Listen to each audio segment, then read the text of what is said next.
starts to kind of come together a little more. Yeah, this Aethergust's obviously going to do a good job of keeping Igor Kerim, a little more alive, but there's a spell pierce, alright, sure. Pay for it, I guess. Easy deal. Okay, I still have enough mana to pay for this spell pierce. What are you doing, man? I mean, yeah, sure, you get the prowess triggers, but like, what's the plan here? Oh. There it is. A mystical dispute as well. Functional. Yeah, functional spell pierce enough to get in for Xaxes.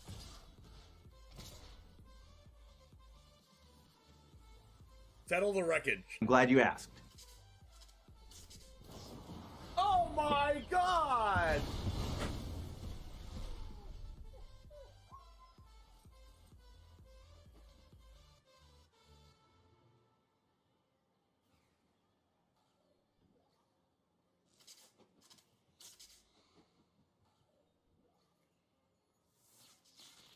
A 100-card historic brawl. Settle the wreckage in hand after I called it. Riley, here we go. Nothing ventured, nothing gained here. Seasoned Pyromancer can let you ditch your hand in this case to draw 2 cards, and we need exactly 2. We need Bone Crusher Giant and an untapped red source. Need the Bone Crusher Giant with Stomp, which stops the 9 lives from preventing damage, and we need the red source to cast the Stomp, Dennis. And wouldn't you know there it is! At that, I've always maintained, Dennis, I've always maintained that Magic is a very skill-testing game indeed, and Charizard James is showing us just how skill-based this game is, ripping the actual perfect 2 off the top here, and is going to win the game on the spot because of it. Yo, what's up, Titan Smash? Oh no!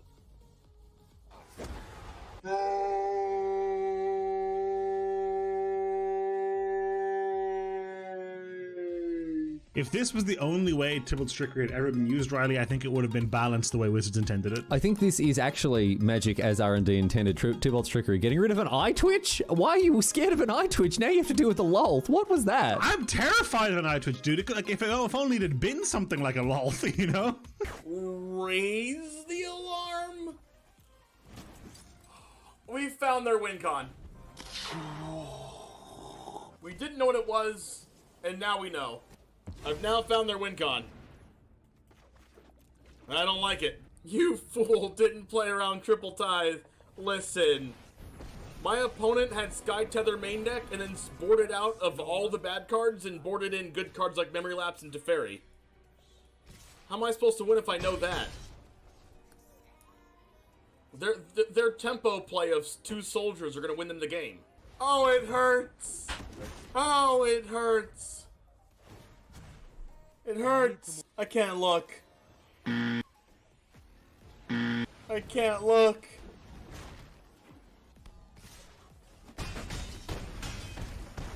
Ow.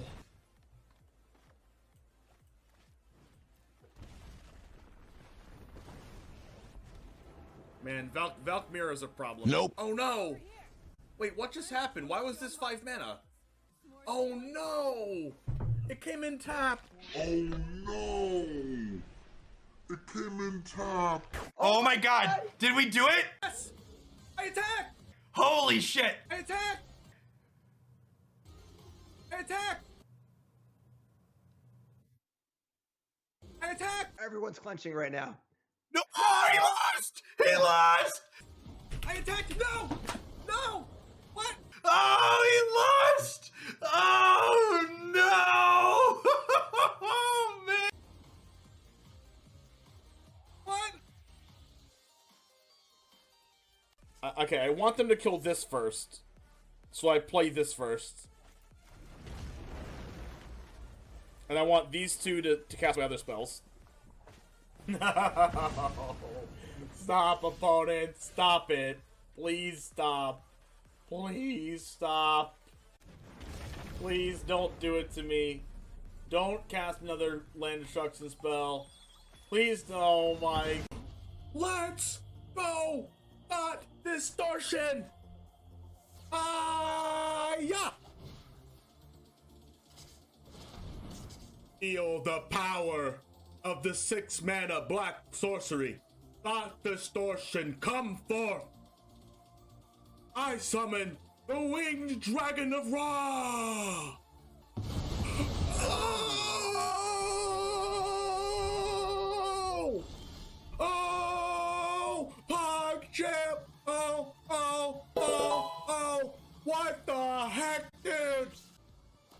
was exaggerating. Oh, Royal Eruption again! Oh my god! Kicker! Base! Oh, double Chandra emblem! Oh, is this... Yes! Oh!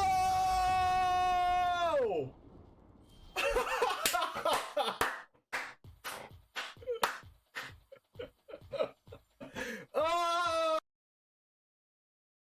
I guess I should just use this anyway. Wait, is this game? Oh, face damage! Oh! No freaking way!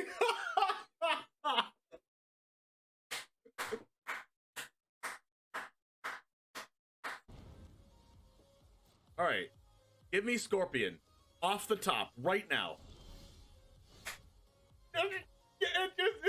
It's just too good to be true!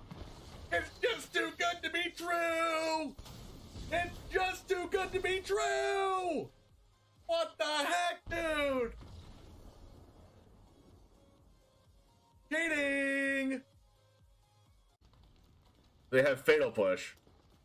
I don't care. If they have Fatal Push, they're gonna use it now. Oh no, it goes back in the deck! No! Oh, if they have Fading Hope, I swear. I'm gonna pay 3 life and then they're gonna Fading Hope it back to their hand. I'm gonna cry. Okay, I didn't say that.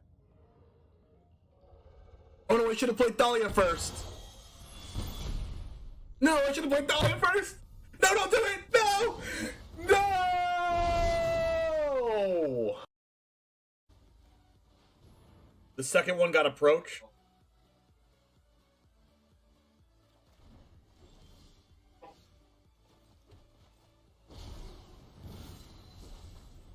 Wait, that still counts as casting, doesn't it? Wait, what? That's the worst possible.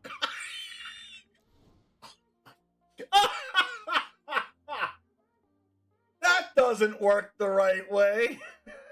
Riley, does your opponent ever make a play that doesn't seem to make sense on the surface, but then over time starts to kind of come together a little more? Yeah, this Aether Gust obviously going to do a good job of keeping Igor Kerim, you know, a little more alive, but there's a spell pierce, alright, sure. Pay for it, I guess. Easy deal. Okay, I still have enough mana to pay for the spell pierce. What are you doing, man? I mean, yeah, sure, you get the prowess triggers, but like, what's the plan here? Oh. There it is. A mystical dispute as well. Functional. Yeah, functional spell pierce enough to get in for Xaxes.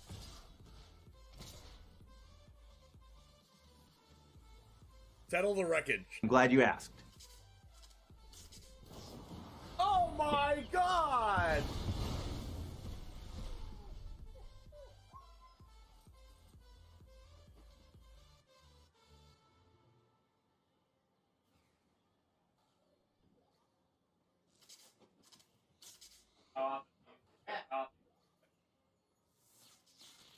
A 100-card historic brawl. Settle the wreckage in hand after I called it. Riley, here we go. Nothing ventured, nothing gained here. Seasoned Pyromancer can let you ditch your hand in this case to draw 2 cards. And we need exactly 2. We need Bone Crusher Giant and an untapped red source. Need the Bone Crusher Giant with Stomp, which stops the 9 lives from preventing damage, and we need the red source to cast the Stomp, Dennis. And wouldn't you know there it is! Look at that! I've always maintained, Dennis, I've always maintained that Magic is a very skill-testing game indeed, and Charizard James is showing us just how skill-based this game is, ripping the actual perfect 2 off the top here, and is going to win the game on the spot because of it. Yo, what's up, Titan Smash? Oh no!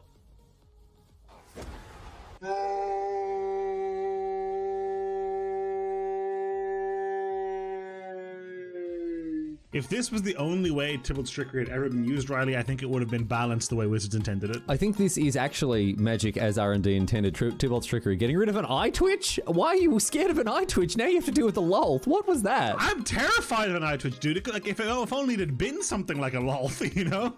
Raise the alarm. We found their win con. We didn't know what it was. And now we know. I've now found their win con. I don't like it. You fool didn't play around triple tithe. Listen. My opponent had Sky Tether main deck and then boarded out of all the bad cards and boarded in good cards like Memory Lapse and Teferi. How am I supposed to win if I know that? Their tempo play of 2 soldiers are going to win them the game. Oh, it hurts. Oh, it hurts. It hurts. I can't look. I can't look.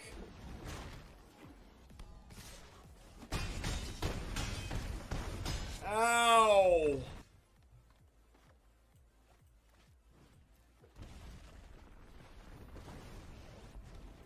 Man, Valkmir is a problem. Nope. Oh no! Wait, what just happened? Why was this 5 mana? Oh no! It came in tap! Oh no! It came in tap. Oh my god, did we do it? Yes! I attack! Holy shit! I attack! I attack! I attack! Everyone's clenching right now. No! Oh, he lost! He lost! I attacked! No! No! What? Oh, he lost! Oh, no! Oh, man! What? Okay, I want them to kill this first. So I play this first. And I want these 2 to cast my other spells. No! Stop, opponent! Stop it! Please stop! Please stop! Please don't do it to me. Don't cast another land destruction spell. Please, oh my... Let's go! Not distortion! Yeah! Feel the power of the 6 mana black sorcery. Thought distortion, come forth. I summon the winged dragon of Ra. Oh! Oh! PogChamp! Oh! What the heck, dude? I was exaggerating. Oh, Royal Eruption again! Oh my god! Kicker! Base! Oh, double Chandra emblem! Oh, is this... Yes! Oh!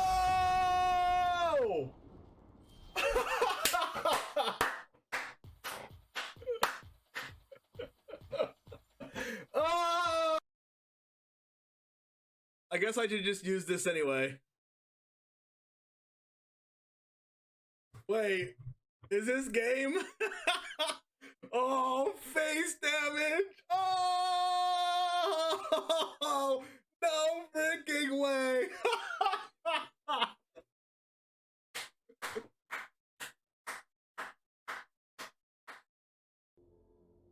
What is up, friends?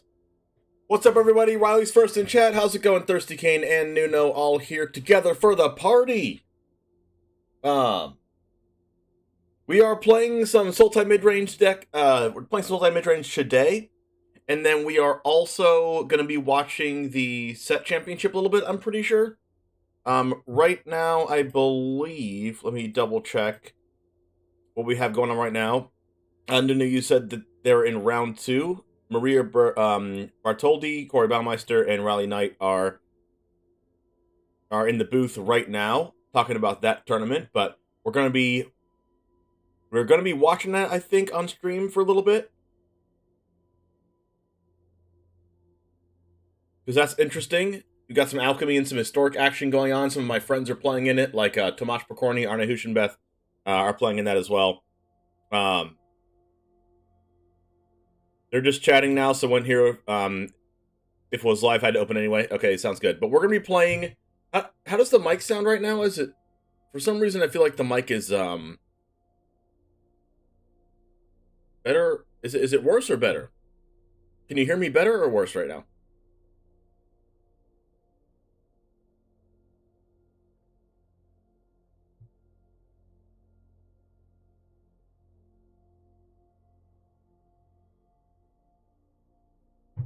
I don't know what it is. I'm gonna have to listen to it on my stream real quick. Okay, that sounds fine.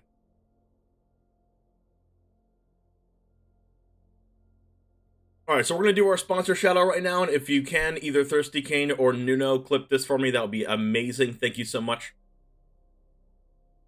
I do want to start off this stream by talking about some of our awesome sponsors. We have Ultra Pro, the standard and safe storage. You can support the GGen gaming community by clicking the link under my About section on Twitch. You can also get 5% off of Alter sleeves by using code DGen at checkout. You can get sleeves of any type that you'd like. CGB, MTG Nerd Girl, Ali Eldrazi, etc. You can get them on your sleeves. Also, you can get 5% off at CoolStuffInc.com by typing in code James5 or DGen5 at checkout to get 5% off of anything in your cart, whether that's Ultra Pro, stuff, binders, sleeves, deck boxes. You can also get sealed product, pre-release product, kits, anything you like, all 5% off. Also, you can battle against your friends in TCG Showdown for money, and you can also get decks, packs, and cosmetics, and more, including pre-release packs, after they go on Arena, only for Arena, at Grey Vikings Games. You can type in code GVG in the chat to find the link there. Okay, so, now, with that said and done, let's go ahead and get into our Sultai deck that was sent to us by Gilgofrisk, because Gilgofrisk was kind enough to gift 5 subs to the channel, so he gets his deck on stream. Now, I'm making this for YouTube as well, and then after this deck is over, we're going to be sliding over to the Kamigawa Neon Dynasty set championship, where a bunch of our friends are playing. But we are going to be playing this deck right now. It's a little bit of a rant package, but what's up, Jamers? Today we have another Sultai list. We had one a few videos ago, but this one is more of a rant package, and we are topping off with Coma Cosmos Serpent. Everyone loves it. And we're also playing a little bit more creature-heavy build with Prosperous Innkeeper and Nighthawk Scavenger, rather than being a solely control-based strategy. We have the same Binding the Old Gods and Tameo Completed Sage package going on here, but no Asika's Chariot in this deck, which is very interesting. So it's going to be more flying creatures like that, but a little bit less Chariot, little less copy Chariot with Tameo synergies. But we do have Coma Cosmos Serpent. So we're going to go ahead and give this list a run. We have a couple Bloodchief's Thirst and some Concealing Curtains here to look at our opponent's hand. So we'll see how this deck goes for us. We might do some changes as time goes on today as we're playing the matches, but I really want to see how this build here works out. And it all starts right now.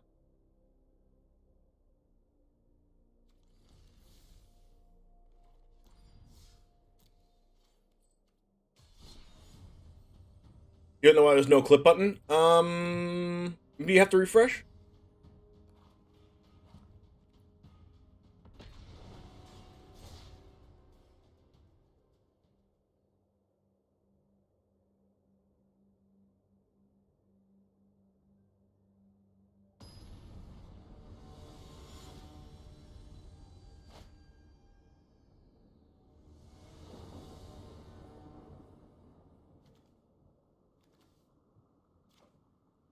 Alright, just what we want to see here. We got the Negate, we got the Infernal Grasp.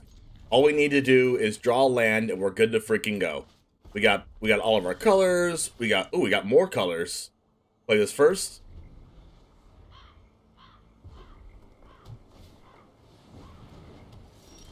We have an Ogre Head Helm with amazing art here.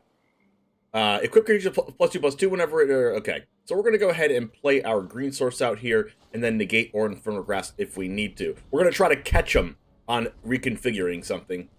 Rabbit Battery.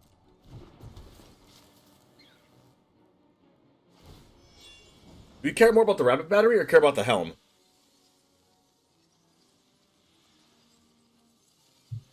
This draws more cards, and this gives everything haste. Let's get rid of the thing that draws cards, I guess, and then we'll eventually negate something next turn potentially, and then we'll Binding the next turn after that. Let's get our second black source down here. Actually, we might need second green for Coma, so we also need second blue. So who knows? Why don't we just go ahead and get our double black out? Yeah, let's go double black. This might be a Meat Hook Massacre matchup. Couple negates in hand looking real terrible against this creature deck, though. Thundering Raiju, yeah. At least we know what we're gonna kill. We're gonna kill that card. We're gonna go Shipwreck, Binding, and then hopefully they don't have another Raiju. Does that would suck? Alright, Ogre Head. That's gonna get haste.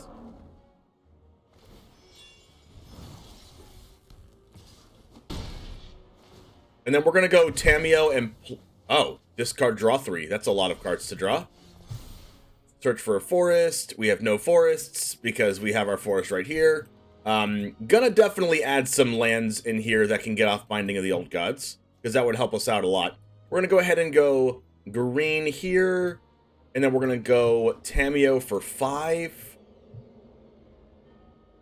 Now, the interesting thing about Tameo for 5 on a Rabbit Battery is that it can reconfigure and still have the other creature get haste, which is still very scary, which means we still might lose. If we had been able to get the card off of Binding, then we would have been able to cast Coma this turn, but we can't. But we're gonna do what we can do, and that is go green for Tameo, or green for Darkboar. Then we're gonna -4 the Tameo, bring back our Binding the Old Gods, and that's gonna hit our Rabbit Battery.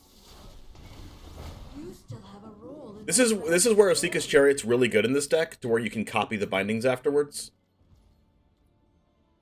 But we have Beseiju to kill the Den of the Bugbear right now.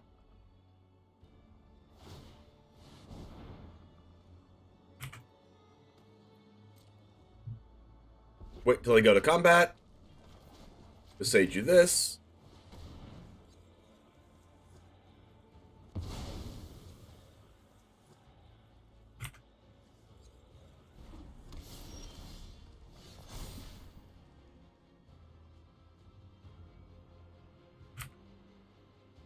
And and then don't get anything again. Unfortunate. We would have a Coma already here, but that's our amazing deck building for you. Let's go ahead and we've actually forgot these Snowlands, so that's a yikes. Let's go ahead and negate this because we probably can't negate anything else anyway. All right, there's our Meathawk Master. We have a 6-power lifelink Nighthawk Scavenger, which is absolutely incredible. Let's go ahead and plus this again. And gain a bunch of freaking life. Don't you wish you had that Thundering Rebuke now, opponent? Don't you wish you had the Thundering Rebuke now?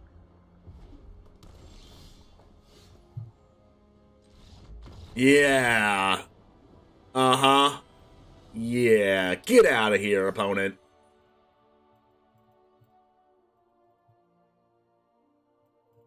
Who plays basics? I usually only play 1 forest in decks like this, in 3-color decks with binding. Well, let's go ahead and change that right now. This needs the Snowlands.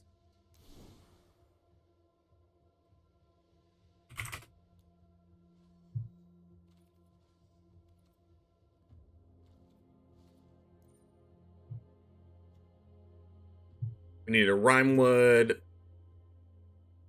and we need a Chasm.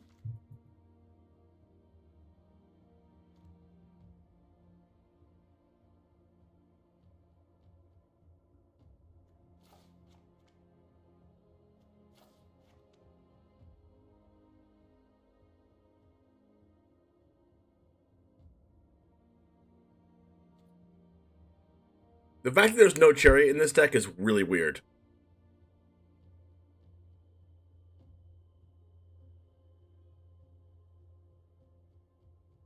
Like, really, really weird.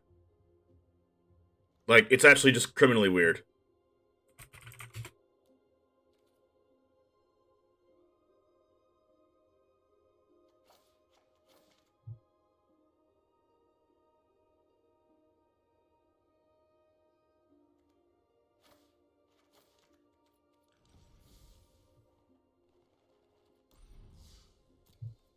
You don't know what a basic land is? What's up, Mike?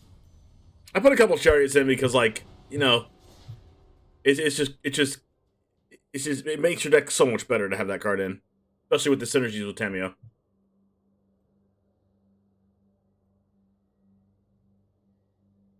card's just so individually powerful.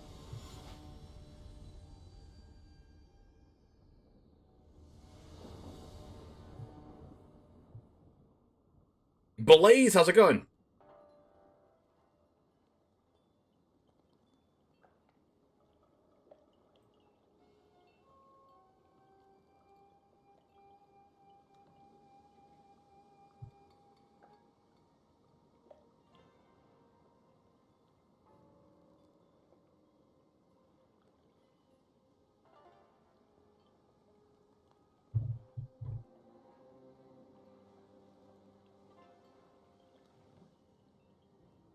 On it? Other name's Facebook. Actually hilarious.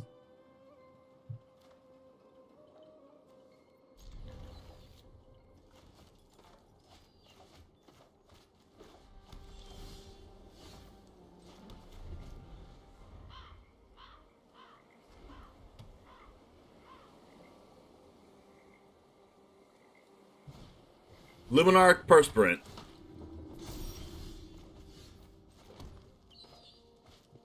I think I want to grasp here.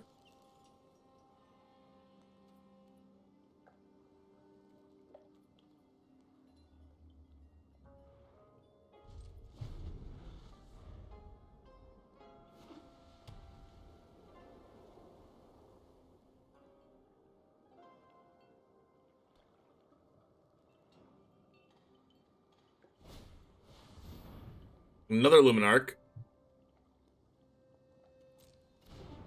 We'll see if they put some counters on that other Luminarch before we grasp. Alright.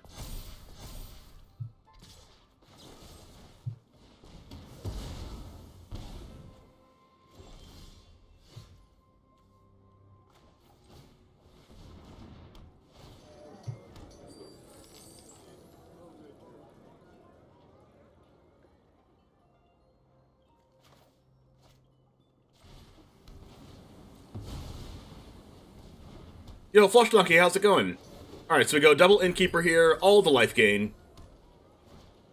Portable Hole. Sure. That's fine. Thalia. Alright, we can still cast Chariot.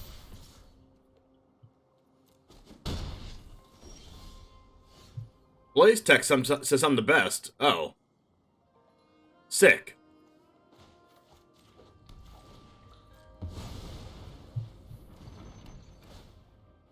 You might have hold the treasure, like knowing that you have Thalia in hand. That's also true.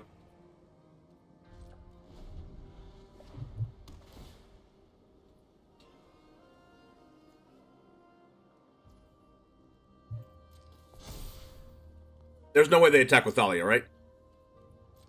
Alright, cool. We have 2 tap lands in our hand, which is PogChamp. Just kidding. Not PogChamp. Let's go ahead and... let's just go ahead and do this. And we'll go ahead and make a 1/1 here, gain a life. And then we'll play Woodland Chasm tapped. And then we'll just pass it again. Like, yeah, they can make this a 4/3, which means that I can't really block it. But that's fine, I'll just take 4 damage, I think. Or like, jump it with a 2/2 or something. No, if they make it a 4/3, then we'll just take the 4 damage, and then Esika's Chariot can attack through this Luminarch. So, they're kind of stuck between a rock and a hard place here. Valkmira. That's funny.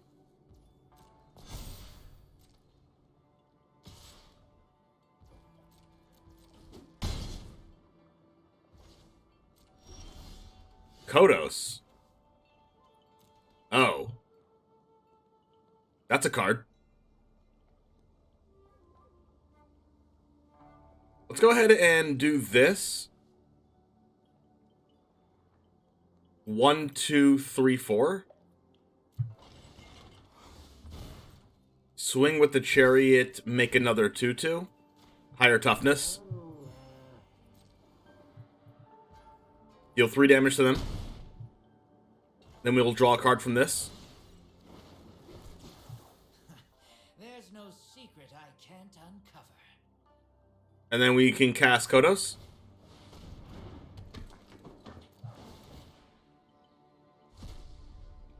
What you got in hand? Just the plains? What else they got?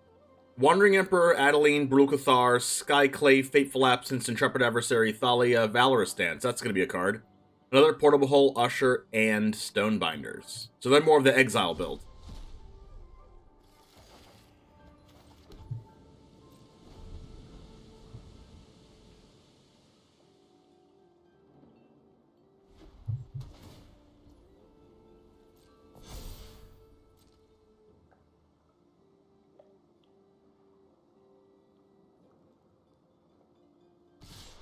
Alright, they played it, then we know about.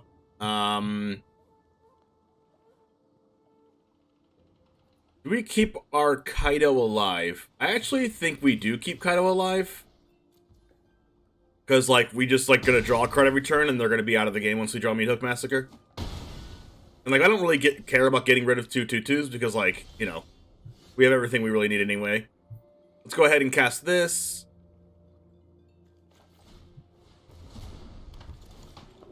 Cast this. We can even look at our opponent's hand. That actually costs mana, so we can't do that. That's funny, but we still get our 3/4. We'll crew using this and this. We will put a counter on our... let's put a counter on our... It doesn't actually really matter. Let's put a counter on our 2/2. Sure. Attack for these. Make another copy of our 3/3. Even though it's going to be a 2/2, gain a life. And this game's almost over. It's almost over. How many times have I cast Coma? In my life, or just in these games? This is one of our first games, so I haven't cast Coma yet.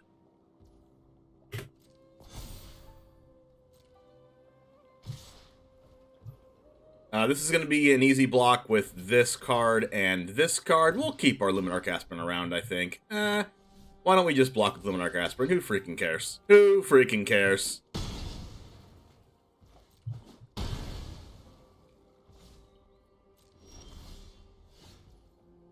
Alright, how about 1, 2, 3, 4, 5, 6, 7. 7 damage. 8, 9, 10, 11. So is this game?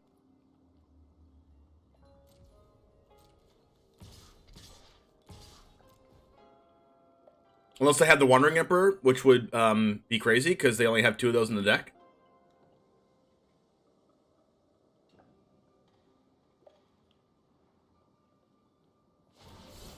Ooh, they like Ganyo. That's a thing. Alright, so they're not dead. They are not dead. I repeat, they're not dead. They're at 7. Let's draw a card. Behold the Multiverse. Let's go ahead and play this, and then cast Coma. And we'll see if they scoop. I mean, it still costs... It still costs mana to target their things with Coma, so we're just gonna block with it.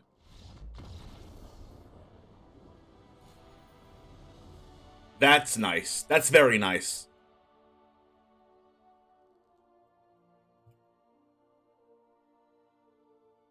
Coma comes down and wins the game. Coma is better than Hullbreaker Horror when you're playing sorcery speed cards. Hullbreaker Horror is better when you're playing instant speed cards.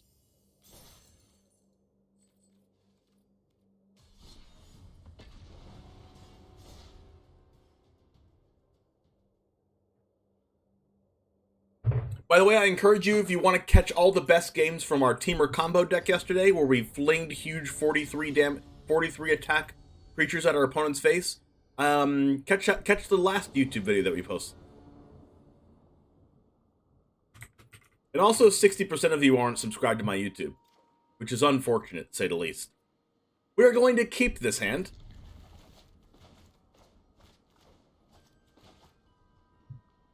We're going to kill them with Coma. Stormcarved Coast. Coma actually just might not be the answer here. Based on this being blue-red. Coma's notably bad against Fading Hope. Right when someone plays a Rimewood Falls, you know they're playing Binding of the Old Gods. It's just like a thing. Alright. Also a card not good against control. Oh, geez, I have a Field of Ruin. Play another black source because we know they're going after our hive. And we don't play a black basic, we play a green basic.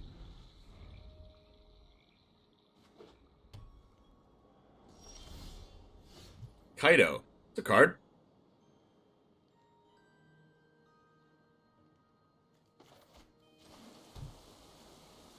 I think I want to negate their, I think I want to negate their 4-mana, discard a card, draw 2 cards, make 2 treasures card.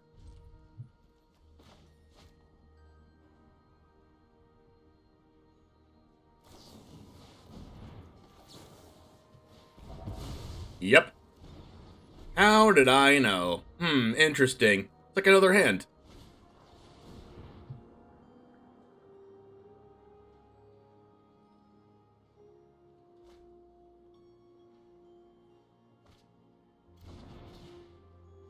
Land, please.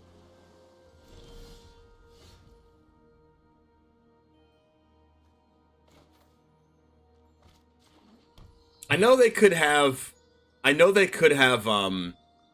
Draw Disruption, but I'm gonna cast this. Actually, I could just go Kaido and then hold up Infernal Grasp. But if I Kaido, hold up Infernal Grasp, they can Field of Ruin this, and I don't play a black basic, because then I can't Infernal Grasp. So I think I'm just gonna do this and hope they don't have Jawari Disruption.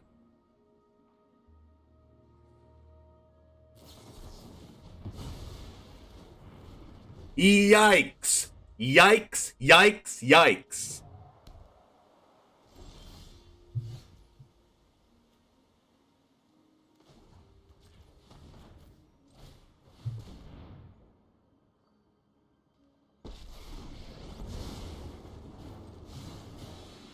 Powerful won't help. I'll do it myself.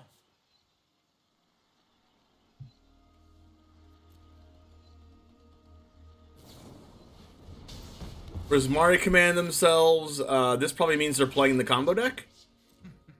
I've got all kinds of connections. Maybe they're playing Mill. Maybe they're playing Mill or, like, Team or Combo that we were playing before in our last YouTube video.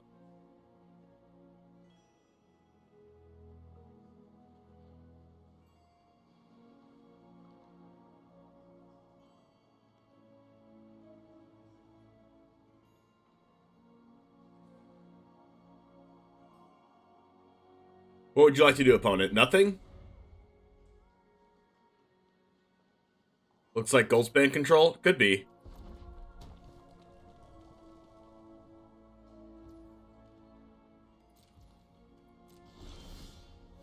Nighthawk Scavenger. Let's go ahead and cast this.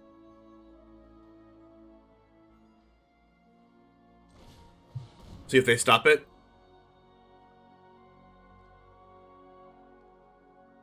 One thing that's good for us is they don't have a creature land in play right now.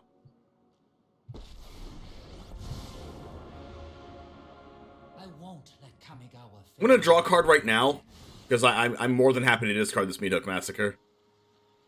Like, sure, I don't want to go to combat and then hit it with the Dragon's Fire or something. Now, what do we have here?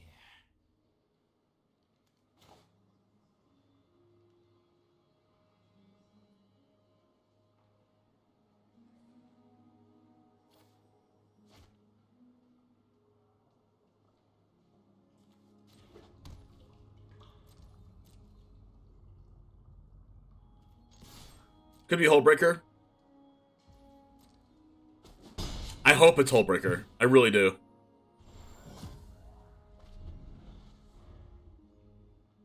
Might have some amount of eggs. We don't even know if they're playing dragons or not. They could still be playing Mill.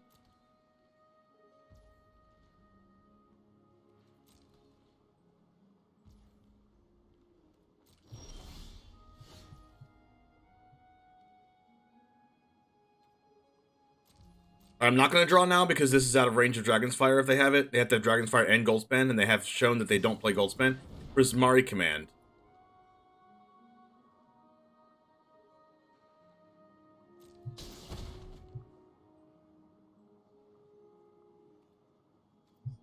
So... Oh my god, they had Dragon's Fire. We're so lucky, chat. We're so lucky.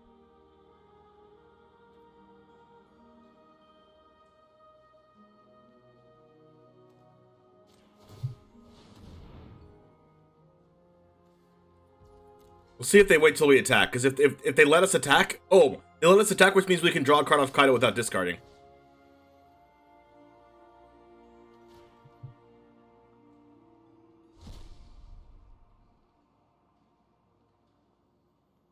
It's really good to know what cards they have before they have them, chat. It's a cool little concept. So they're gonna Field of Ruin us, which is fine, and then we're gonna get our green source to where we can Infernal Grasp the Hullbreaker, or they can just Dragon Fire us, and then we're out of luck. Let's go ahead and draw a card. Or do we make a 2-1? Let's make, I mean a 1-1. Let's make a 1-1. It's unfortunate that they actually had the removal like that didn't let us get a land. They had 2 Dragon's Fires. They have this. And they also have Goldspan Dragon. That's a yikes. Alright, so we can freely Bloodchief's Thirst this. I learned what I needed to. It's a good draw.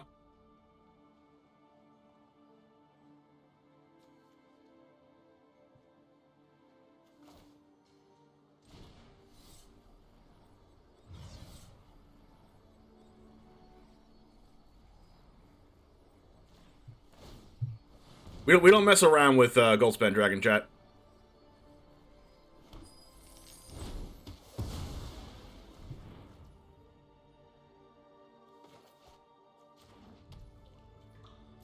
When is your first stream? I have no idea what you're talking about. What, are you going to start streaming, Z? We're going to chump block this thing? You got a shout out? Yeah, we only shout out streamers and YouTubers. Because if they click the Twitch link, no one's gonna see. They're gonna be like, oh, I guess this guy doesn't stream.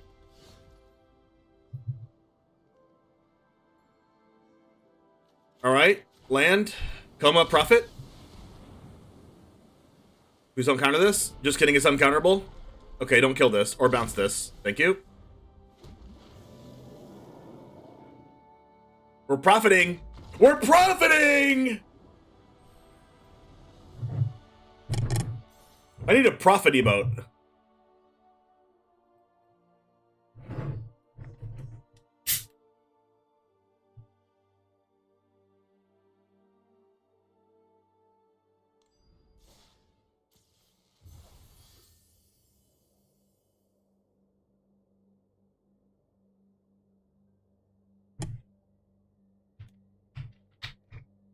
Wait, what is there? Oh my gosh, we need a profit emote with a Meowth on it. Oh my gosh, I need to write that down.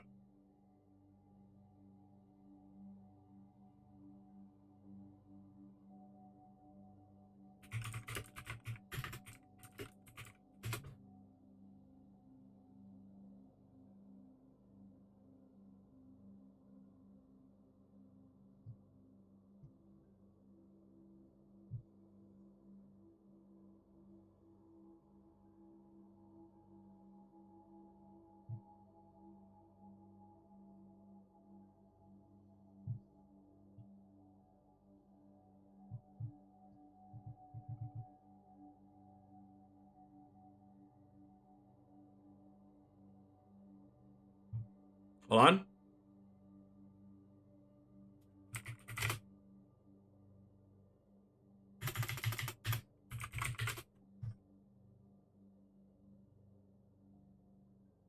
I'm gonna look that up later.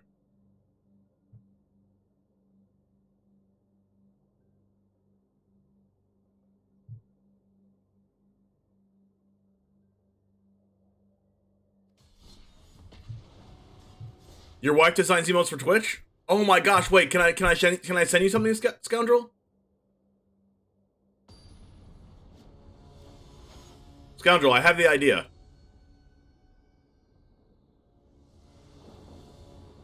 Scoundrel, I'm sending it to you in the Discord. Under pictures and clips. The scoundrel paste. I know that's someone else's emote, so it doesn't have to be exactly like that, but that's what I'm looking for. And I will pay money. Okay. Keep.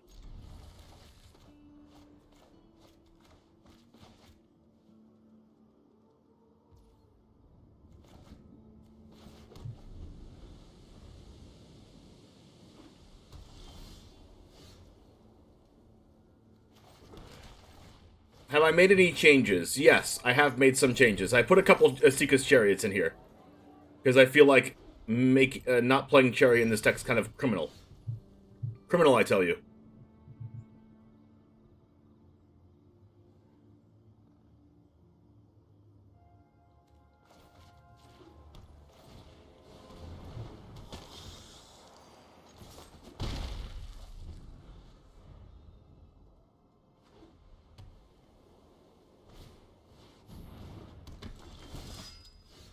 Adeline. It would be a shame if that thing got tapped down forever.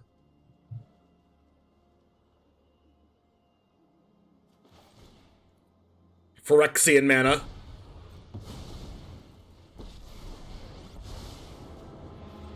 Papa, Imasa, you cannot delay our victory.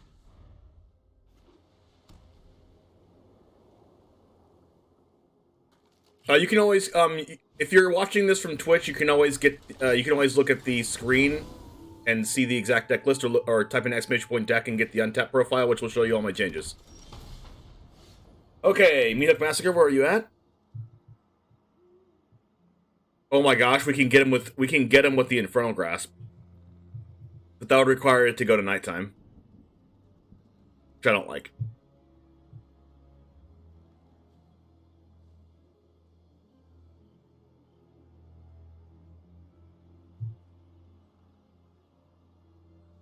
Go ahead and do this.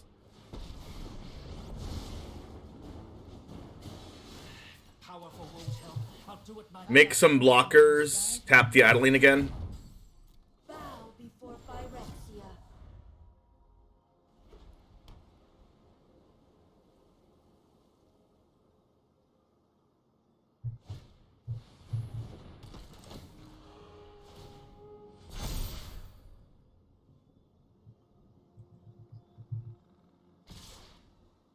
Alright, so...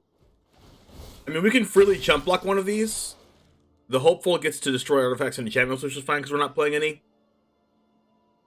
But it's a free block because we can always minus Tameo again and make a treasure. They're deciding where to attack the Adeline token to. Everything at Tameo.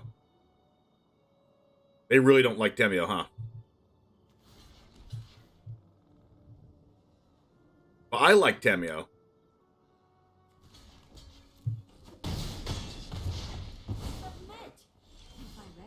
What's a land? They'll never see this coming, chat. Nighthawk Scavenger. Well, we draw a card first. Another Tameo. I'd like to keep the other Tameo. They'll never see this coming, right? -2. Become part of the next chapter. Nighthawk Scavenger. Land. And they'll never see the Infernal Grasp coming. We're gonna Infernal Grasp Brutal Cathar. Get our Nighthawk Scavenger back.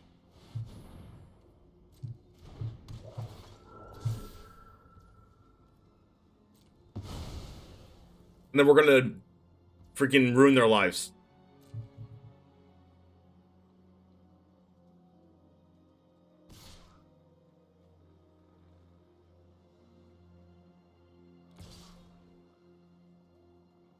Like, our 1/1 Innkeeper is going to... Let's see.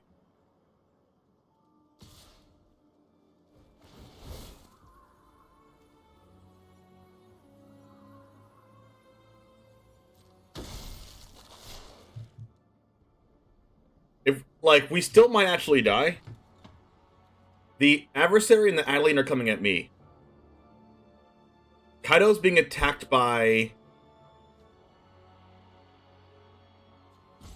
Kaido's being attacked. I can't see because of the stupid reminder text. 2 2/2s are going to Tamio.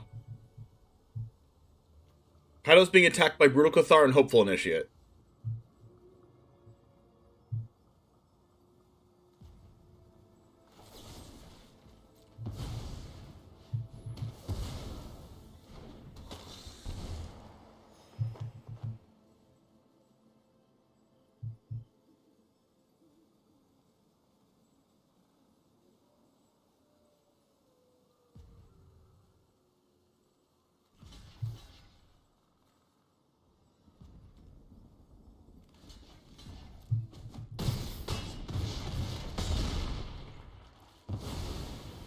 A minor setback, but victory is inevitable.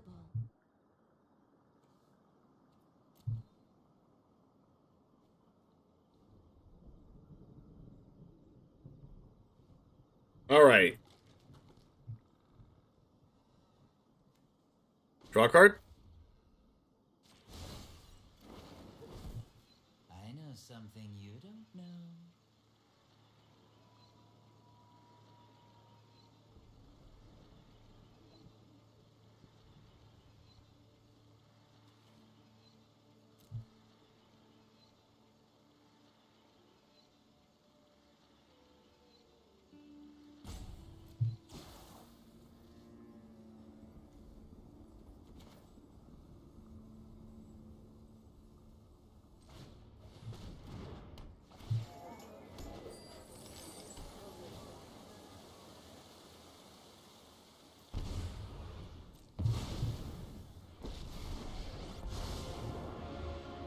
Go, share the story of Phyrexia with your people. My research has been years of this story. We are past. All right, I think this will stabilize us, unless they have like more gas in hand. That's called more gas, Jet.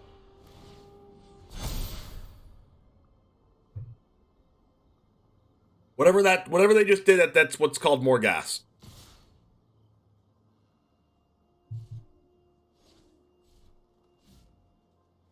I do have a Death Touch lifelinker, though.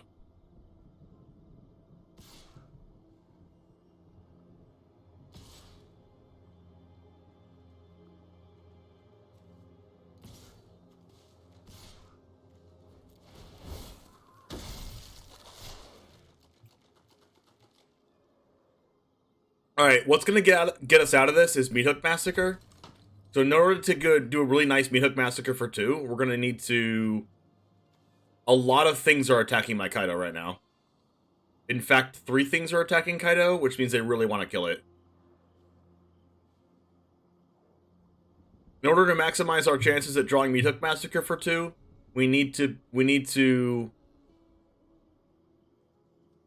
let Kaido die, or we need to kill the Adeline first, right? And if Kaido is dying by blocking the Adeline, we need to block also the Skyclave.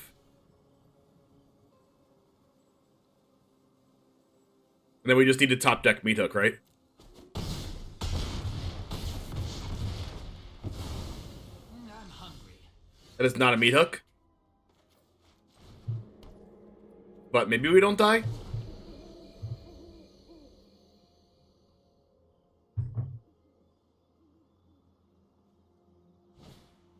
We're dead. That's back to back to back Intrepid Adversaries.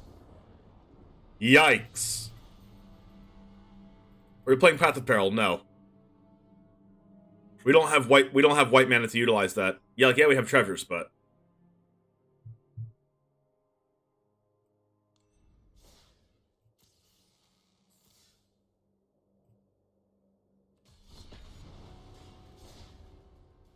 they had too much gas at the end there. We couldn't stabilize. Scoundrel, did you see my message? In the pictures and clip section in the Discord?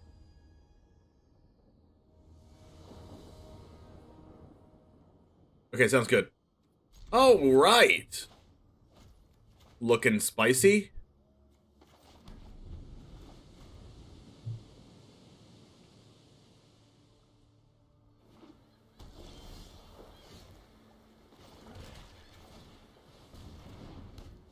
I cannot express to you how much I hate playing against deserted beach decks when I'm not playing an expressively aggro deck. When I'm playing an aggro deck, I love playing against control decks, but when I'm not playing aggro deck, it's just the worst.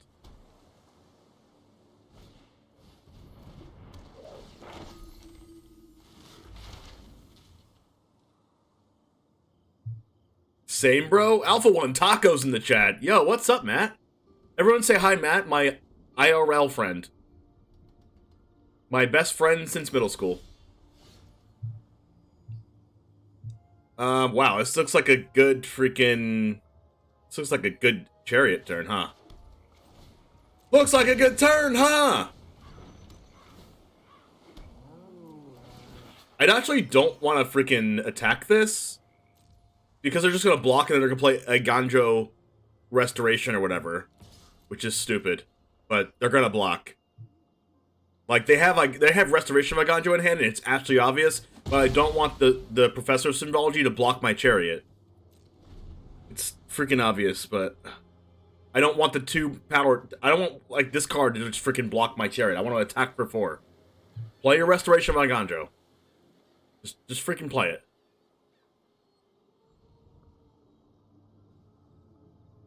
They're thinking about not playing it because they're like, man, if I play it, then they get to attack me with Chariot. That's my plan. Now they don't want to play it. They want to get their black mana because they want to use their Vanishing Verse on Chariot, and they really need their out to Chariot as soon as possible.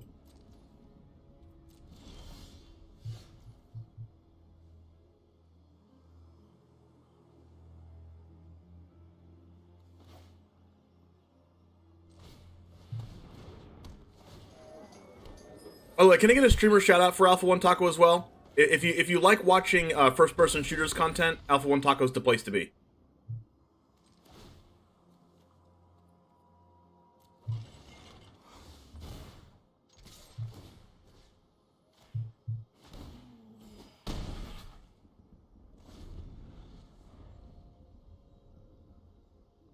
Also, they're like, I don't have a sweeper because I don't have double black, but I really want to hold up my Vanishing Verse for the Sasika's Chariot, so I'm going to play my black source, and now I still can't play my Restoration of my Ganjo to get my freaking Professor of Symbology back. But dang it, I'm in a rough spot here. This is why I love Asika's Chariot. Now they're like, oh, I have my Vanishing Verse finally for the Sasika's Chariot. Now it's my turn to play around Vanishing Verse.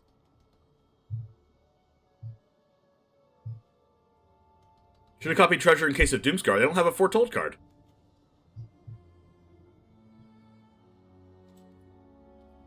What if I do this? They don't want to Vanishing Verse this, really, because they want to Vanishing Verse my Chariot. Vanishing Verse is very optimal right now with Concealing Curtains, but...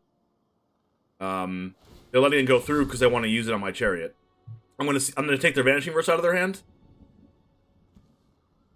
Let's freaking go! They also have Baleful Mastery.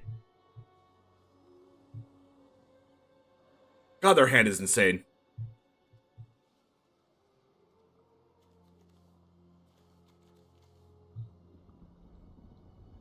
They don't have Restoration of Aganju, though.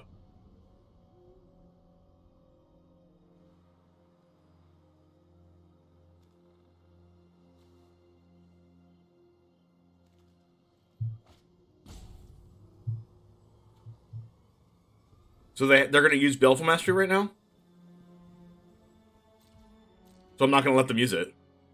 They're just going to, like, use Memory Deluge and take a bunch of damage.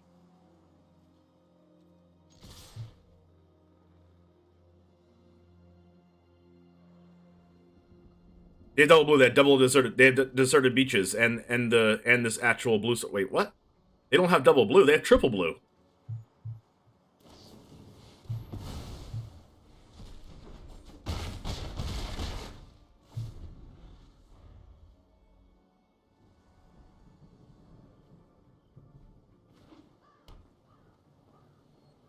And now, like, they have counter spells and Memory Deluge, so all I have to do is attack.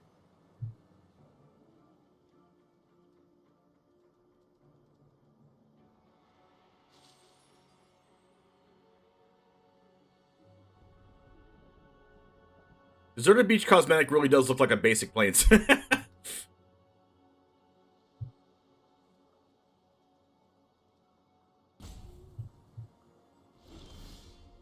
Nighthawk Scavenger. That's a 4/3, so I can crew the chariot with it. Alright, so what's going to happen here is we're going to play Nighthawk Scavenger, and then they're going to want to counter this, and then when they counter it, with their 3 mana, I can get in with chariot very easily. Or I can, like, make a copy of a token, and then Kodos and take their something else. Let's see. This is an interesting spot. If they dissipate, they're gonna dissipate, right? But if they dissipate, then I'm busted, right? Alright, if they dissipate, they can't deluge, so let's go. Freaking dissipate me, sure. Witness the future, sure. That's a sorcery, never mind.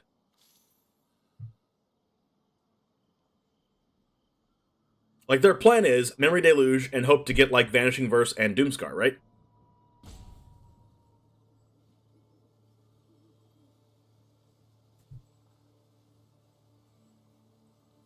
Without Chariot, like the original deck list said, we would be in a much worse position in this game. Like, almost unwinnable. See, they did not counter this because they really need to Memory Deluge. So I'm gonna do as much damage as possible and just run right into it because they don't want to do anything because they have to Memory Deluge to stay in the game. So I'm gonna do as much damage as possible.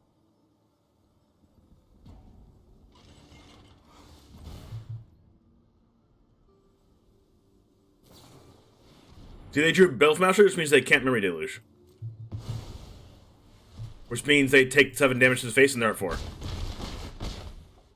And now what do they do? They have to, like, top deck. They have to top deck Doomscar. See, now they just freaking lose. They have a bunch of draw spells in hand and counter spells and have a bunch of damage on board, they die. Yeah, yeah. They Memory Deluge now and scoop. Scoop. Nothing they can do. Goodbye.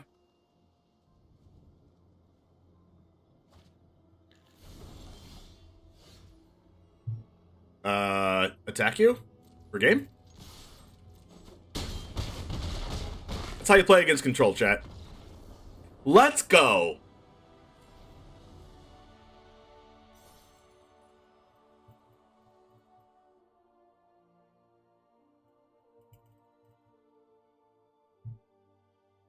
You wish you saw the game like you do? The trick is learn how to play the opponent's deck.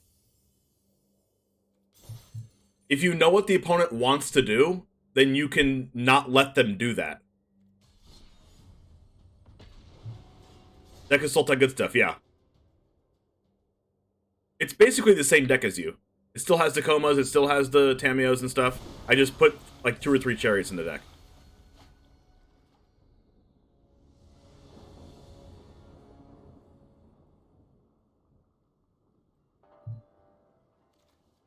And I put Hagermali in.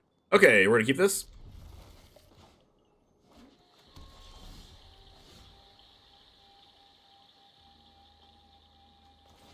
Maybe another Sultai gamer?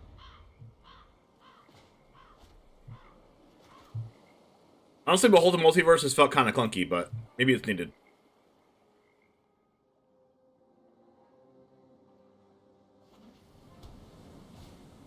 Reckoner Bankbuster.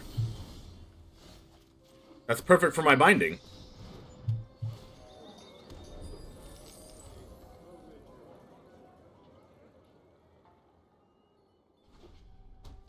Oh, Bant Gamer?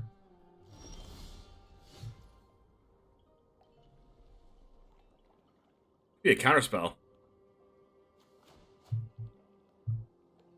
If they have a counter, I want to play...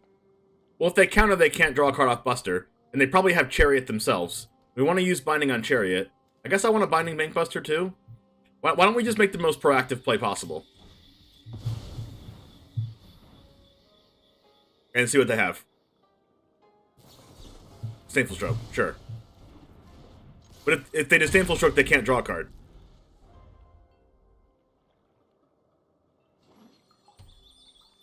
Balagad Recovery, that's greedy. Let's go ahead and attack first. There's a small chance they do something here. Very, very small chance. Probably not, though. And then let's go ahead and go with... I already have double black, so let's go with blue. And let's go with binding on the Bankbuster, and then they probably just draw a card in response. Seeing Disdainful Stroke in the deck in Best of 1 is a little bit weird. Like, you see it sometimes, but not a lot. I wasn't really playing around that. It was more of a Jawar Disruption thing.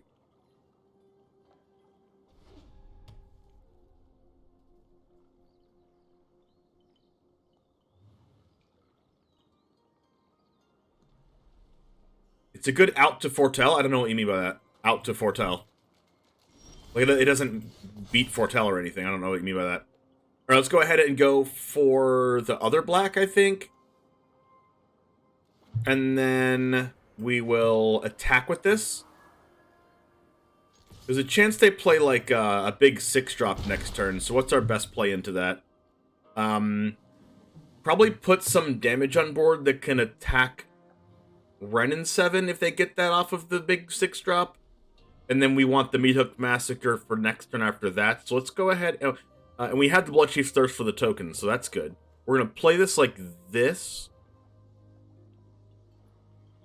Cancel. We're going to draw a card first. Draw a card?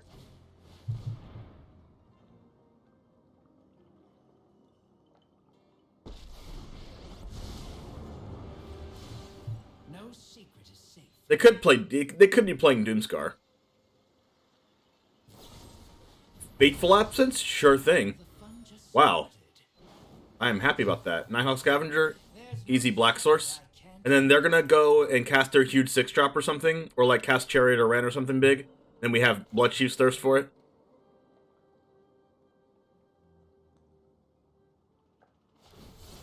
Colossal Sky Turtle getting back to Bankbuster. Okay, we don't have an out currently to Bankbuster, but if we draw Tamiyo, we can bring back the binding. Oh, they're playing Sky Turtle Shigeki combo. Okay, we're gonna need to draw our Graveyard Exile. We're gonna need to draw our Graveyard Land. Hive of the Eye Tyrant soon.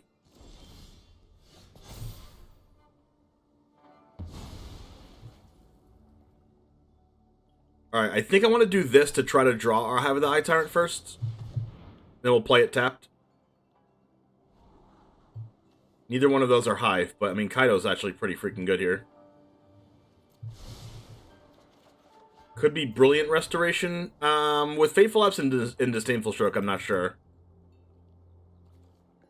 Nighthawk Scavenger's pretty big here. I think I want to actually get his Nighthawk Scavenger out and apply some pressure. And then we'll play Kaido later on.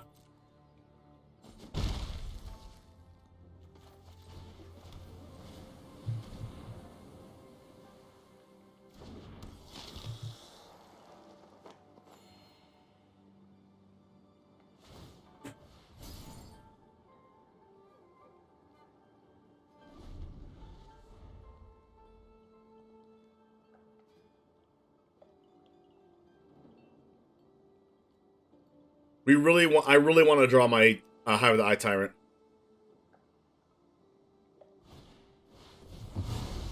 Farewell? Sure. At least we made them use that. Draw a card, see if we draw Hive. Perfect!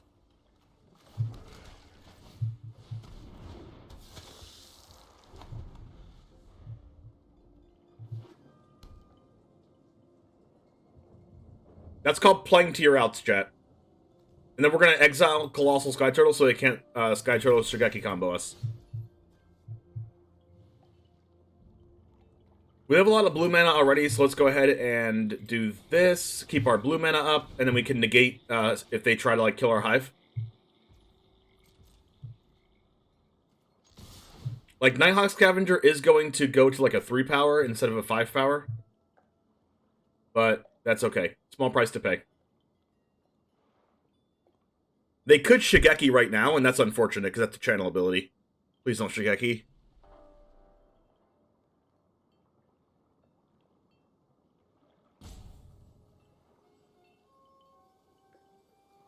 I can't negate Shigeki. I can Bloodchief's Thirst it, though. I knew it! I freaking knew it! It's okay. If they do that, they can't Bankbuster us, and then we just get to play this and draw a card. Powerful won't help now. What do we have here?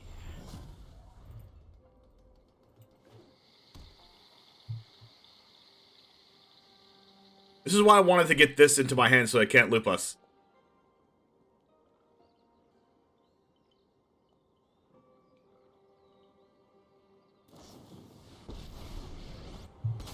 Crap, and we can't hold up negate either. Feel the energy of battle. Then guide what? I am almost sad to see you go. Crap.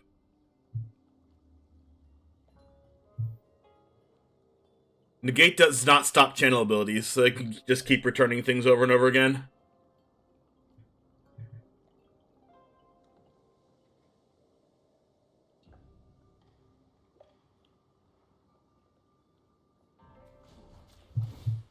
Let's get rid of Wandering Emperor.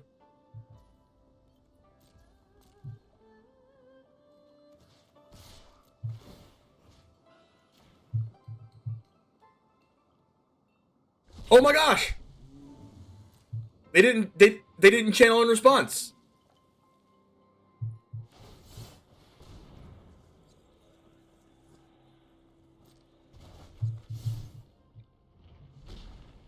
They look wow.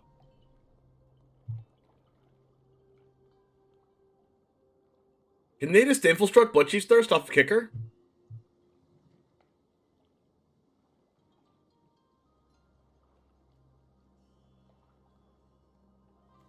If they have it, they have it. They probably can, right? Maybe they can't? Yes, that's that. Let's minus this, apply some pressure.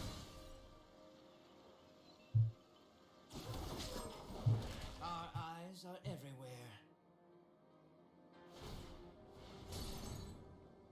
They're trying to be environmentally responsible, recycle and reuse, right? If we didn't go for drawing Hive as soon as possible, we might have already lost this game. Or they could just have another Shigeki and it doesn't matter. Let's see here.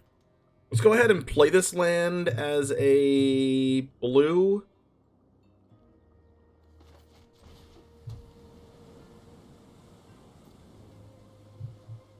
And do this, and then let's exile the Sky Turtle and hope they don't have another Shigeki in hand.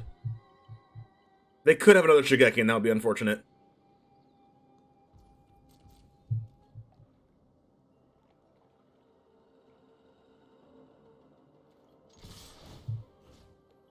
Second time attempting to get rid of the Sky Turtle.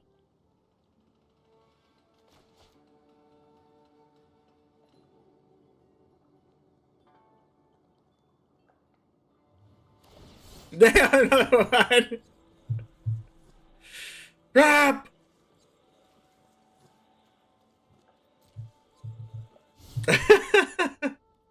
Yikes.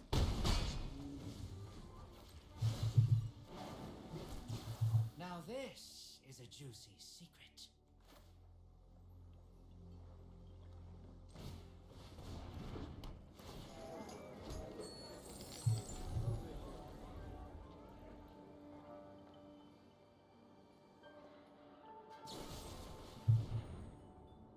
Fateful Absence. Sure. Well, I learned what I needed to.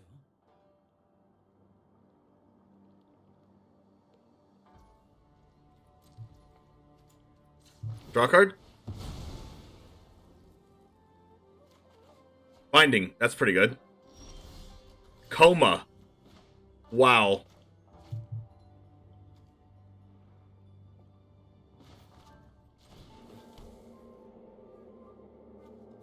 Okay, so I can Hive of the Eye Tyrant, attack with it, and Coma, but then I can't hold up Negate.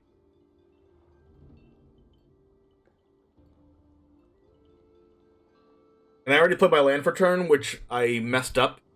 Because then they're just going to bounce it with Colossal Sky Turtle, and I can't replay it.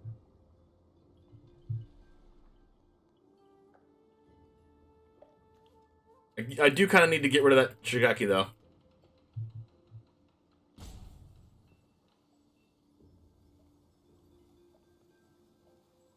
What if I just coma,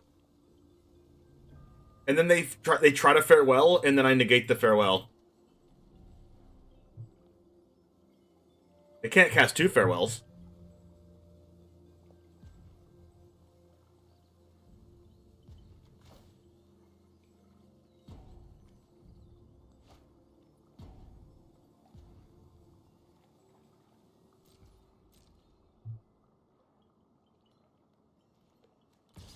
I'm not attacking with the Innkeeper because their pilot can block it.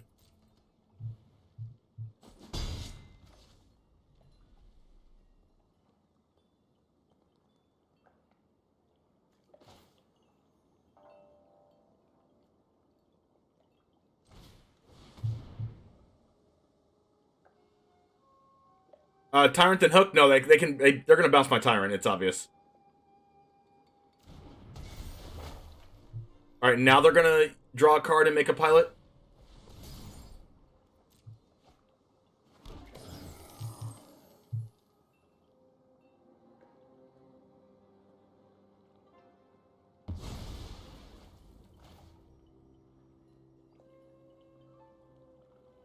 I thought I could hold up negate after I did this.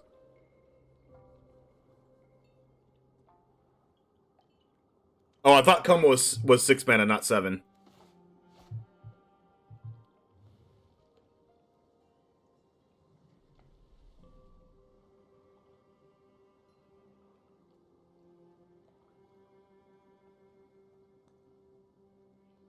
I can meet up for X equals 1. I'm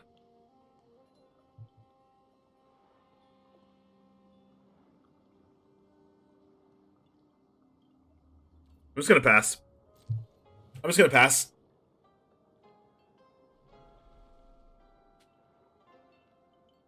Playing that land was what messed up this turn really bad.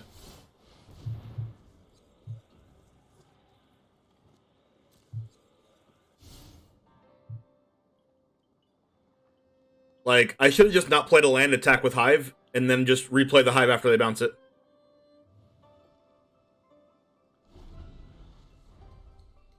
We want to keep this land. This can bounce our Binding, and like bounce our Coma if they try to exile it and stuff. Eckle TV, can I get a streamer shout out for Eckle TV, please? Has played in Stream League before. We could just beat them with an unblockable. Casting Farewell right now?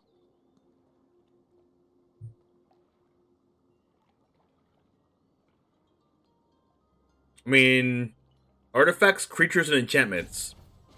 So we Odorara, Soaring City, our Binding back to our hand?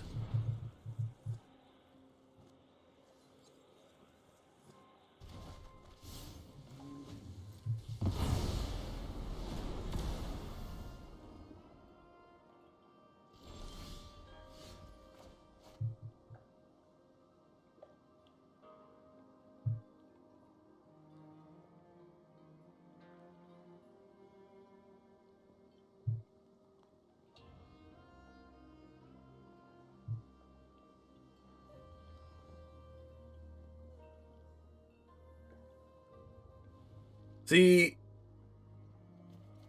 they're just gonna kill my Hive.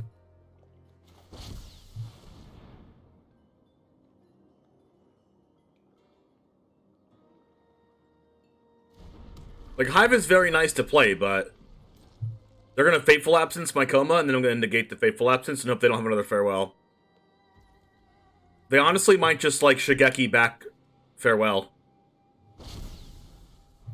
But they play Colossal Sky Turtle, which is really good against Coma.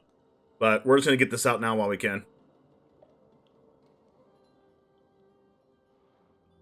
I mean, they didn't Fateful Absence on our turn. They're just gonna get Colossal Sky Turtle back out of the graveyard and then bounce Coma, right? This negate looking real bad against all these channel abilities.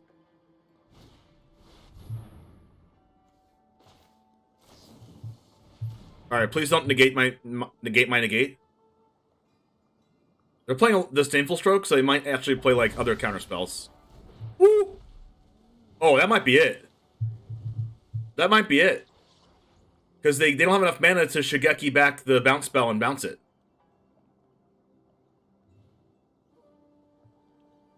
Because they have to deal with the Hive of the Eye Tyrant. Because I can just attack with Hive of the Eye Tyrant and then Meat Hook for 3. And then that kills them even if they take one of these 3-power creatures. Even if I let this Fateful Absence go through, they die to my 3/3s and Meat Hook, right? No, because they have the Disdainful Stroke. No, because they die to my 3/3s anyway, if they don't have a removal spell. And if they have a removal spell for a 3/3, I think it's best just to keep my Coma alive, but they might have a second Fateful Absence. That's fine. That's fine, I'll just try to keep Coma alive. If they have a second Fateful Absence, I draw a card anyway. It's a lot of Fateful Absences, though. Alright, now we can actually get our removal through, get our exile through, and a Chariot. Okay. So they might be dead. They're not dead yet. They might be at 1, but they're not dead.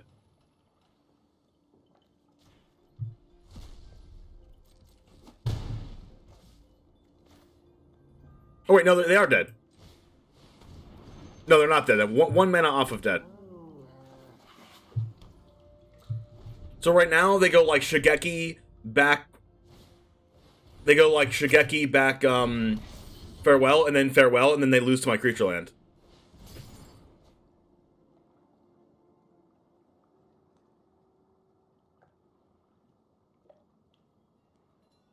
I mean, they also lose to Meat Hook. There's a lot of ways they lose here.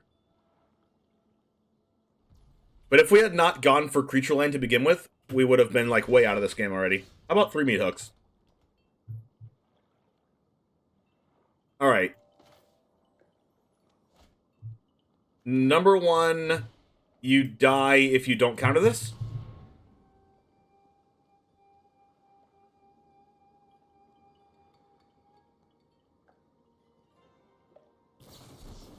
Perfect.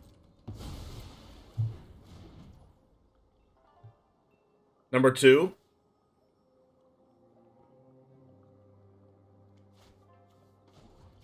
Go for this.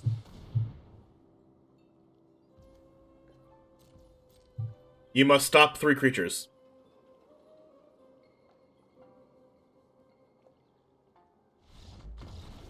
And dead.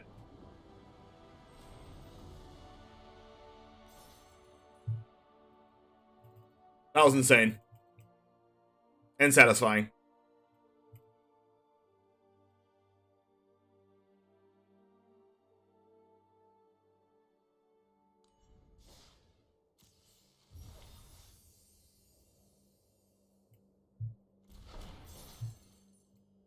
This seemed like a great game. It really was. The deck never runs out of cards. That's true. It really doesn't ever run out of cards. But if we didn't go for the Hive of the Eye Tyrant way earlier, like we did, if we didn't do that, we would have lost a long time ago. Opponent goes first on the Blood Chief's Thirst. I'm going to keep it. I don't have blue mana, but we'll get there. Visitor. Do I stop the Visitor or do I stop the 2-drop?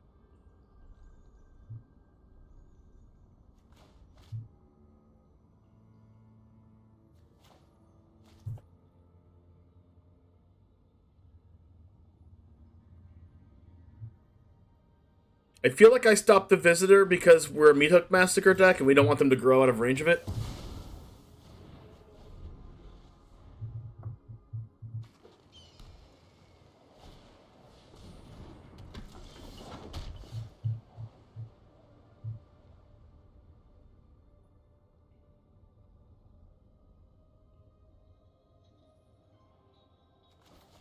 Let's make them think about their Jawari Disruption play if they want to go through this.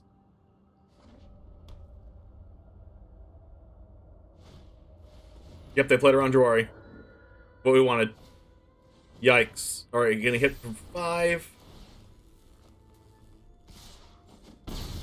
That hurts.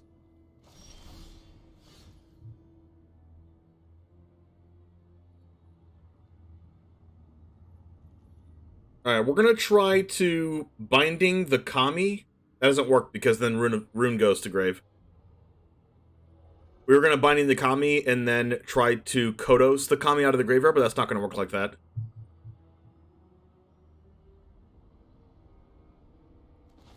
Alright, it's chump block time.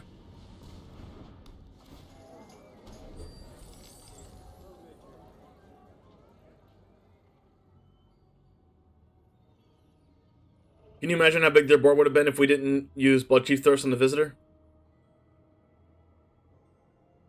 The Jukai Naturalist probably would have been a 4-4 right now.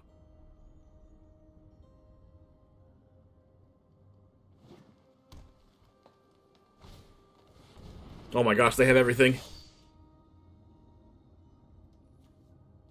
They had Visitor and Naturalist and Kami, Rune, and Runeforge Champion. Like, already in hand. Wow. Oh my gosh, and multiple runes. Imagine.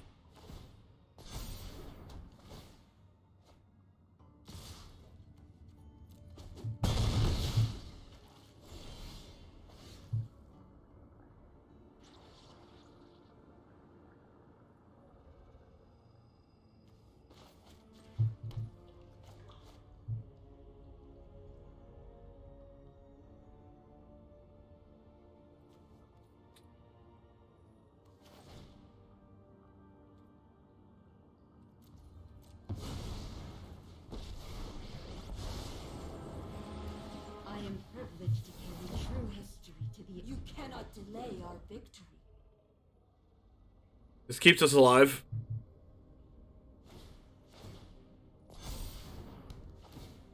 Just kidding.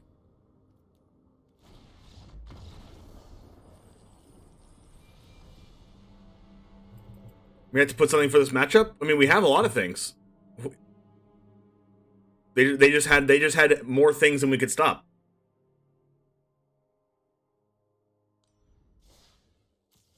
Like they had the actual nut draw. We can't do anything against that.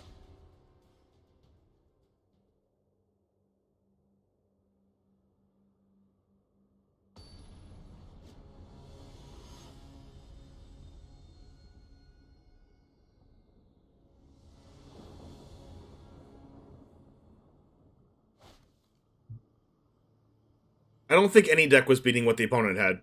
You go, Fritz. Like, in order for our deck to beat that, we would have to have 4 removal spells back to back to back to back. Alright, let's go for this.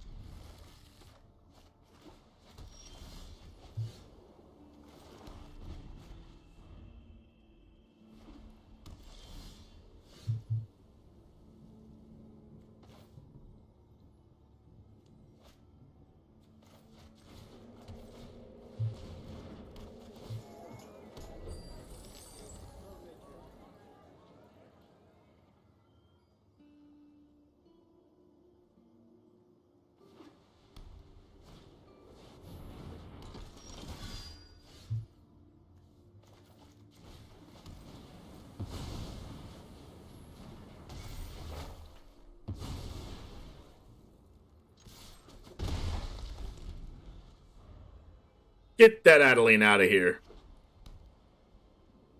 Pass, Wandering Emperor? Skyclave my binding? Are you serious? No, they go for my Innkeeper. Whoa! What?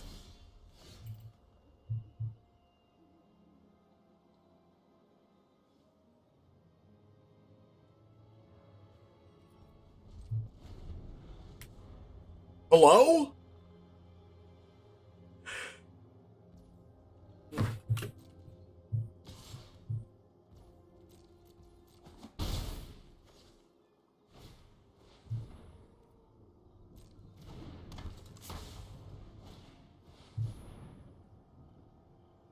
Sun Gold.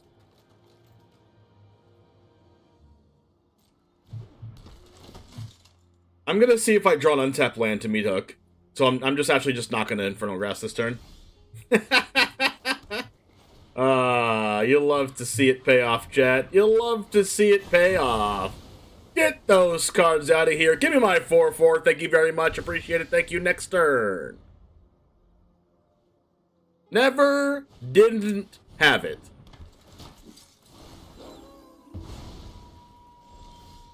Well, that 4/4 didn't really work very well.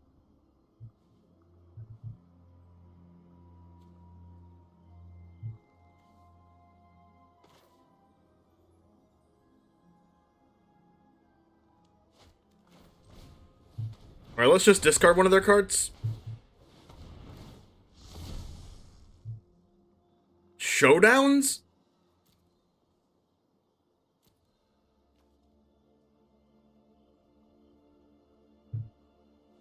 What?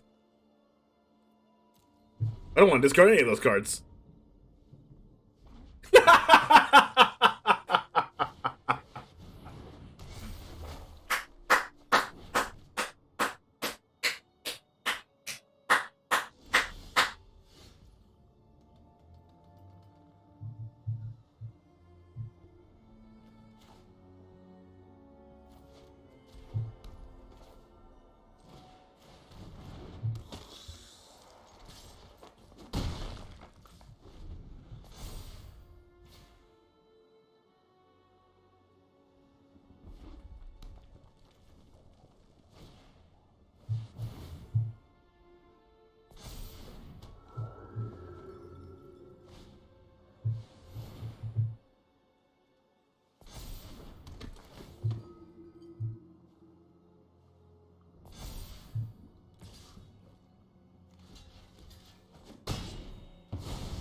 Imagine drawing back-to-back red mana.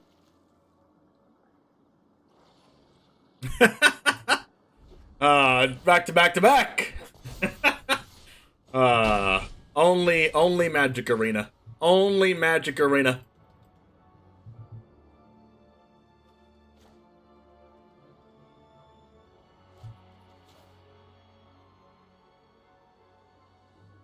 Let's go for drawing any land. And then we can cast our Nighthawk Scavenger.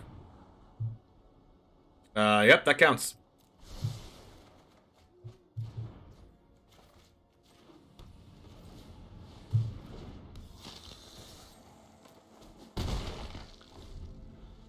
And then we can also cast Coma because we got the land.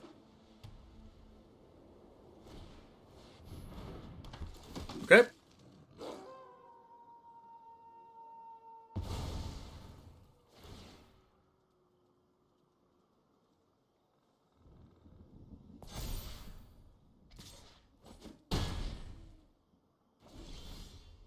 That's a card.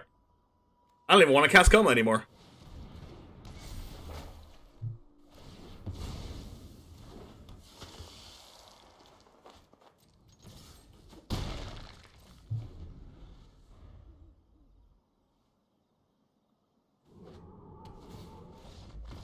Let's go!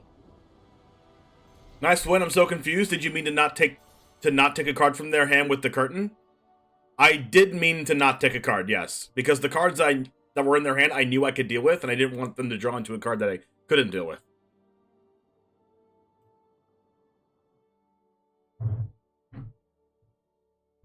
Because I had the negate for the other showdown. And then I had the Infernal Grasp already for the Luminarch. But I didn't want them to draw into some weird crap like Wandering Emperor or something, you know?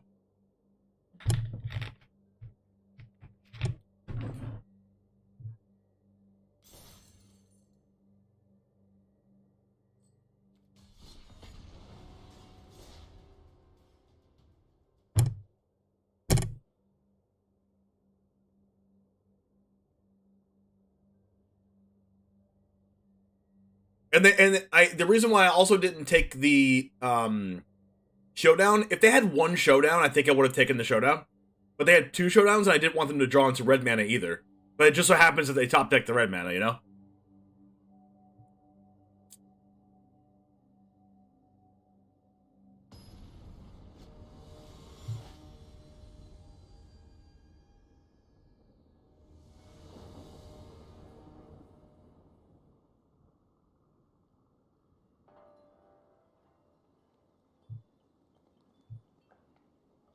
I'm going first. If I draw a land, I'm broken. If I don't...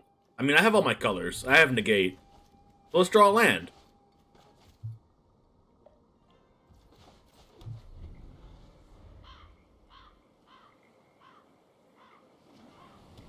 Seiju. Okay, they're a land light in hand. Okay. We drew the land. This negate is probably not going to be as good. We're going to hold it for a showdown.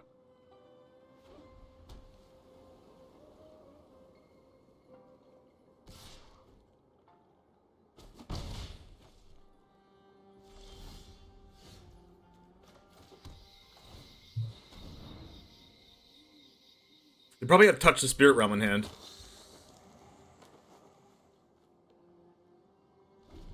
They might just go like land, Spirit Realm, pump the Visitor, attack for 2. Or just go like land, Runeforge. Okay, circle. Spirit Realm, circle, yeah, whatever. Same thing. Unfortunately, we can't hold up negate for this thing though. But next turn we have a really good line of like Tameo plus on the Visitor. Get rid of their safekeeping.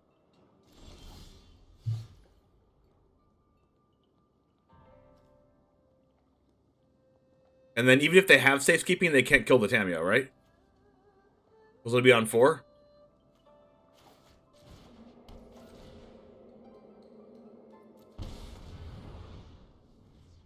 Okay, they have safekeeping, or else that would have never worked. Or else they would, yeah. They have it, we just have to bait it out. This is good. We can safekeeping this, and then they can't actually kill the Tameo unless they have like a couple. Oh, just kidding. What do they have then? What gave them the stop there?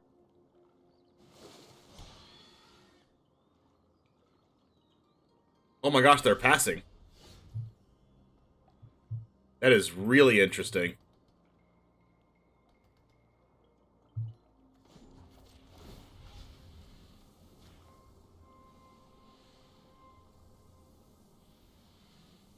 Are you safekeeping this?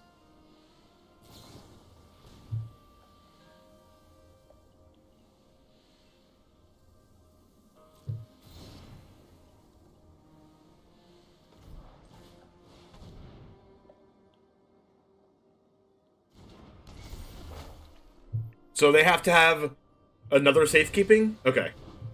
So now they have to have another circle of confinement. But then they still can't kill Tameo.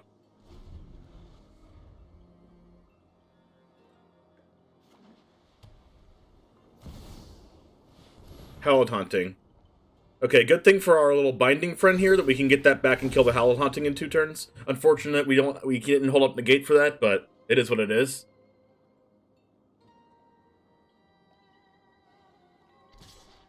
That's an easy block, right? Yeah, that's an easy block.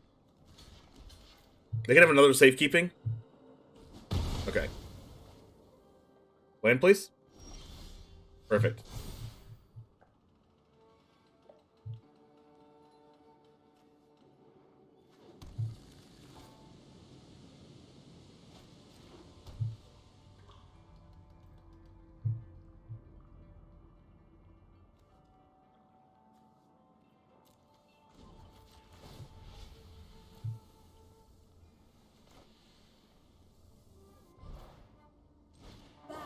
We're gonna hold up negate for a second Haunting.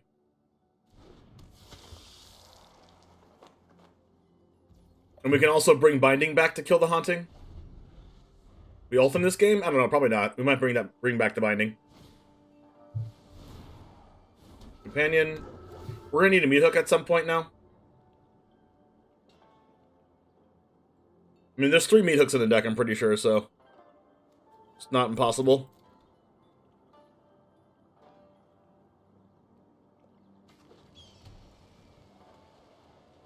I don't think we're ulting this game. What is this, Wandering Emperor?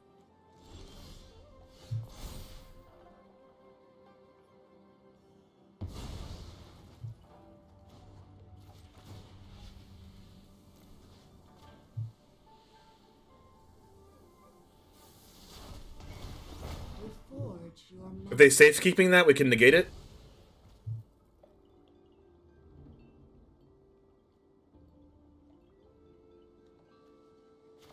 I think I go Innkeeper pass, so we can block Tamio from dying.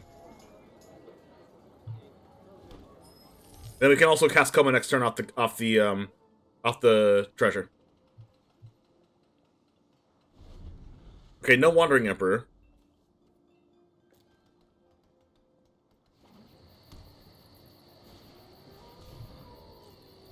Okay. We can tap that down every turn with Tamio. I can even block with the Hive here. They don't have good attacks, though. Chariot's busted right now. Search for our other forest. Chariot might have been the best draw in our deck, chat. We can still hold up negate. I'm gonna go ahead and do this on this. Make sure the trample stays tapped.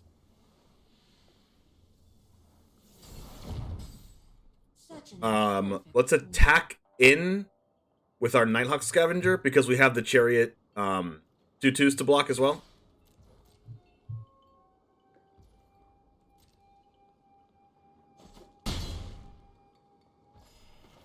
And then play this, hold up negate. Gain 2 life from the Innkeeper.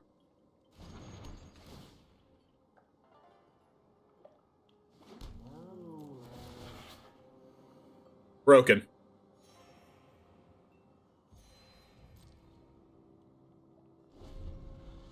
Broken, and I ain't joking.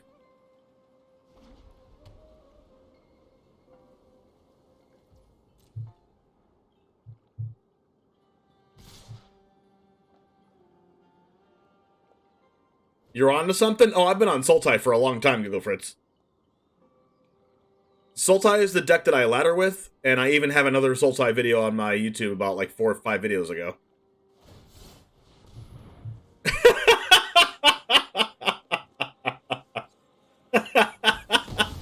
They're scooping. That's funny. Oh, that was funny. If you want to check out my current, my last Sultai video, it's on my YouTube.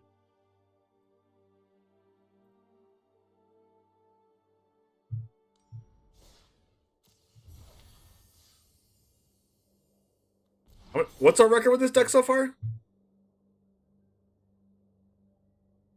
A lot to a little?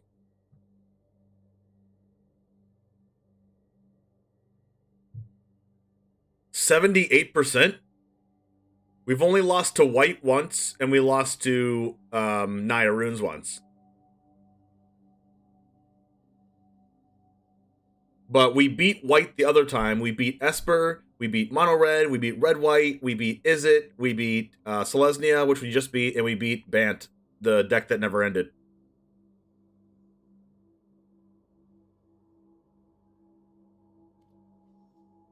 That's enough games for a YouTube video, right?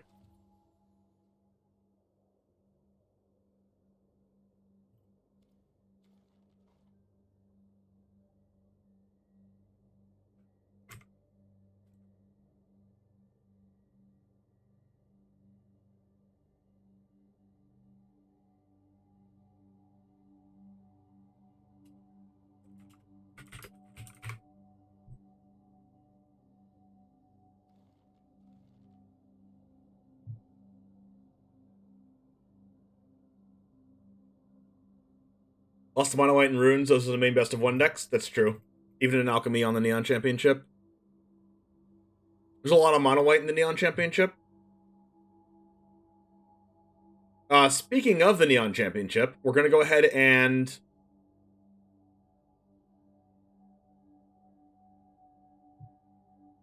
We're going to go ahead and go over there and watch what's happening, what's popping over there. The rest of the stream.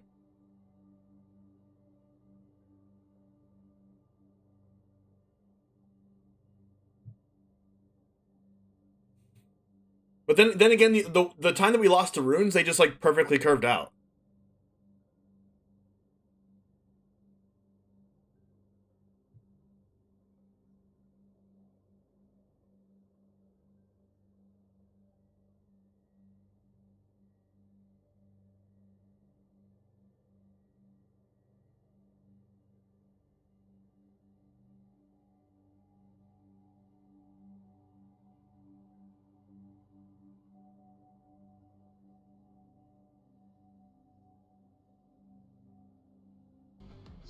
Phillips, we're ready for round number 3. This is the last round of Alchemy for the day before we transition. Last round of Alchemy. A little bit later on. And in the feature this time, it's pretty incredible, Cedric. Sometimes, you know, when you play these big tournaments, random pairings result in a whole lot of nonsense. This time, though, sometimes with a lawnmower, sometimes with the grass. In the feature. What are the chances of that? I mean, come on. No big deal, really. Just, you know, two average folks just casting some spells. What's the big deal? That's right. We've got Yuta Takahashi and Paulo Vitor Damarosa squared off against each other in the feature. Again, this is the last round of Alchemy for the day. We'll be playing more Alchemy tomorrow and on Sunday as well. So you'll get a chance to kind of settle in. What has been your initial thoughts on it, Cedric? You know, this is the first time we've initial thoughts at a high-level event like this. Well, it's been fun to watch. I mean, I like most formats in Magic anyway, because they're all just kind of their own different types of animals. But coming into this particular week, and again, it was a really unexplored format in my... So what he's saying is, Magic the Gathering is like a zoo. Were people going to try to beat it, or are they going to try to join? You have a bunch of different kinds of animals. You have, you know, some giraffe formats. You have some rhinoceros formats. You have some lion and tiger formats. You even have iguana formats. It's only 3 rounds of Alchemy. We'll have more numbers at the end of the day, but thus far, that rune stack has not impressed me, but maybe a chance for redemption. That's right. We get one more data point right now, Cedric, because in the feature, Yuta Takahashi has decided to bring this runes deck that the Japanese team came up with. On the other side, Paulo Vitor Damarosa came up with a deck that maybe was just tailor-made to destroy it. It's the mono white deck that just has tons of stuff that interacts. I mean, Thalia against runes is really good. For it against runes specifically. And you would think, given these two players' history, which we know quite a bit about, Marshall, you and I have been doing this for a long time. Paulo, mono white, yeah, that's not a thing that happens often. And Yuta Takahashi, not blue cards. Well, I guess technically this deck, I mean, look, there's not an island per se, but a lot of these cards can trip, so it's kind of like what he likes to do, kind of, sort of. That's kind of... Well, I thought he was just going to concede right there. When I see that screen come up, my heart just stops. Yeah. I'm like, don't give up yet. Your hand's good. What are you doing? No, but this is not the kind of deck that we oftentimes see Takahashi play either. So, not the kind isn't of style Takahashi the person that just plays like the crazy decks? Dictate what you can and cannot do, and we are seeing this style of deck succeed for players in this format, at least coming into the event. You know, you and I have covered Paulo a lot. We both know him personally. Yeah. How big of a factor do you think it was that he gets to play a card with himself on it in the deck? Look, that's funny. What's the likelihood of that? Been here the whole time, you know. As I've gotten to know Paulo a little bit better, I'm going to say it's a non-zero factor. So it's non-zero. Too good. Just too good. He's got Hopeful Initiate to kick things off. Kami of Transience on the other side for Takahashi. So good start from both players. Here comes Generous Visitor to follow up, as well as a Rune of Speed. That is going to give it a counter, +1/+0. God, that's so strong. Haste on top of all of that, not to mention a card into hand, and that's going to allow him to slam with both. Down to 14 goes Paulo Vitor, who draws Archon of Emeria pass. That is really the talk of the town right now. Archon of Emeria, for its ability to shutdown might be strong, but severely hinder Yuta Takahashi's game plan. Yeah, but the question right now is, as Paulo has to think about his turn, look, if Archon of Miria was a great play to make this turn, I think Paulo would have already made it. But the problem with Archon of Miria right now is that it's a little slow to the battlefield. I think it's Apparition We've here. Got here in Takahashi a pretty Maybe Kami of battlefield, Transience? So instead of going to the Archon, which Takes does the Visitor. hamper runes, it's time to actually Weird. eliminate one of these creatures, and that's exactly what Skyclave Apparition is going to do. So it's not that was a good Archon's draw. time to shine just yet. That was a good draw, Yeah, but like interesting choice in the there future. as well for Paulo, as he opts to take out the smaller but perhaps higher upside creature there with the Generous Visitor.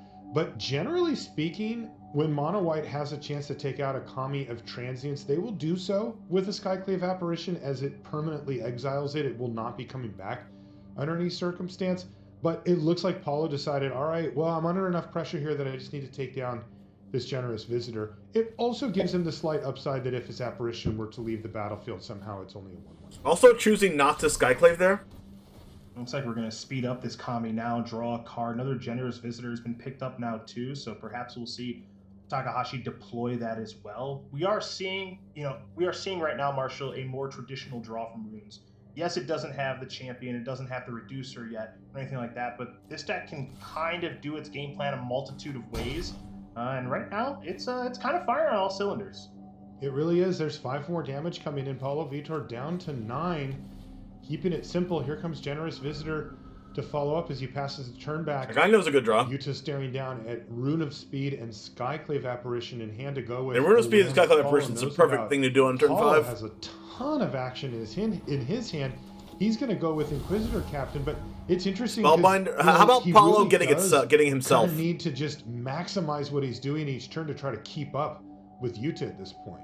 Yeah, Inquisitor Captain there is hoping to try to find one of those 3 drops that can actually eliminate a creature. So if you take a look at Paulo's deck list, he does have 4 copies of Skyclave Apparition, 1 on the battlefield, so there would have been 3 there. The Archons, which are not really what he's looking for, and only a singleton copy of Brutal Cathar, where some players are playing 2 and 3 copies. So Kami of Transience is a real issue here, mostly because of its trample and the inability to really slow that thing down right now alongside trample. Paulo's kind of struggling. We got to see it here said. Paulo's playing Apollo. Elite Spellbinder on the battlefield. You can't not play yourself. Have gotten a chance to actually do that, play a card that they helped design with their own likeness on it after becoming world champion or in the past having won an invitational. That has to feel so cool. I'll play Paulo. And I am Paulo. What up? Yeah, talk about hashtag goals. Look, dude, one day, that is so sweet. I mean, that's just achievement unlocked at the highest level for a Magic He player. said what I said. Anytime this Spellbinder does put a tax he said what on I Rune said. of Speed, leaving Sky Achievement unlocked in the other land, and then the freshly drawn land in hand now for Yuta. Oddly enough, though, this Rune of Speed, it's going to cost 4 mana, but that is still doable at this stage of things. And if you do cast that Rune of Speed, it's going to be your entire turn, sure, but you're going to trigger Generous Visitor. Called it. You're going to trigger Kami. You're going to get to draw a card. And though it's an expensive rune, I mean very expensive, because those things can be free sometimes, that might just be the best thing to do this turn. He's taking a look, and it does look like that's exactly what he's considering here, said. Yeah, he's lining up a Rune of Speed. There it is. Vroom. Tax be Vroom, he says. This does give him an option to draw a 1-mana spell and still be able to play it.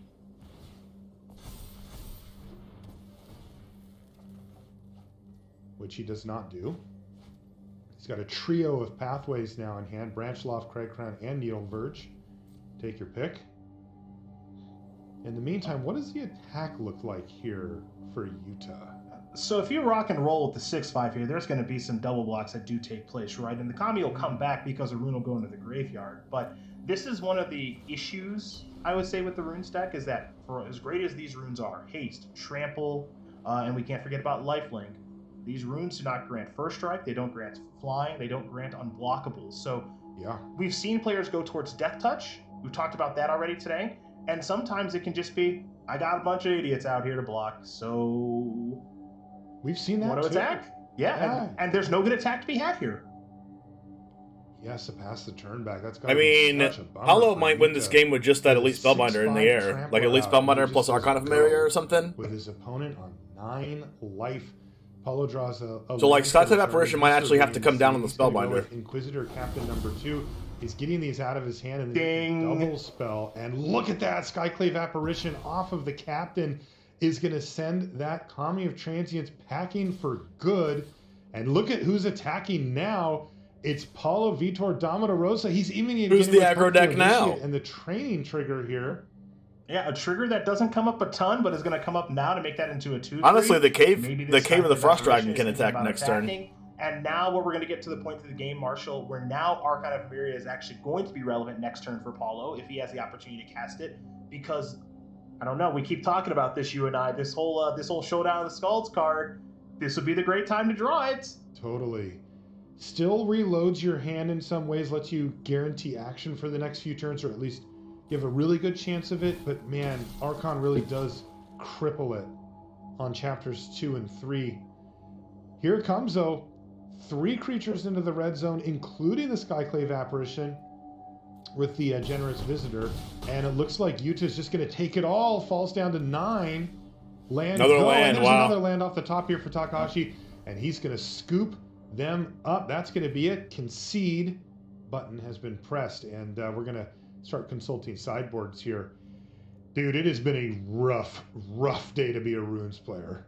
Yeah, I mean, we had a slight advantage bar there towards Yuta Takahashi because he had that big creature on the battlefield, but that Inquisitor Captain just flipped the script on that game. Finding Inquisitor Captain's so freaking strong. That. And here's even worse news, Marshall, is that things don't get better for Runes after sideboard against Mono White. You can see for Mono White, there's another copy of Brutal Cathar. There are multiple copies of Portable Hull. The Wandering Emperor can play a role in a matchup that is creature-based in a very meaningful way. So those cards are easily coming in. I'm curious. Four Fleeting Spirit in the deck. How painful is it to sideboard yourself out? He left one in. Well, I would do that. Yeah, you know. Is that why? You know, like he just couldn't take the last one out. Like, yeah, just having to. You know what? I'm not good enough for this matchup is a tough thing to say out loud. So you got to move yourself to the sideboard. But you take a look at the cards that Takahashi's bringing in: Ranger's Class, Skyclave Apparition, the Wandering Emperor. Those cards are fine.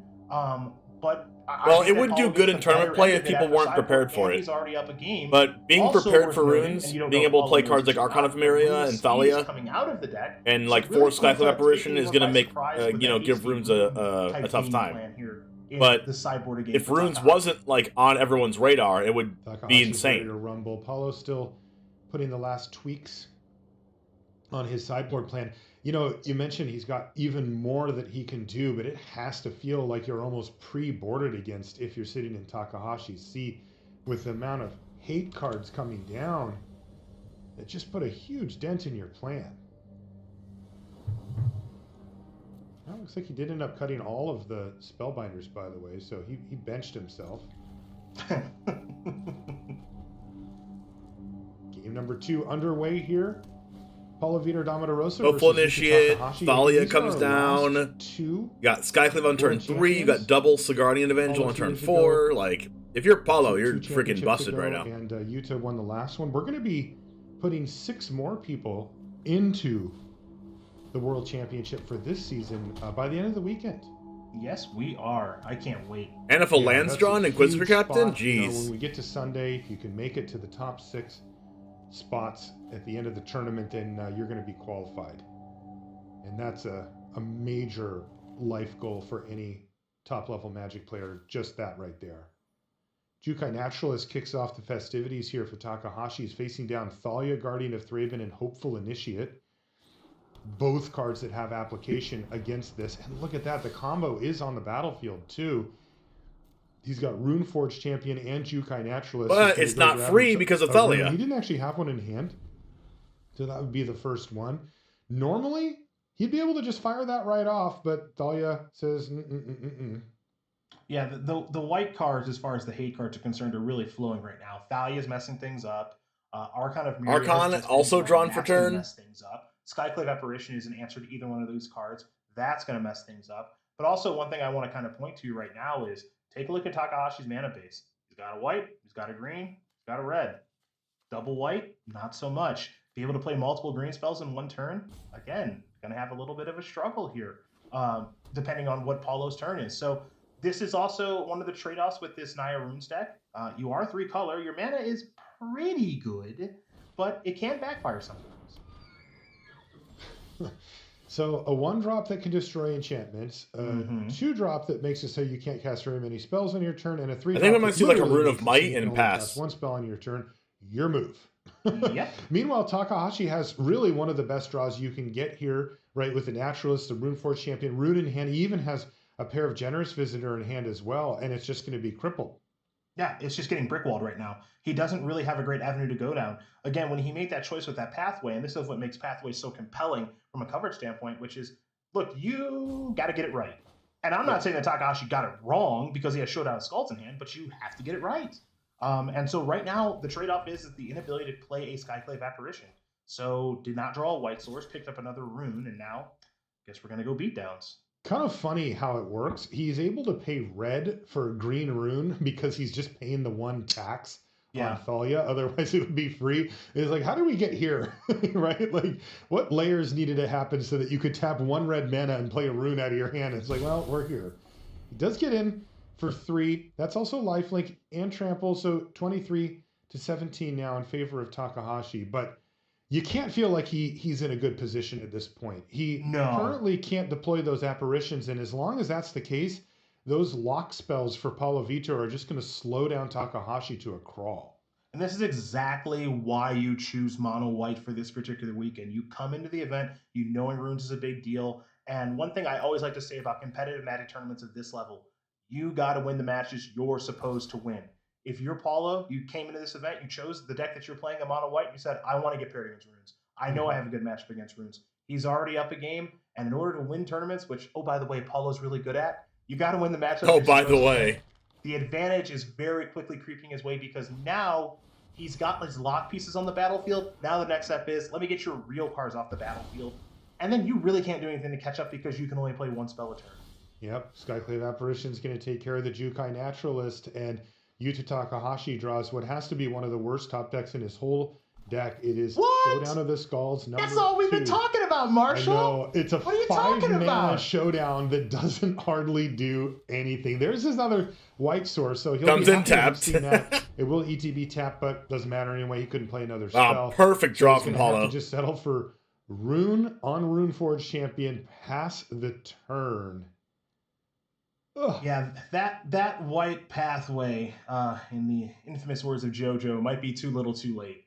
That needed to show up like a turn ago in order to Skyclave plus play another spell. Now, what we're probably going to see is Skyclave the next turn, but speaking of which, we're going to see Skyclave this turn. Take care of this champion. Yuta doesn't even have a battlefield, and yeah, I mean, I love mono white. So you know what I would say, Cedric? I would say that the Runeforge champion's not the only champion that just got taken care of with that. Oh my God! I think the reigning world champion's about to get killed here. He's trying to make a comeback by taking out the Archon with Skyclave Apparition of his own and then following up with Generous Visitor. That's going to give Paulo a little bit of pause about how to approach these next few turns. But Guardian Evangel can come down and tap both creatures and then get in for 8 damage. He could go for Inquisitor Captain and try to just build out his board. The Thalia is redundant in hand. He also does have access to Portable Hole here if he'd like to take down something. But it's going to be Evangel. Go get another Evangel and then tap down both of your things and slam. And he's going to have Yuta Takahashi very much on the ropes at this point. Yeah, this is just too much as far as going wide is concerned, right? So now you get in here for an attack for 8 points of damage. You see the life totals here 17 to 5. And now it's gonna take one heck of a turn here. You and I have mentioned so many times about Showdown of the Skulls being able to get these runes players back into the game, but it's not about that right now.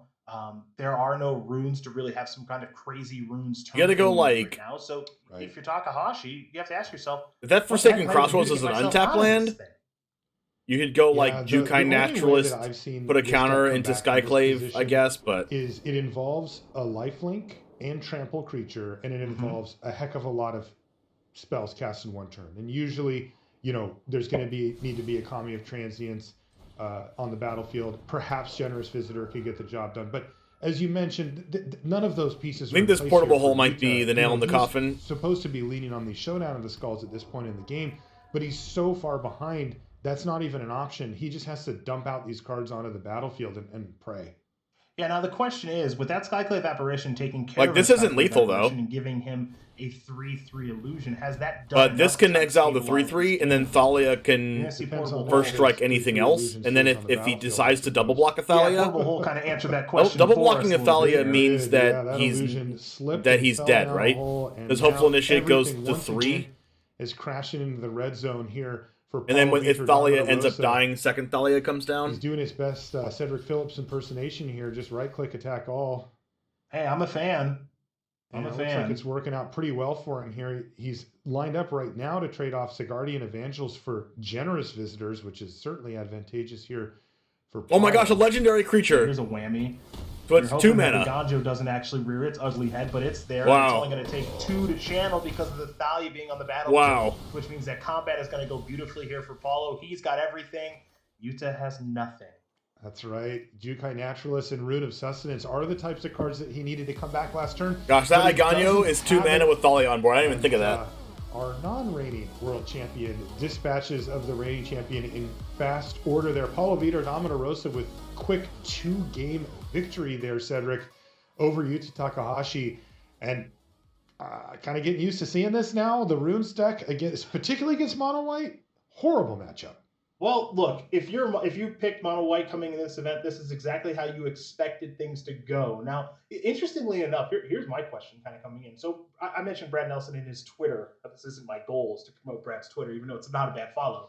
But I mentioned Brad and his Twitter, and he had tweeted, I didn't even know Mono White was a deck getting ready for the tournament. And I mentioned that because, is he saying that in jest or not? I'm not sure. But maybe that's true. Maybe he didn't know Mono White was a deck. Okay, let's play along with me here.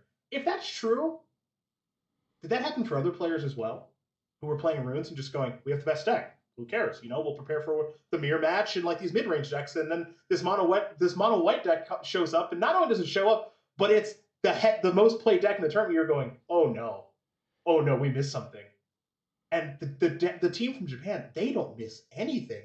So I'm curious what happened here, because this mono white matchup, it looks horrible for them. See, that actually happened to me in a Yu-Gi-Oh! Competitive tournament before. I brought a certain build of a deck to a tournament, not knowing that a deck was a thing. Like, it was a thing, but it wasn't like the deck everyone was playing. And then everyone was playing the deck when I got to the tournament. And I was like, you have to be kidding me.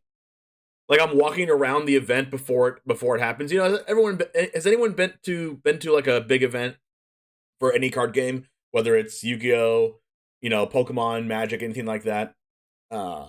And you get there and you're kind of like walking around. Like, you get there, you're good. You're like, oh, I got this. Oh my gosh, my deck's so good. I'm gonna go walk around and see what other people are playing. Kind of surprised no mono black to eat the mono white matchup. Well, people didn't know mono white was going to be a thing. And even then, mono black is kind of bad with the sweepers against all the taxing effects, right? Like, the best thing against that mono white deck is like what? Meat Hook Massacre and like maybe Crippling Fear, but like those things get taxed out of the game like pretty quickly. You've been to one before the Panini started? Panini. Just after I started playing MTG, but I was there to observe and see what the atmosphere was all about. Yeah, that's the thing that you do when you go to a tournament, right? So I was at the tournament, and I'm looking around, I'm going to the tables around the people that I know, around people that other teams from other states that I know, people that I don't get to see every day. I'm like, yo, what are you guys playing? And they're like, we're playing this deck. And it happened to be a deck called Goki, and I was playing Sky Striker. And this is back when like it was full power, like some cards since then have been banned, but they're not banned right now. But they're unbanned because power creep and all that kind of stuff. But there was a deck called Goki, and I picked the wrong deck for the event. I thought my deck was the best, and this was a national tournament, nationals, and everyone was playing Goki. So I was like, "Are you kidding me right now?" So I go to the event, and everyone's playing the deck, and I was like, "Gosh, why are there so many of this deck?" And it hard countered my deck, and I was like, "You have to be kidding me." So I play in the tournament in round 1 to go figure playing against Goki. Round 2 and round 3, I think I win. Round 4, Goki again. I'm like, you have to be kidding me. Round 5, Goki again. I played against Goki in like the first 3 out of 5 rounds, and I already lost. Like, I lost like 2 out of the 3, and I was already out. I was like, God. Like, Has anyone ever gotten a metagame like so wrong in your life before? Like I got it so wrong. There isn't a single mono black deck. Oh my gosh! Like I would think that the decks that can beat that mono white deck are decks with 4 Shambling Ghast and 4 Eye Twitch and a bunch of sweepers and Lulth and those kind of cards. One of the GOATs of the game came in via MPL, having had a nice resurgence of his career over the last few years. Trying to build a second Hall of Fame resume right now. Yeah.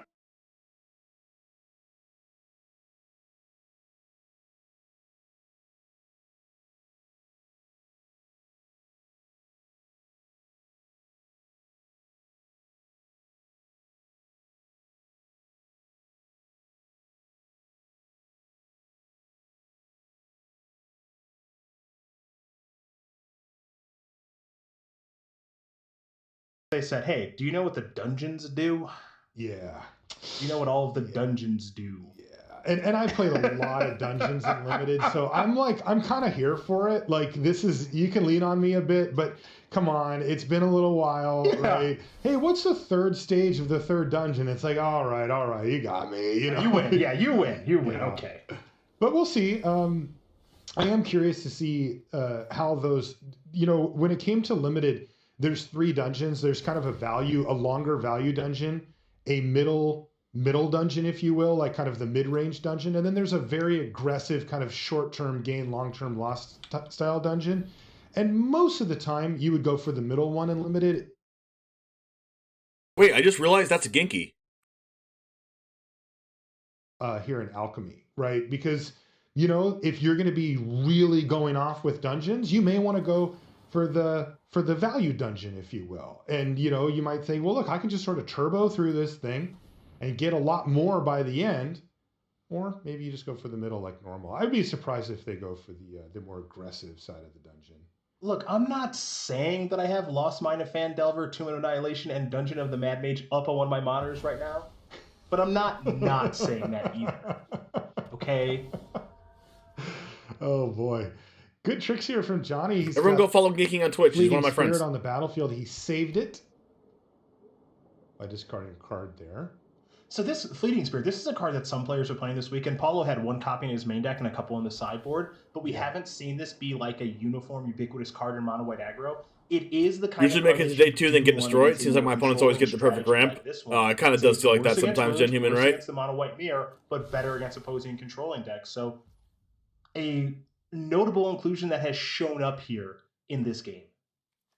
That's right. Yeah, that's true enough. It is a one of in the main here for Johnny as well. Yeah. I'm going to eat some stuff real quick. Board, though. I'm going to mute myself. To me, backs up what you're saying here, Cedric, where, when you see somebody max out on a specific card in the board, it's for a strategy, not for a deck, right? They're saying, hey, if you've got a whole bunch of removal or whatever, I want to have access to this card. Here comes Fleeting Spirit now.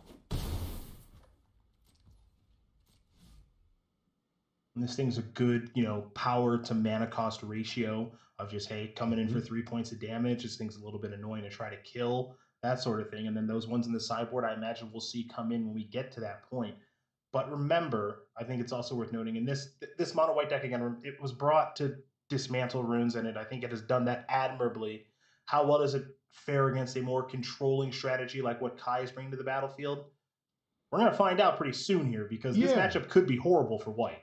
Well, and this is the really interesting thing for us going forward, because from what we've seen, Runes is going to have a very difficult time. And if that's the case, we may see less of it in day 2. Mm-hmm. Remembering that, a good chunk of the day is historic here as well. So it's not a foregone conclusion. But let's assume that does happen. Both of these decks are geared towards beating Runes. Yep. They both have that card, Archon of Emeria. Thank you, Kai, for drawing that right on time. And, and others too, right? And they are both, I've talked to players who are playing both of these decks, and they've both told me we love our Runes matchup. Okay, fair enough. What happens, though, when one deck that is aimed at Runes and then another deck that's built completely differently is also aimed at Runes clash together? And that's what we get to see right here. City Soccer Connoisseur comes down. What a great card. This card is really sweet. every time that blood token hits the battlefield, Cedric, I'm like, really? Like, Yeah, you kind of forget that give it a blood token. Yeah, you kind of forget that it gets that as well, right? You know, 3/3 Death Touch, take your most expensive card, which will probably more often than not be your best card, is already pretty darn good. And then you get a little value with the blood token. Sure, why not? Wow, Kai just took 6 here. So Guardian Evangel and Fleeting Spirit both getting in. Down to 11 he goes, hanging onto that City Stalker Connoisseur. And it's not going to stick around anyway. Post-combat, Skyclave Apparition's going to just take it out. Yeah, you saw Kai using his life total as a resource a bit there. Maybe bigger plans for that Connoisseur, but now it's long gone. But here's the trade-off. Skyclave Apparition, yeah, it took care of the Connoisseur, but you take care of the Skyclave Apparition, you're getting a 4/4 illusion that's ready to do some blocking against these 3/1 creatures. So Skyclave Apparition, obviously a very powerful card, but a little more risky in this particular matchup. Looks like Kai's going to play Takenuma Abandoned Mire as a land here and perhaps lean on the Wandering Emperor. Oh, the big sigh. I have nothing to do. It's your turn. Yeah. The half head shake. IRL, you know, just the little, go ahead. Unbelievable. Yes, you got this one. Unbelievable how I'm flooding. I'm not going to activate my blood token. Just go. I'm really curious to see what Johnny does here because, you know, the Wandering Emperor on Skyclave Apparition is just an absolute blowout for Kai, right? Like, flash it in, kill the Apparition, get a 4/4, block your Evangel or whatever. You know, that's a huge downside play here for Johnny, but, you know, can he afford to just sit? He's got 3 lands in hand. Now, the positive here is that Johnny has a Ganjo. But yeah, you're seeing it. You're seeing it right now. You're seeing it, which is, okay, I know you have the Wandering Emperor. I know it. But also, if you don't have the Wandering Emperor, that's cool. Take 6. Right? So a little hedge. Beautiful little hedge here from Johnny. He's taking away the drastic, the total blowout, right? The just like, oh my God, I don't want to deal with this. And saying, look, okay, fine. If you have Wandering Emperor, you're going to get me, right? Like, you're going to get a card. It's going to happen. There's no way around that. But at least I can do is make it so that you're just getting 1 card out of the thing. Oh, we're going to make a little people. Okay.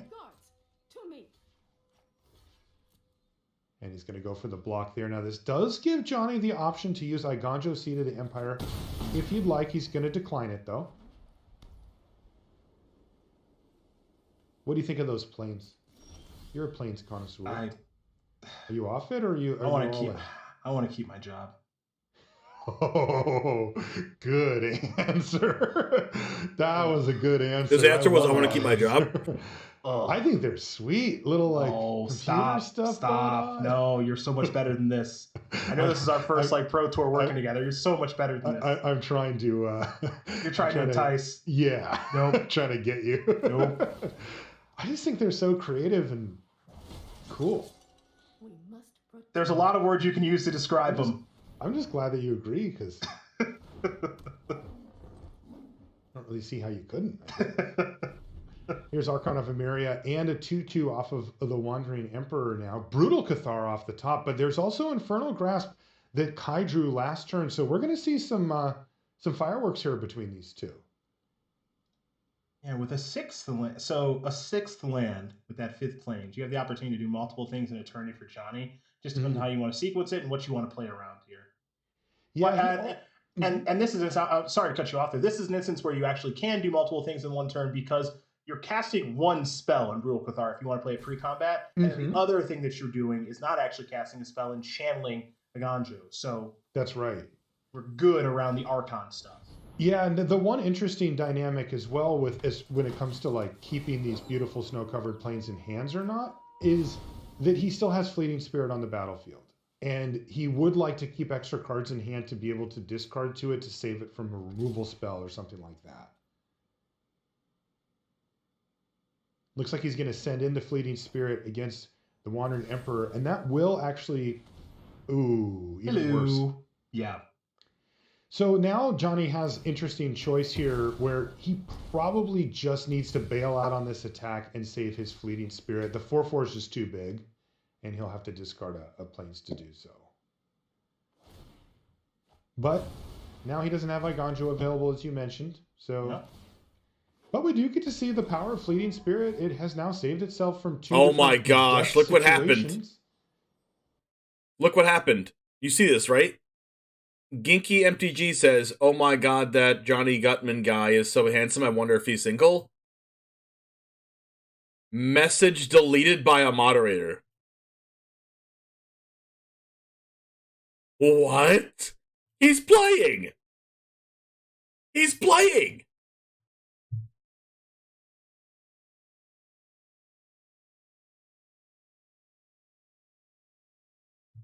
It's time shifted, but it's funny.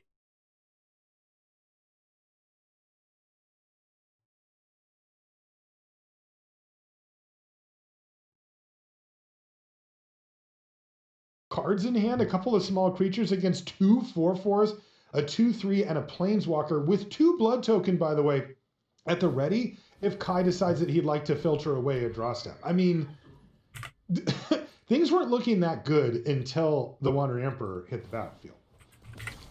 Looks like we're going to do a little blood sacrifice here. So get rid of Valky. You don't need that. A lot of high upside draw steps here. Oh, There's Nadar, Selfless Paladin. And Ginky got timed out for 5 minutes. We might do a little dungeoneering here. Here we go. That Nadar, Selfless Paladin cruises through dungeons. Yeah, with that Nadar draw, I think, and with these activations, these blood tokens, Marshall. I mean, we're thinking advantage Kai now. He's kind of smoothing things out. Planeswalker active, board kind of gummed up, and now this. Yeah, I'm liking the position he's in.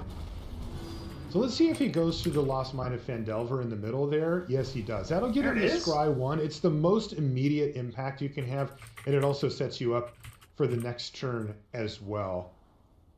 Ooh, P. Diddy, Precipitous Drop. This was one of... It's a good nickname for that card. Okay. Yeah. I drafted a lot of those. So this is one of the cards that was actually greatly improved. With the rebalance. Yeah, with the rebalance. Made significantly better. It's only 2 mana now. Yep. And it turns out, I'll make something 1 mana cheaper. That's a huge deal, right? The knobs to turn on Magic cards are actually very big, right? Like, if you add a mana to a card or take away a mana to a card, that's often the difference between being playable in a competitive format like this or not. And, they turned one of the biggest knobs. They made it a mana cheaper. That ended up pushing it over the top. Yeah, I couldn't agree with you more. Any knob that you change on any card is going to change it drastically, which is kind of a fun little experiment for not only those working internally on the cards for Wizards of the Coast, but also us folks that love the game externally that are like, hey, what if we did this instead of that? That's like a reality now, which is actually really cool just as a thought experiment to think about that we were kind of all right, chat, go like this tweet. The game about like, oh, what if it got freed? Or something like that. And it's like, well, you can do that now. That's funny. Cool. Yeah, we've all had those conversations before, right? Where you talk about cards in those terms, and getting a chance to see it actually play out in front of us has been really interesting. And, they haven't been shy, right? Like, the R&D team at Wizards of the Coast, they've done a lot. Like, it's not just tweaks on individual cards, although they've done that. They've made some better, some worse.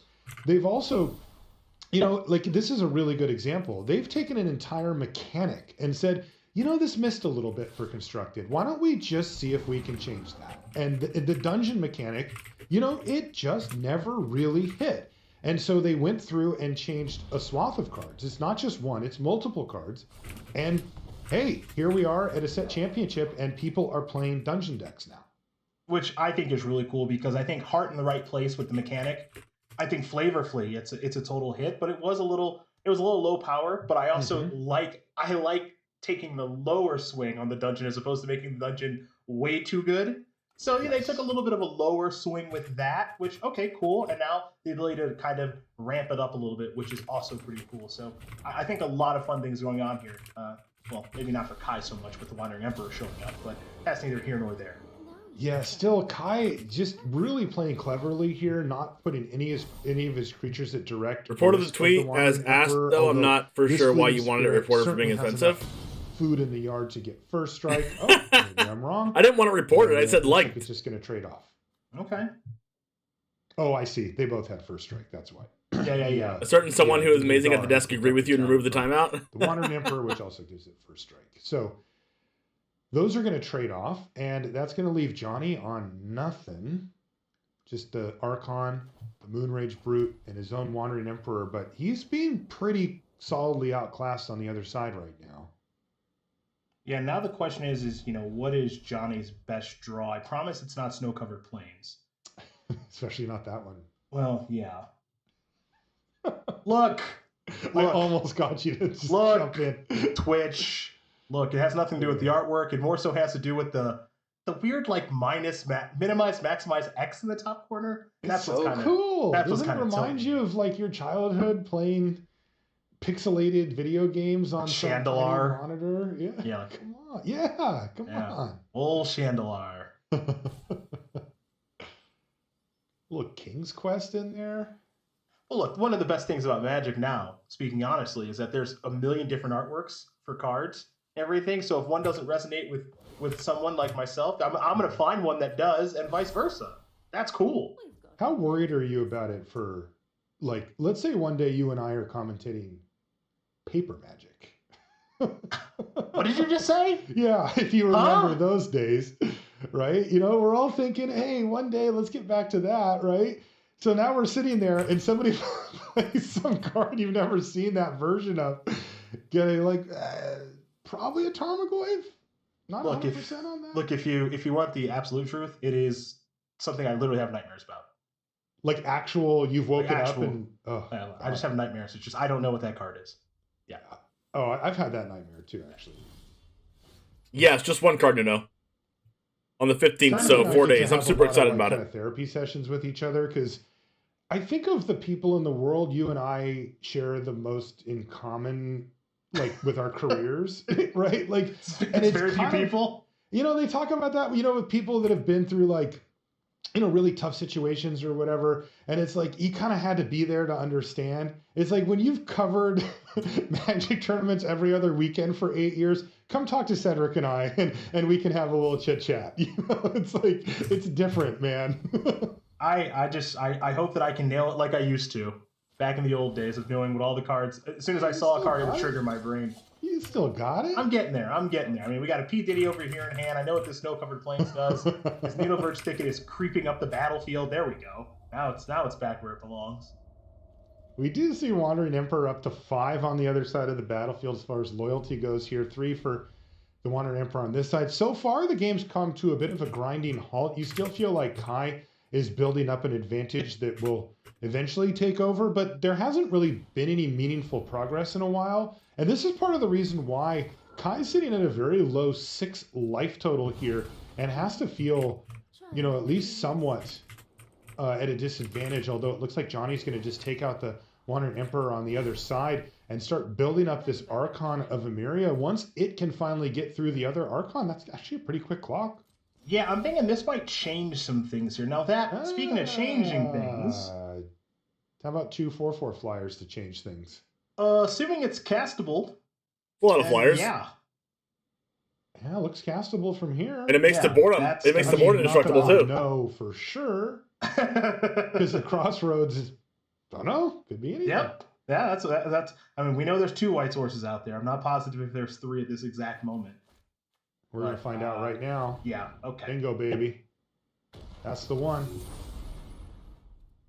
So if the goal was to eventually get through the Archon, that's going to be harder now. So it looks like, okay, so Kai is revving up the band here. Love this attack, yeah. Really wants to put as much pressure on the Wandering Emperor as possible. Once the Wandering Emperor gets the Archon of Emeria up to 4/5, it's such a bigger pain as it's just going to outclass everything on the other side. So Kai's going to take advantage of these 4/4s while the getting is good. And then the Wandering Emperor is going to exile the City Stalker Connoisseur. Good conscience, so it's going to have to put a blocker in front of one of them. And that's what's going to happen here. Down to 2 goes the Wandering Emperor, so it will still be able to buff up perhaps that Archon up to that 4/5 that we mentioned. But it did cost him dearly. There's now another 4/4 on the other side of the battlefield here for Kai. So we see the 4/5 Archon pass the turn back, and are we finally going to see Precipitous drop? Yeah, Kai's been holding on to that thing for a really long time. Really long time. Just trying to pick the right spot for it. Hasn't, also for what it's worth, hasn't had a reason to cast it. -5, -5? It would not have killed anything. Oh, he has not completed a But dungeon now, yet. This is huge. As he worms his way through the Lost Mine of Fendelver, he's going to get a +1. We're going into the counter. We're going into the storeroom. Nobody ever says that. I love it. Yes. That's great. The storeroom.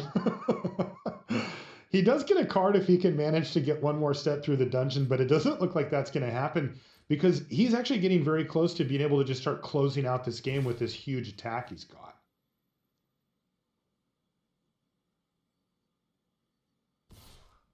Yeah, I think Kai is really, really starting to take over now. Totally. And you can see this attack here. Yes, it leaves It's a him good open to attack, counterattack from because the Archon can put into form and he can't die, and then he's at, and then Geeky's at 12 and he has 12 flying damage on board. So Geeky can't afford to attack. Amazing attack next turn. Kai Buddha on the verge of victory. This has felt like he's had this game for 6-7 turns. Oh God, in a row, Liaison. at least off the top two. Yeah. But he's finally able to leverage the advantage that he gained. Again, going all the way back to the Wandering Emperor hitting the battlefield. Yeah, well, really, if you're thinking about it, right? I wonder if Johnny's playing from an igloo. Why?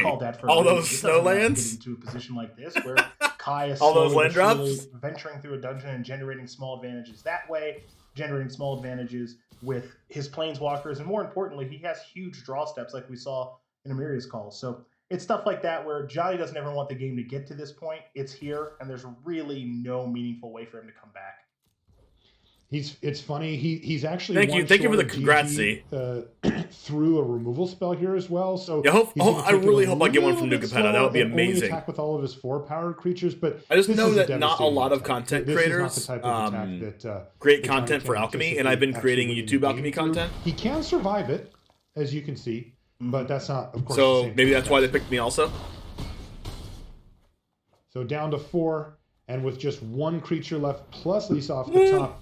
Is going to hit the battlefield, and it's going to be another land off the top. So Kai Buddha is going to take down game number 1. But I have no reason not to trust him at this point, Mulder 3, as far as I'm concerned. It sucks that Wyatt Darby was not given a preview card. There, but right? I can guarantee you that I was given a preview card, and I've from Johnny had an advantage for a while. It sort of started. I've already had it. The so mid-range deck really did what mid-range decks are great at. It kind of ground out that middle part of the game.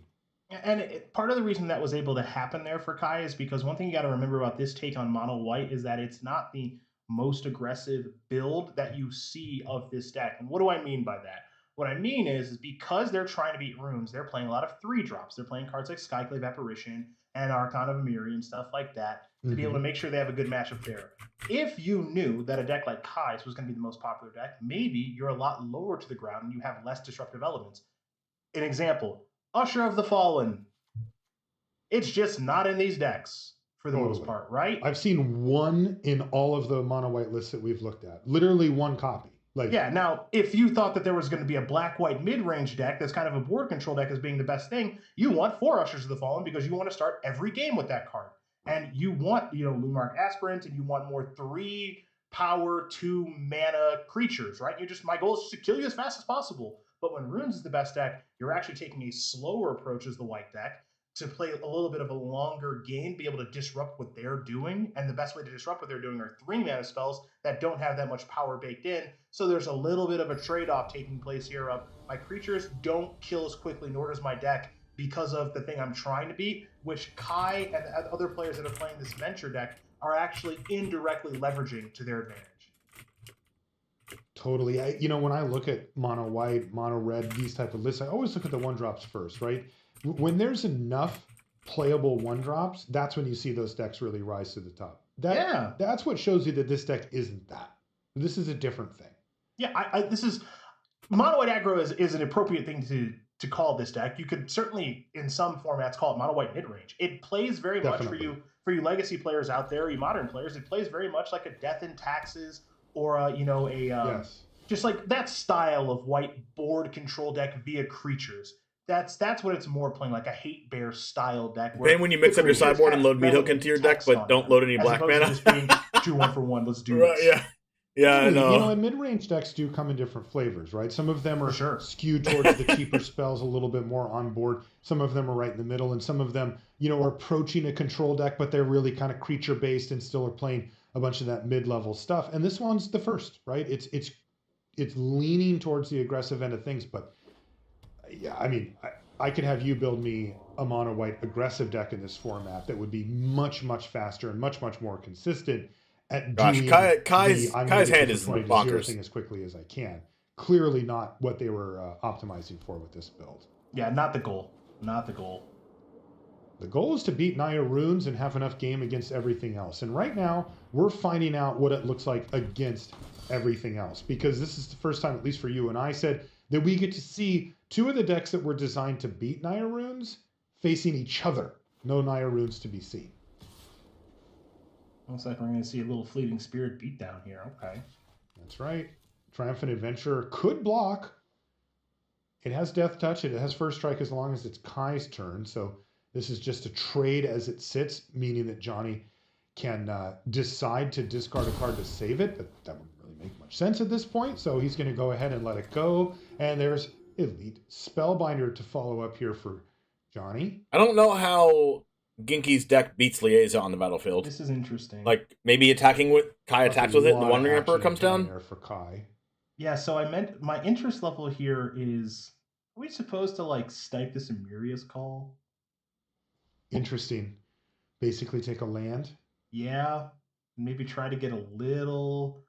I don't want to say fortunate-ish, but the only reason I don't love this is because Kai does have other plays, right? He's got 2 Graveyard Trespassers with the 3rd land, or you could just take Elisa and say that's never going to work itself into the equation this game because it's going to cost 4, 5, 6, 7 mana. So looks like that's probably a safer thing to take. That thing's really hard to beat anyway. Nadar Selfless Paladin, nice top deck there for Kai. He's going to run that out right now. Let's go into that dungeon again. Snaps off Lost Mana Fandelver once again. That's going to give him that scry. You know, that makes a lot of sense to me because that's the one that gives you the immediate... Ooh, Valor's Stance going to get rid of Liaison. Scry one right away. And, you know, when you're digging around for lands or you need to find certain answers, that's what you want. And then you can worry about the rest later. Yeah, you get to go to the cave's entrance.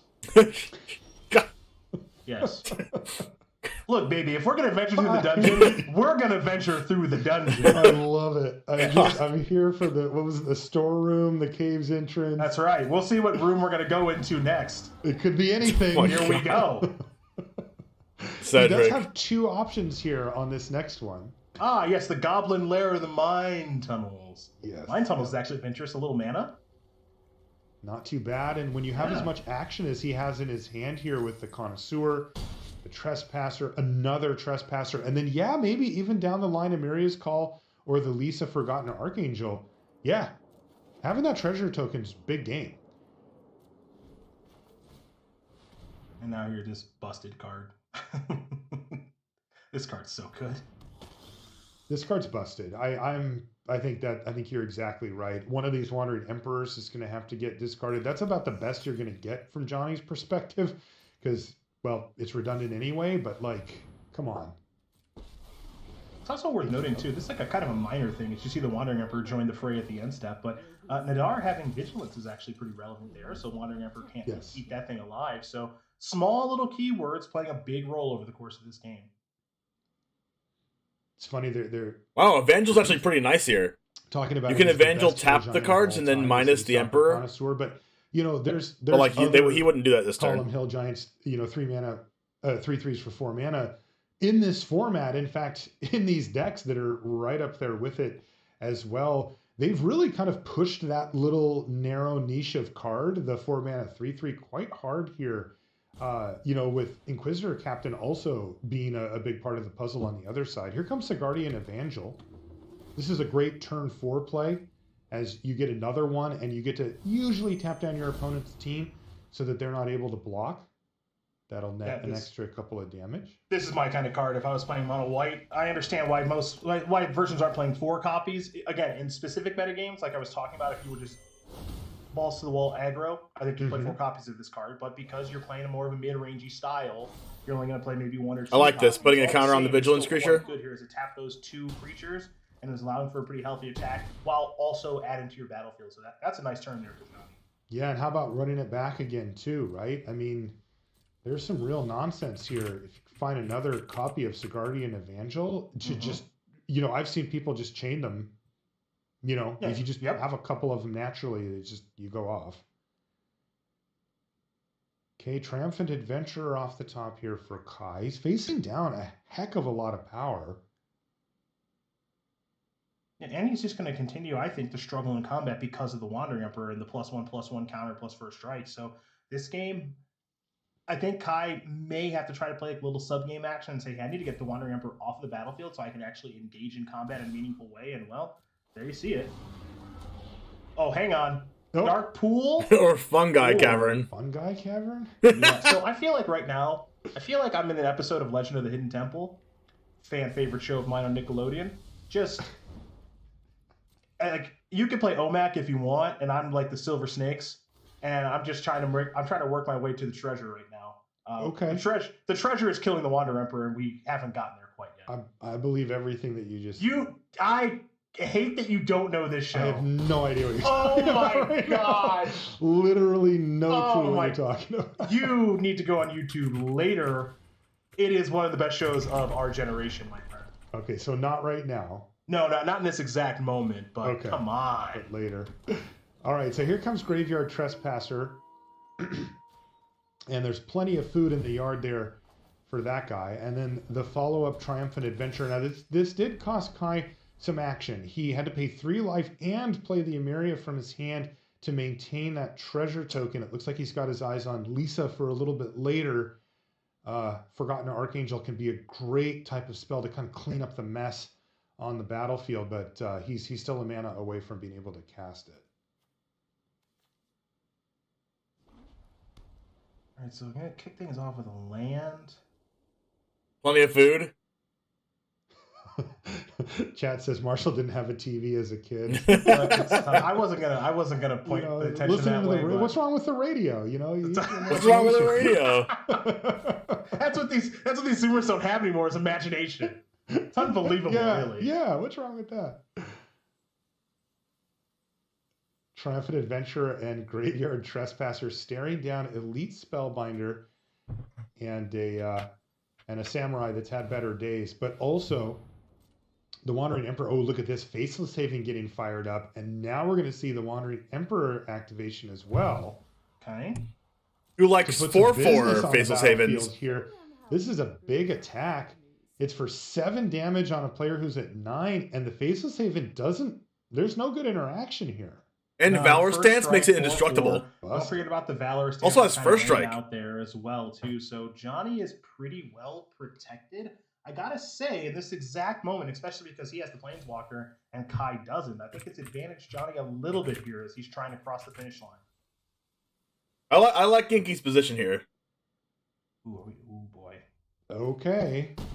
So this plan would theoretically work if a land came off the top, but Valorous Stance probably means that's not a thing? Probably. Because you are getting a transformation into Graveyard Glutton. So maybe some life gains on the way, maybe. I'm not sure how much that matters. Yeah, that could definitely matter, for sure. Like, it means that the Elite Spellbinder isn't lethal on its own unless the Emperor puts a counter on it. Going from 2 life to 4. Also, the 4/4 very relevant here, as it means that if it does connect with the Wandering Emperor, that it is enough to take it out. Also a drain for 2. Just go for these creatures here. This will be a drain for 2, 14 for Johnny, and up to 4 for Kai. And an interesting decision here for Johnny. Does he use Valorous Stance? Does he chump block? He chump blocks. Okay. He knows about Lisa, remember. He's the one that put that into that. All right, this is going to be game. Is this game? So now you're just all in casting this. Yeah. 4/4, yes, and 3/1 increased by Wandering Emperor. Is yes. That right? gets used on the Valor Stance gets used on Liaisa. 4-powered creatures. And then the game's over. The Haven already has a counter on it from before, right? Yep. So that should do it.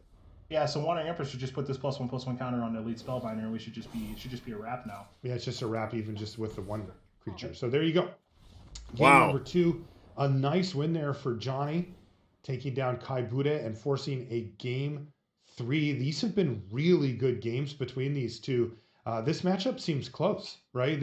You and I maybe got a little used to seeing. I think the advantage is to Kai in this last game, middle. for sure. Yeah, we have been running into some lopsided matchups thus far. So much life link, so much like random life gain. There's like death touch going on here. There's removal spells. Value as he ventures through dungeons, and Johnny just and a lot of hoping that his draw doesn't come. A lot of Genki's cards get kind of outvalued. The biggest difference here, I would say, is that in this particular game, Kai will be on the play. So ideally for him, playing on the front foot more so than the back foot. Really curious to see how this plays out. As is characteristic these days for most even monocolor decks with an assertive game plan like what Johnny's playing, they're way more resilient than you'd think, right? These aren't the type of...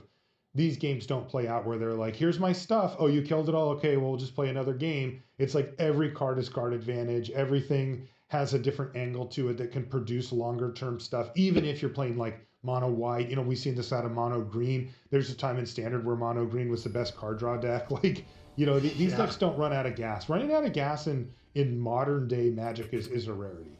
Yeah, it's hard to do. It's just more so as, you know, is the thing that I'm doing better than the thing that you're doing? I think that's the question more often than not. Kai, not up to it. That's not a great hand there. Well, Johnny's hand I like actually quite a bit. It's an actual one-lander there for Kai. Like, it's hard to get that. He has so many spell lands in this deck, but he managed to find it. Yeah, I'm going to assume he's going to send it. Okay, this is... Oof, that's a slow keep right there. It is slow. I do think he's going to keep it. I do think he's going to keep it, and I'm not sure what card he's going to put back. I'm going to assume some sort of land here. It's got to be better than a 5-ball. Yeah. But if your first play comes down on turn 3, you know, you're okay, but sometimes you can get behind in those situations, and all of a sudden they're like Apparition hit you, and you're like, play a thing, and they're like Apparition again hit you, and then the GG. Yeah, I would feel a lot more concerned for Kai if he was on the draw. Yeah, just getting run down. The fact that he's on the play, I think he's going to be okay. Yeah, what do you think about Johnny's opener here? He's got Fleeting Spirit, Elite Spellbinder, Thalia, and Wandering Emperor with 3 lands. Yeah, and one of those lands is a Faceless Haven as well. So you know, he's got things to do over the course of the early and middle stages of the game. As you know, he doesn't want to get himself deep into the late game, but you know, he's got some resources here that are really nice to like.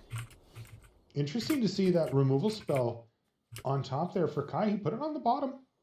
Exile target monocolor permanent. I mean, that hits everything. But he wasn't interested. A little awkward there for Johnny. He draws his 1-drop now, but nevertheless, he can continue to curve out by starting things off with a 2 of his choice, Fleeting Spirit for max power, or if he feels that it's worth disrupting, he can play Thalia, and that's what he's going to do. Yeah, oddly enough, the Thalia play is one that I don't think Kai cares about even a little bit because his hand is entirely creature-based. So it's like, okay, so you played a 2/1 into my deck that has like a lot of 3/3s and stuff like that, as we are in the Caves entrance. But more importantly, you know, this Thalia really can't meaningfully attack, and it's a bit of a non-bow with the Wandering Emperor, so yikes. 5-mana Wandering Emperor in hand now for Johnny, excuse me. He's going to play Elite Spellbinder and take a look at what's going on. Last time he saw Lisa Forgotten Archangel, and he said, you know what, let's just set that one aside for now. Will that be the case here? That looks like he might have some... I never run out of gas playing MTG. I blame Taco Bell. Same here. The Graveyard I love freaking Taco Bell. Gives us all the gas. Connoisseur. There is no 4th land. All the gas. But, you know, draw a card every single turn, so it could be coming. And then Bloodchief's Thirst. Less important, I'd say, than everything else that's going on here. But, you know, Elite Spellbinder is so powerful, 1, because you get to take a card, but 2, the information you get to work with as well, knowing what's coming and what you need to try to play around.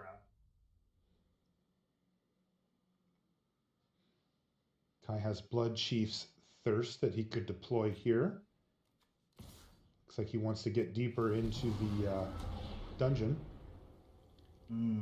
Mind tunnel it up. I think it might be time to do some tunneling. Yeah, that's what he's going to do. That's going to help him get out of this mana situation. Johnny's had enough of the dungeon. Crystal Stalker Connoisseur is going to get rid of the Wandering Emperor, which is nice. City Stalker Connoisseur, one of the best cards in the format, is going to hit the battlefield. And this is just huge. It takes away the option of the Wandering Emperor down the line here. And that blood token could come in very handy for Kai as well. So this is actually really interesting. So that City Stalker Connoisseur comes down, and of course it takes the most expensive card in the opponent's hand, right? Mm-hmm. But I think if Kai had the option to go, I'd like to take a look at your hand and pick a card. Mm-hmm. He may have wanted to do that because the Wandering Emperor is still another turn away because of the Thalia. So if he had the option of just like, look at your hand, select a card, I'm not convinced he would take the Wandering Emperor because at the time he cast the Connoisseur, Johnny only had 3 mana. So it's actually just kind of interesting that, yes, City Stalker Connoisseur is awesome, and taking the most expensive card is awesome, but maybe in that instance he would have gone, I don't know, I'll take Adeline. Or something like that. Sure. Maybe it would have been different. Spellbinder plus Hopeful Initiate seems good here. That's why that card's not good, because you don't get Yeah. All right, here comes 2 Fleeting Spirits into the zone, which is red. There's City Stalker Connoisseur and Graveyard Trespasser, both at the ready.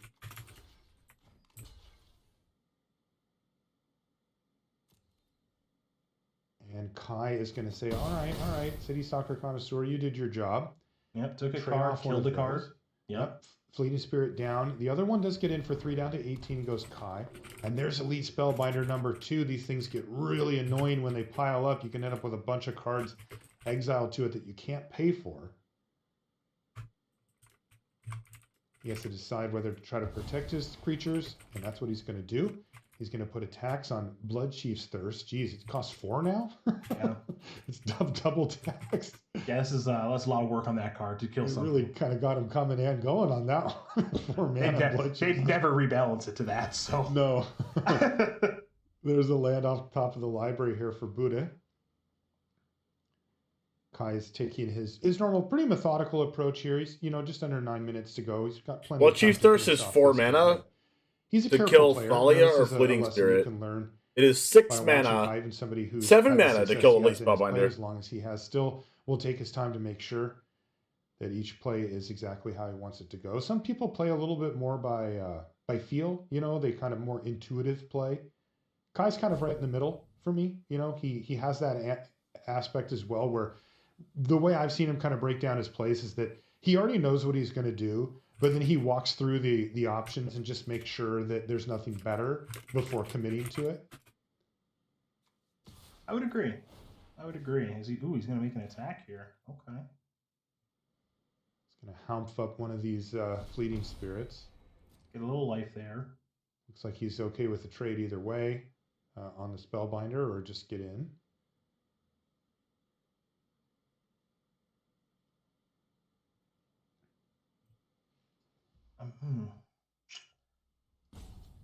You still chuckle when Malone calls it City Stalker Croissant because it snacks on the other deck? Does he really call it that? I've never seen him play with that card before. City Stalker Croissant. And you already know one card. That's just hilarious. Adventurer. So let's see what's going to get discarded. He's going to discard a land. Yeah, he probably figures he's got the Triumphant Adventurer at the worst here. Okay.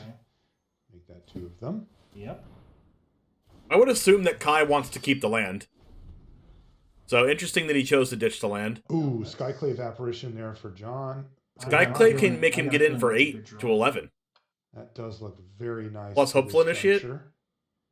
Really good hand here for Johnny. He can deploy all of his hand, a 3-drop and a 1-drop if he'd like. He can choose between Adeline and Skyclave Apparition, plus Hopeful Initiate.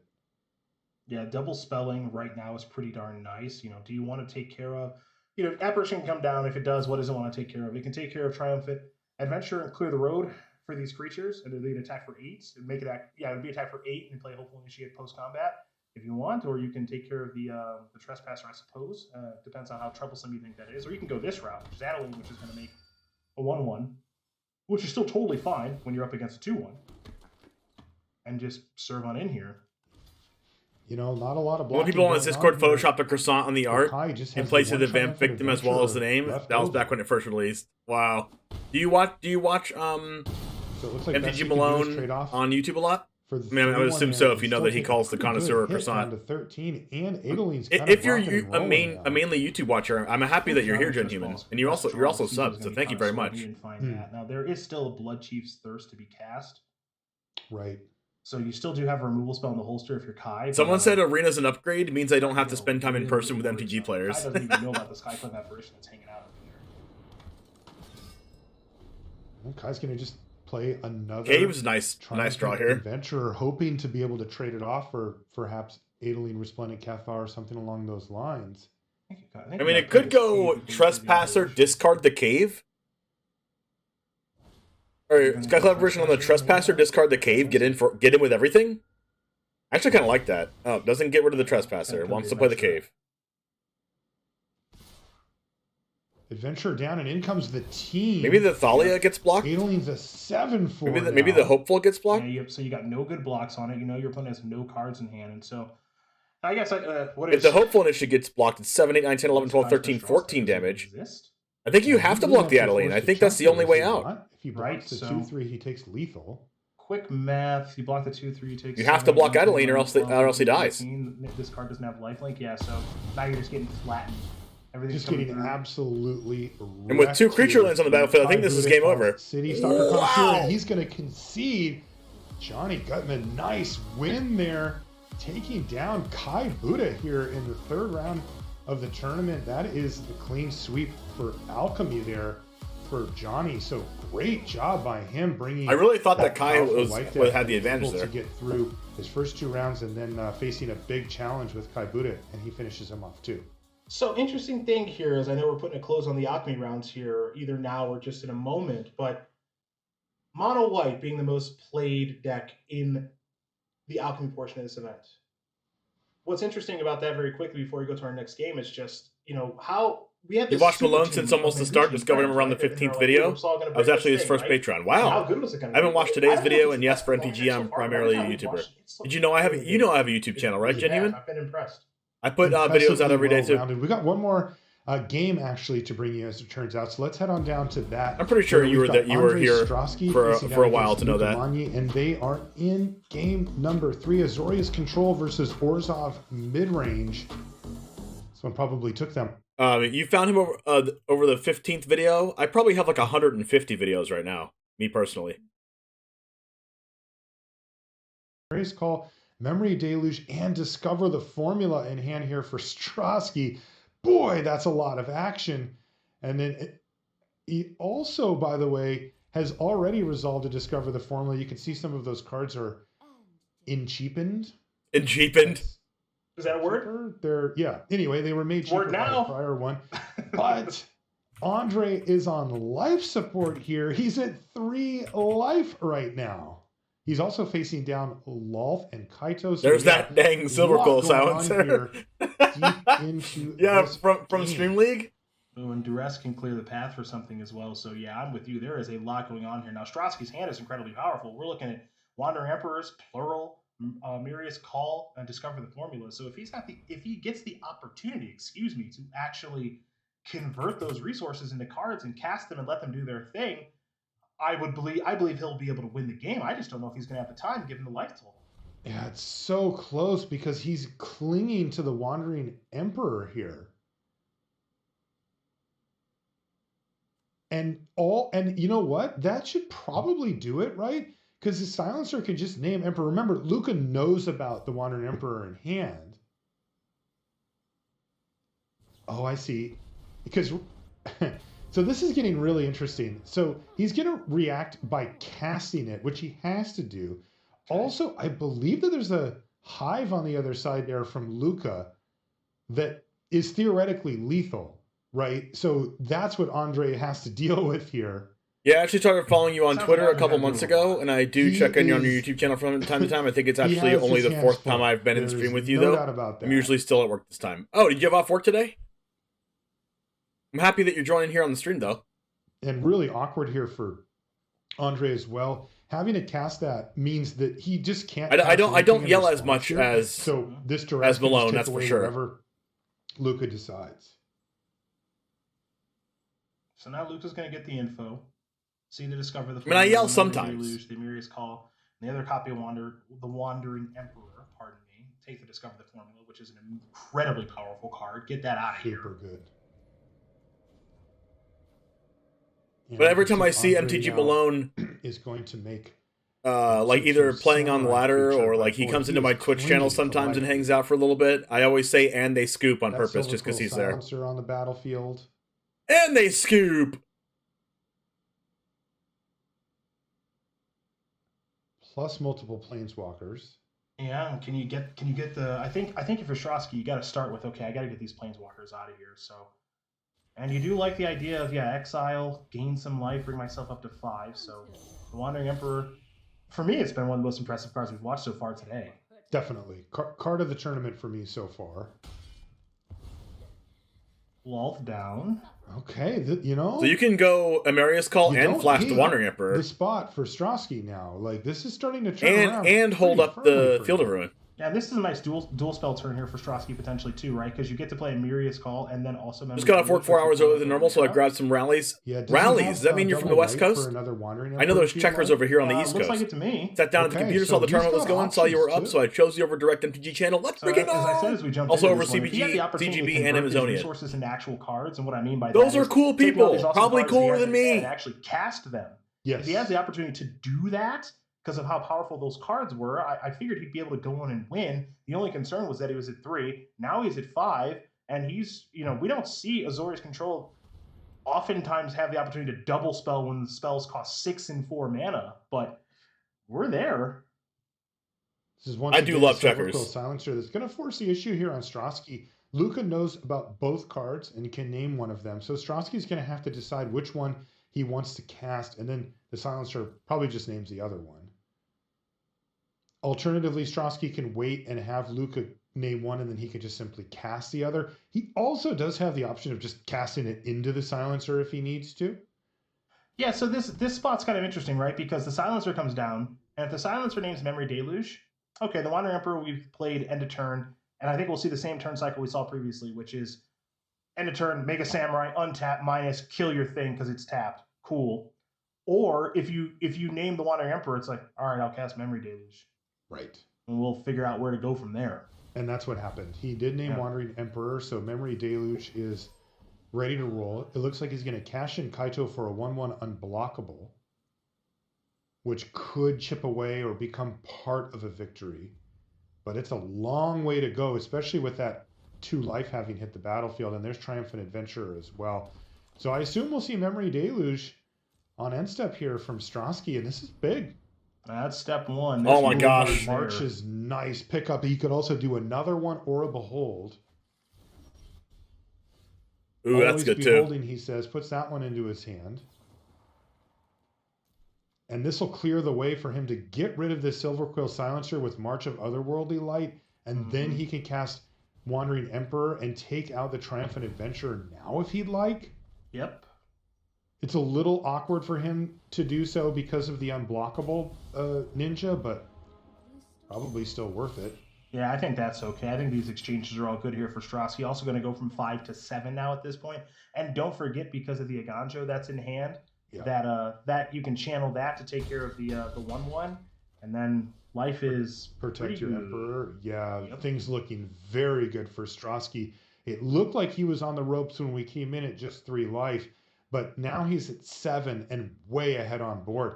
Boy, 3 life facing down a creature and 2 planeswalkers. Hey, your old LGS back used to be checkers, about a minute walk from the LGS. Ate so much checkers between rounds. Oh my gosh, yeah. There's a 7-Eleven right by Cool Stuff Inc., which is my LGS, and like everyone goes to 7-Eleven, gets whatever they want, like in between rounds. Yeah, but it gets the opportunity to do this instead now, which is Behold the Multiverse. There's a counter. Oh, that's like top, right? It's hard to pass those up. Perfect. Just absolutely perfect. It's just the insurance plan that he needs. And right now, Luca is going to have to fire off Wandering Emperor immediately if he wants it to resolve. He decides not to. He I suppose, like the chance to hit one of these angels while still keeping his Wandering Emperor around. But it's going to get nabbed by Saw It Coming. Fortunately for Luca, has another one of these. You were lucky back when you were 20, so you didn't gain weight. That's how I feel being 29 right now. Here for Luca, because he A, is facing lethal, so that kind of matters. But B, if he's going to come back in this game, he's going to need these things to be on the battlefield, like Wandering Emperor. Man, Wandering Emperor is so good. It's a really good card. Not only is the card really good, but it's also just incredibly well designed. I think just flavorfully and everything. I think it's one of my favorite cards I've seen in years. Yeah. Yeah, when we looked at it on the podcast, I said, wow, this card's really great. Like, it has like Silver a Quill limited Silencer focus just thing where seems it's, like not very creature good. I mean, it's a combat 2-mana based, 3/2, where I a lot of guess. Planeswalkers are more about like drawing cards or doing special effects or whatever. Yep. And I was like, this card just seems sweet for limited. And Luis was like, yeah, it's pretty good for constructed too, I think. yeah. And I mean, I wasn't really commenting on that, but he was just saying like, this card's busted, you know, and maybe that's strong, but it is certainly worthy of seeing play here in Alchemy, no doubt about it. It has been really impressive. So another Silver Quill Silencer on the battlefield, and now we're going to see Hive of the Eye Tyrant fired up. And I think that the Iganjo Seed of the Empire has been saved for it. Y'all a bunch of young whippersnappers. Either way, it's solved. I didn't even see Yeah, how old are you, Jennyman? Easier. Old enough to watch the moon landing and remember it. Gotta be 1 mana short. How old is that? To flashback Memory Deluge right now by my Don't know math, how old that is. but that's not the end of the world. You're right. 31? Yes, it's just one short. 33. 32? 37? But Luca has to be extremely careful here. 41. He cannot attack, or a removal spell would spell doom. Mm-hmm. But he didn't. The moon landing was in 1969, so you do the math. Okay, so you start developing your memories at like 5 years old, but you don't remember a lot at 5 years old. You probably start remembering a lot of you probably start remembering a lot of things around when you were like 9 and 10 years old. So like. Yeah, you know, I think you're right though. He was. I'm going to take a quick guess that you were born in 1960, which makes you 40, 50, 62 years old. I don't see how 62 is what I'm going to say you are. 62 from 7 to 0 with what he's got, right? No cards. Tell me if I'm right. He can kill the Wandering Emperor, and the best he can have is a 2/2 unblockable. Luca's deck isn't built to pile on 5 extra damage in a turn. It just doesn't. No, it is. No, it is not. So now he can just say go, and it's going to be can off the top. That is close, not but I'm not quite that old yet. Andre Strasky. Okay, so you don't really remember it, like you barely remember it. So a nice little Gentleman. So you are 59. His alchemy campaign. You're 59 because it was in like 3rd grade, and you have a very weird historic, which is exactly you have a very what like weird after this round's kind over. of Any like Twilight Zone-y remembrance of the occasion. Like you remember like one thing about it, but didn't remember watching all of it. Mono white aggro, and we got to see a more traditional control deck there in Azorius control, kind of do Azorius control-esque things. And like you remember being alive during it, but you don't really remember like a lot of details. For me, I haven't personally played a ton of Alchemy. Spent time playing it to get ready for this tournament, but I don't know. I think the format's cool. It's different. I know it's kind of a shock to the system of like, what are they doing? They're rebalancing cards, all this other stuff. But I don't know. It's 2022. Try some stuff. Let's see what happens. It's cool to me. I was in 4th grade during 9/11. It's interesting to see some of the cards that have been rebalanced reappear, and then some of the ones that didn't quite make the cut before see some play. That's what it's all about. But I mean, I still remember it. I still remember my teacher. Taking a short break. When we come back, though, we'll be transitioning. I still remember my 4th grade teacher during 9/11 making us write a letter to firefighters from 9/11. And I was in 4th grade, and I didn't know what was going on, but I knew it was important, and they had it shown on the TV and stuff.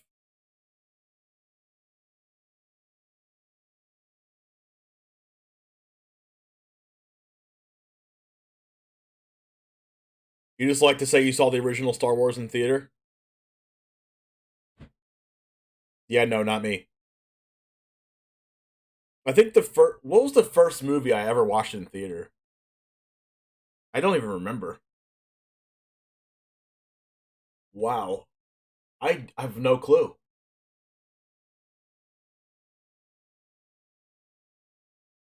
Like, it had to be like something old, something like Legally Blonde or something. Like, I have a twin sister, so we would all go out with our dad to the movies, and it was like that, or I don't know if I saw Made in Manhattan in theaters. I don't remember. I know for a fact we saw Legally Blonde in theaters, though. But I don't know if I saw a movie before that. When did Legally Blonde come out? Legally Blonde release day. July 13th, 2001. Wait, theater release day. Theater release day. Okay, I guess it was July 13th, 2001. How old was I? I was 9. Okay, so it must have been this. I was 9 years old. Wait. Movies released in what? The year 2000? Let me see if I remember seeing one of these in theaters before that.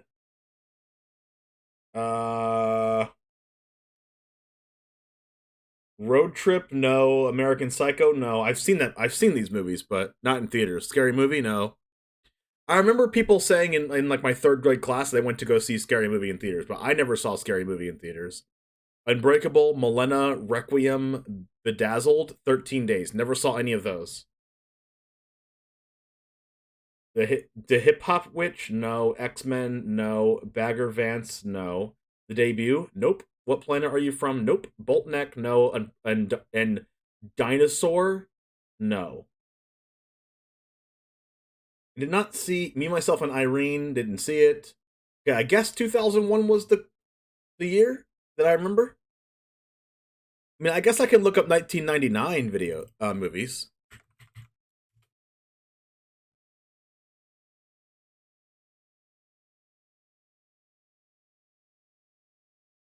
You also did Gen Human? You remember you also wanted to see an American Werewolf in London in a local theater when Left was looking behind, couldn't sleep, so had to sleep my mom. Phantom Menace and Dude, Where's My Car? You're a year younger than me. Huh. I have not seen those. First movie you saw was Close Encounters of the First Kind. Never saw that. Star Wars is the first movie I remember seeing in theaters. I'm trying to see... Alright, here's some 1999 movies. The Green Mile, no. Varsity Blues, no. Broke Down Palace, no. Big Daddy, no. With Adam Sandler. Cruel Intentions, no. Blast from the Past October Sky. Bicentennial Man, no. Wild Wild West, Blue Streak, The Iron Giant, Any Given Sunday, A Love Tale, Godzilla, and Deuce Bigelow. Austin Powers. She's All That. Wait, did I see She's All That in theaters?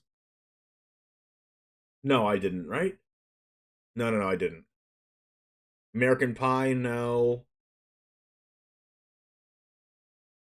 Wait, did I see Tarzan in theaters? Wait, Pokemon 2000. Wait, no, I didn't see that in theaters. Wait, did I? Hold on, did I see Pokemon 2000 in theaters? The Mummy? Okay. I guess The Mummy was the first movie I saw in theaters. I know I didn't see the Phantom Menace in theaters. It must have been The Mummy and Pokemon 2000.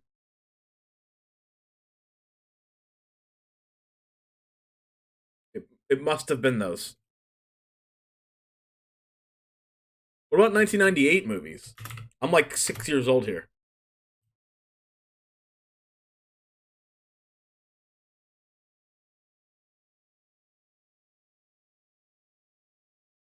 You saw Digimon the movie in theaters? I don't know if it was my first though. I'm trying to figure out the first movie I ever saw in theaters. I'm thinking it's The Mummy. Jim Davis's 3-0? Freaking busted. What deck is he playing? And Genki's also 3-0.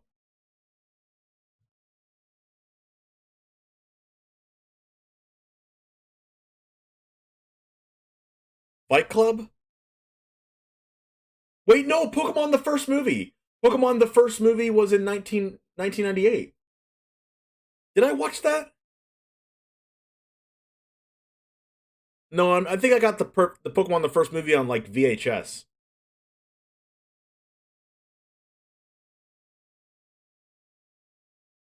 Wait, The Water Boy? Okay, no, I didn't watch that in theaters.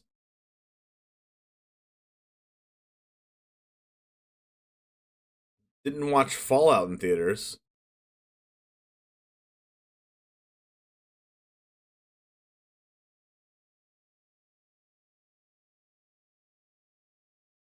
I'm gonna show you these things.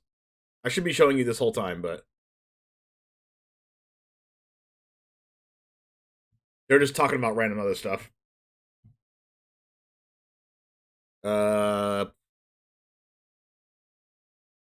Indie movies, thrillers. A Perfect Murder, no. Ring, no. I think it was the Mummy and Pokemon 2000. It's weird. I would have never thought the Mummy was the first one I've seen. Dr. Dolittle. These are just movies that I've seen on VHS. Lion King 2: Simba's Pride. One of my favorite movies of all time.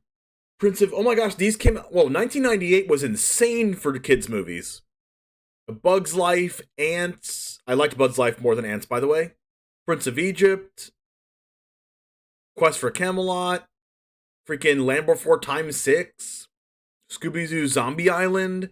These are legends. Lion King 2, Simba's Pride. The Secret of Mulan. These are legendary. Mulan. Look at these year for kids movies. Oh my god. This is like the best year for movies ever. Just kidding, probably not. 1997? When they start playing Magic, I'll put it back on.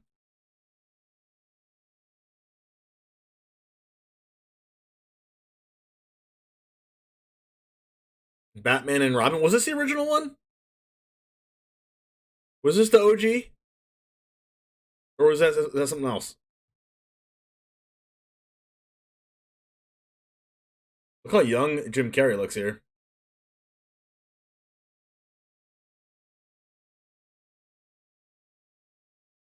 I don't think I've seen any of these. Oh, Titanic. Of course I saw that, but I didn't see it in theaters. Whoa. Wait, was this Chandler Bing's first movie ever? Is this during Friends, or is this before Friends?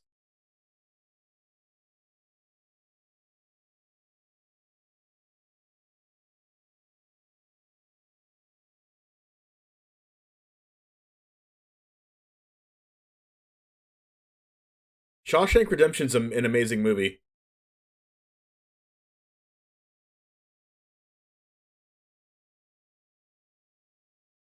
It's like crazy. Oh, Hercules. Oh, this is broken.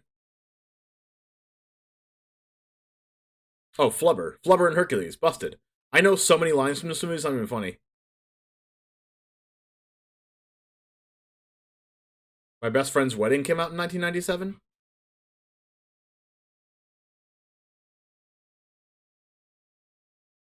Men in Black?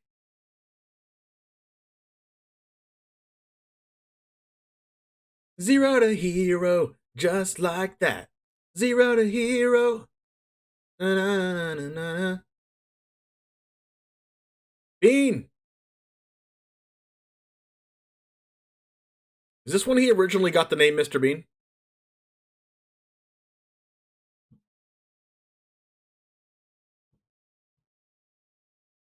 You had that on VHS also? Yeah, same. Scream 2?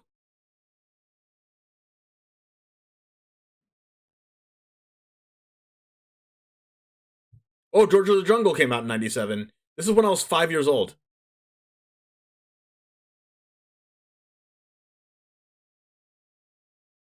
I actually can't believe I remember these.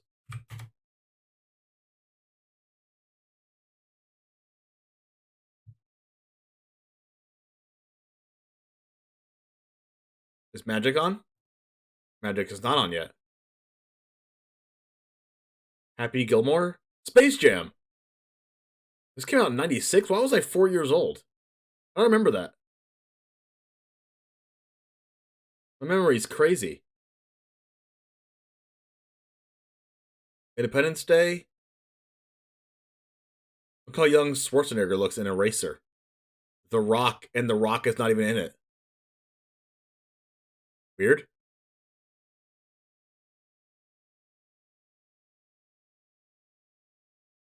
Sci-fi? Why do I see a freaking Goku or Gohan on Sci-fi? What? Why? Why is this on Sci-fi? Dragon Ball: The Path to Power is a sci-fi movie? What?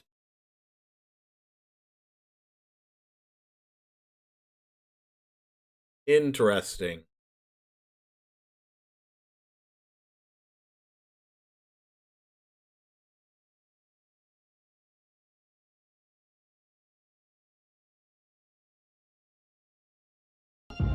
Back to our regularly scheduled programming.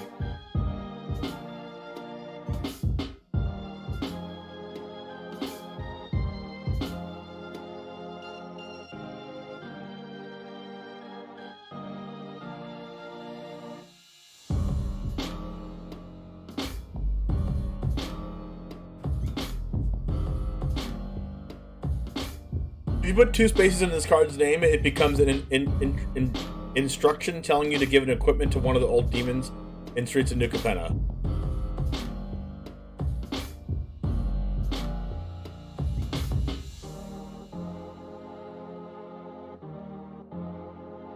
What?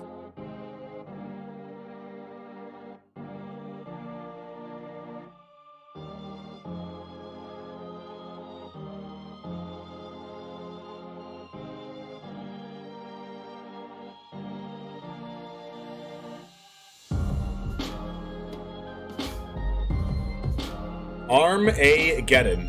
So Geddon. Oh, Armage Dawn. What?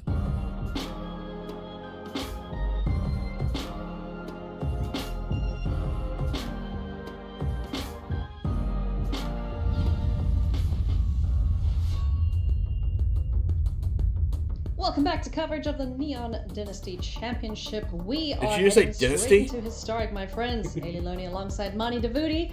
And we're going to get kicking off here with a really, really cool matchup. The big battle of the format, Mani and Is It Phoenix versus Azorius Affinity, which I didn't think we'd see this weekend, honestly. Yeah, you know, we kicked off the morning with a lot of unknown. It's actually funny because Ailey Loney, alias V, doesn't really ever play... Like, doesn't really, like, often play, like, super competitive Magic. She just plays, like, other games, like Storybook Brawl, and, like, does a lot of Commander content, and then she's on, like, the, you know, the most competitive, best of the best commentary, which is, like, interesting. Always seems to bring something a little unconventional and surprises everyone with it, taking that Gruul Treasures deck, for example, to become the runner-up at the last World Championship. Yeah, absolutely. Awkward opening hand for John Emanuel. Does have a White Source Inspire of Industry, but only has it on turn 2. So these two... But she loves to say risky for the biscuit. On the play, not playable. However, Esper Sentinel is pretty good against Phoenix, so I understand why JED wants to keep this hand. Why would you say it's good against Phoenix, Monty? Is it because they play a buttload of spells? A buttload of spells? Yeah, I would say that's it. When they play a buttload of spells and wow, they're Dominic really trying to Gertson's maximize screen the mana is efficiency so every turn. For pixely. example, to cast 3 1-mana spells on turn 3 and try to bring a Phoenix back from the When graveyard. am I going to be on this commentary? I freaking cards. wish. Mm-hmm. I would love to be on this Esper commentary. Sentinel, too tempting to send back for Jean Emmanuel Depras, and it'd be awesome for him to get those Gosh, down that'd be and insane. just keep the advantage ticking. Faithless looting, deciding what it is that's going to be sent into the graveyard. Most likely we'll see one of the Phoenix go away. Oh, excuse me, we'll see the Phoenix go away, but what is the second pick here? I don't want to play runes, but my daily sitter play green, white, and attack with 45 creatures.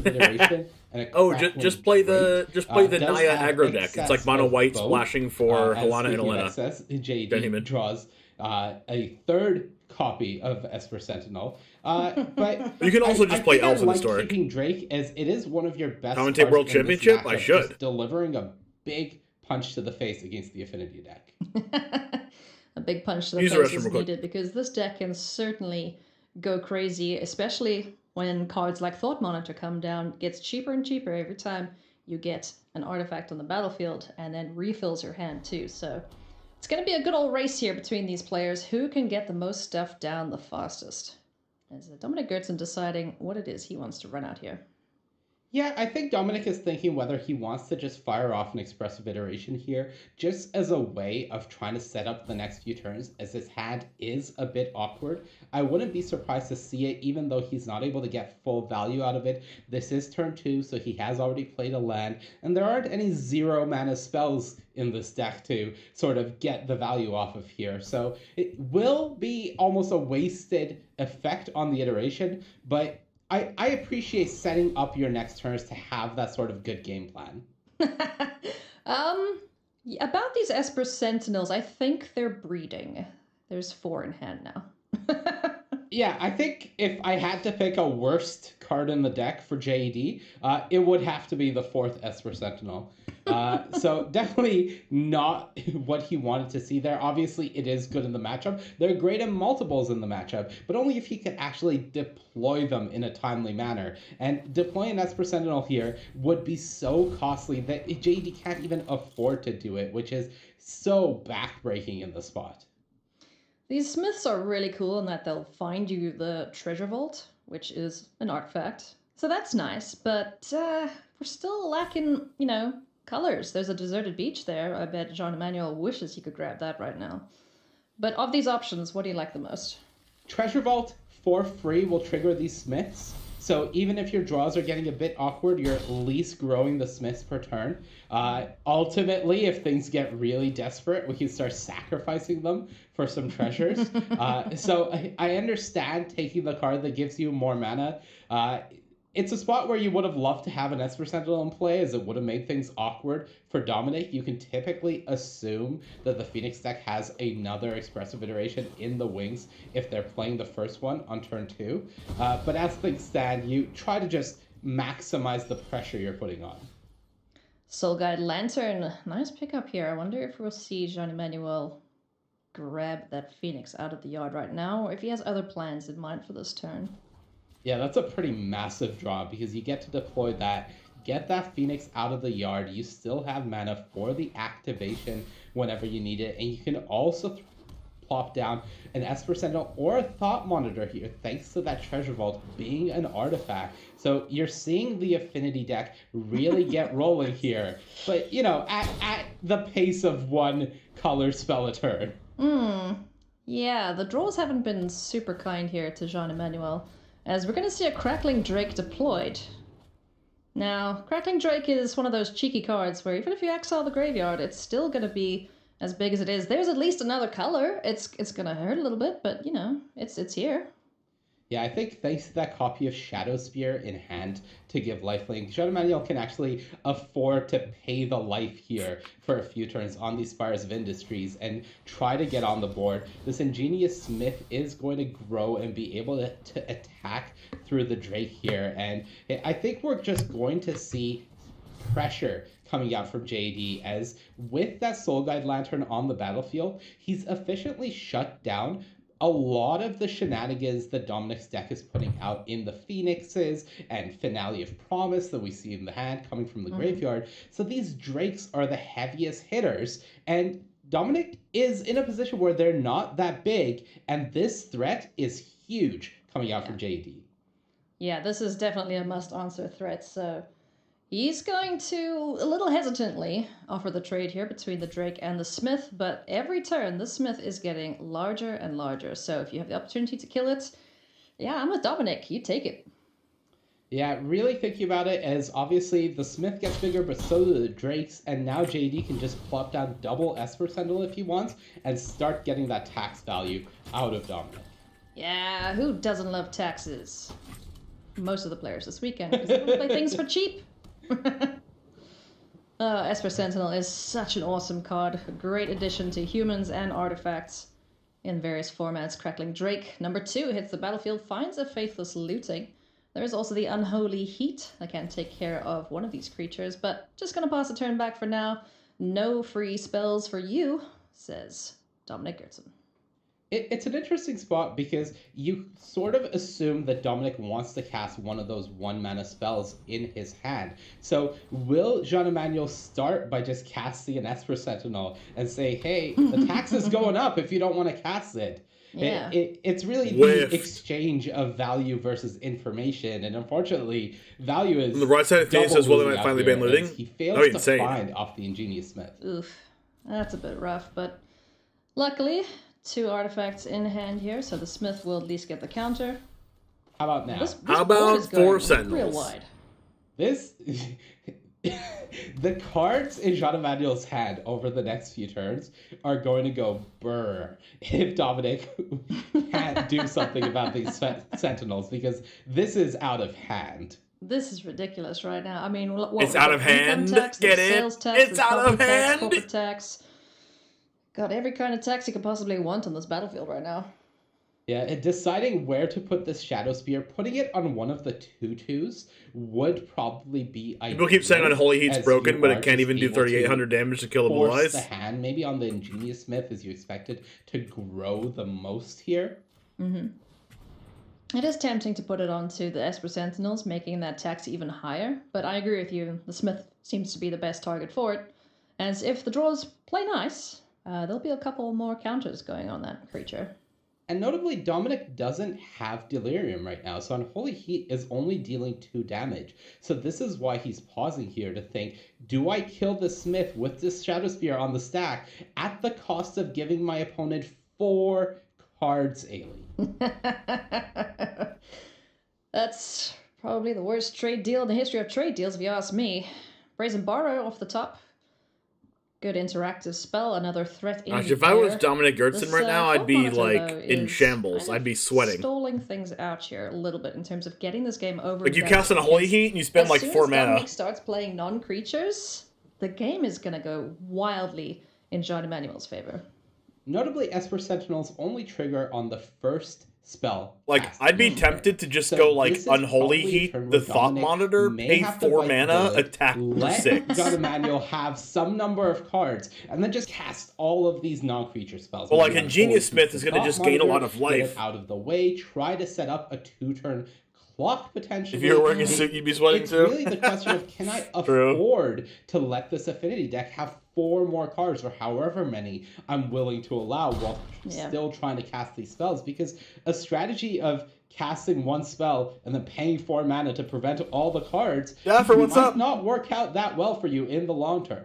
Just cast a 5 mana Unholy Heat, easy clap. He's got 7 mana available, so he can cast the first 1 mana spell, pay all 4 for the tax, and then use the other 2 spells to try and chain together an instance where he gets multiple Phoenix into the graveyard. I think Gertzen is going for a Brazen Borrower plus Crackling Drake. That is certainly where the game is currently. Plus Unholy Heat, the Thought Monitor lethal. Shadow-speared Ingenious Smith is a problem at the moment, although the Brazen Borrower is there for Dominic. You don't really want to be bouncing an Ingenious Smith stealing is up. Let your opponent have another look at cards. So it's sort of a catch-22 situation here where both options aren't great for Dominic. The only thing he has to be keeping an eye on is, how can I close this game out as soon as possible?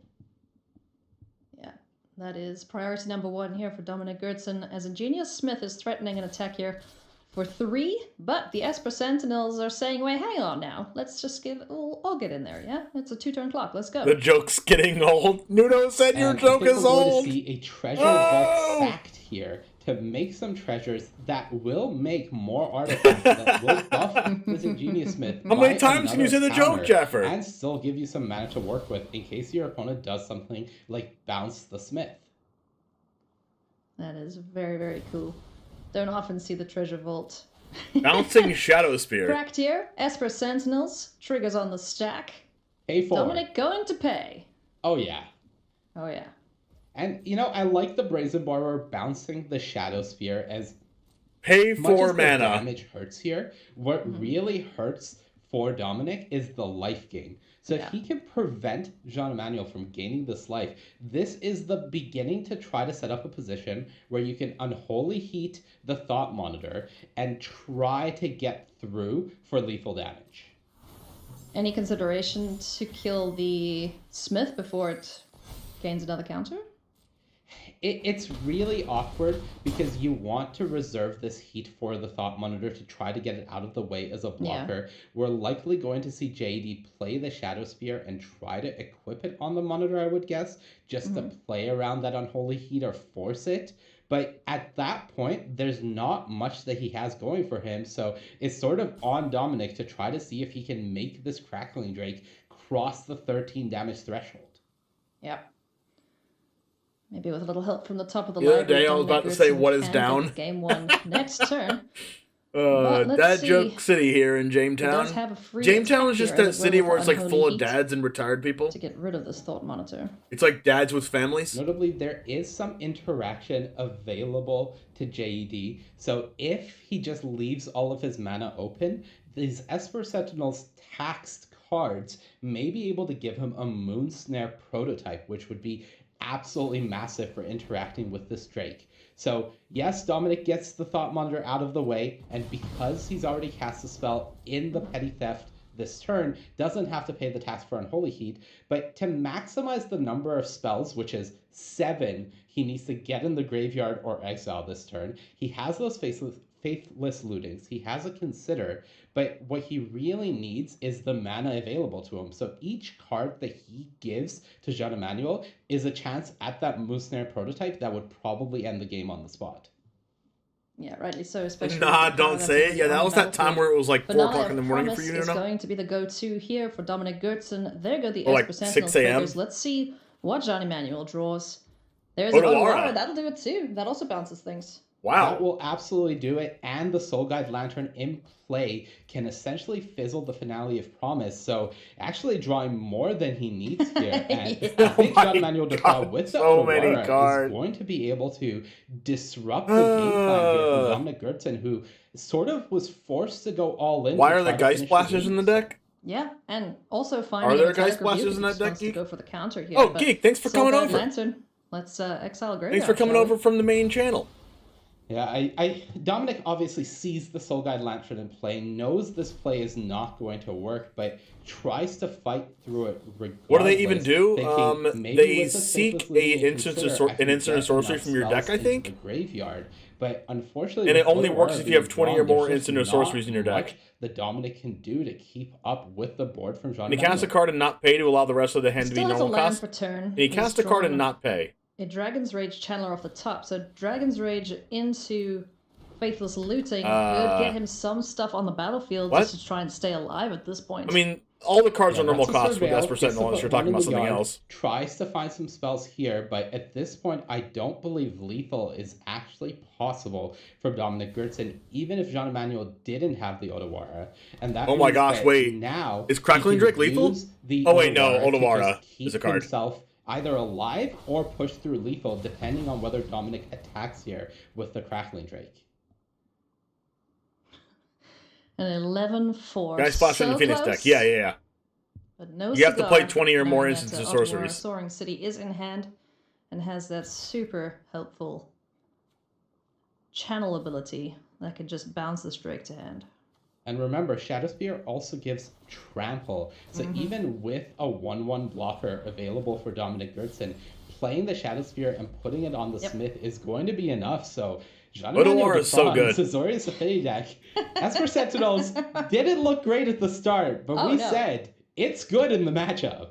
Oh yeah, just having 4 of them in this matchup, that's it's like Christmas has come early for Jean Emmanuel. And massive first game Soul Guide Lantern, having that card be in the main deck. We've seen a lot. You didn't think Infinity would do anything? With the main deck Soul Guide Lanterns, I'm not surprised. The prevalence of Is It Phoenix and Golgari Food. You're glad you were wrong? Yeah, it was cool to see an Infinity deck do good. Pretty low cost because you can always cycle it to draw a card. And I think the worst channel land is probably like the Silken right? The red one? With the Ingenious Smiths. You've gotten a lot of value out of the black one. The blue one, probably the most value out of. The green one is really good. And then the white one's really good too. Like you mentioned, so many graveyard strategies. Plenty of players, I suspect, would have expected. I mean, I've also died and had lethal with the red one too. Popular archetypes now. Food has obviously fallen off a little bit, but yeah, there's no harm in having Soul Guide Lantern in the main deck. Yeah, the blue one bounces John something, but it can also Manuel bounce your very own happy enchantments like victory Meathook there Massacre. in the first game against Dominic. And Binding the Old Gods and Yeah, you Planeswalkers see and stuff. Dominic take out some of the all-in cards, like the Finale of Promise and the Geist Blasters that we haven't had a chance to talk about yet, but they're really there to try to set up for those explosive Phoenix turns, which you don't expect to have against this deck because of Soul Guide Lantern, and instead bring in the cards that are good, like Crackling Drake. We saw it. It was the chance that game, even though it didn't end up being enough. We see 2 copies of Anger of the Gods and Bone Crusher Giant. Just more ways to answer that sort of pesky board from Jean-Emmanuel Duprat is how Dominic Gertzen is going to try to tackle this matchup.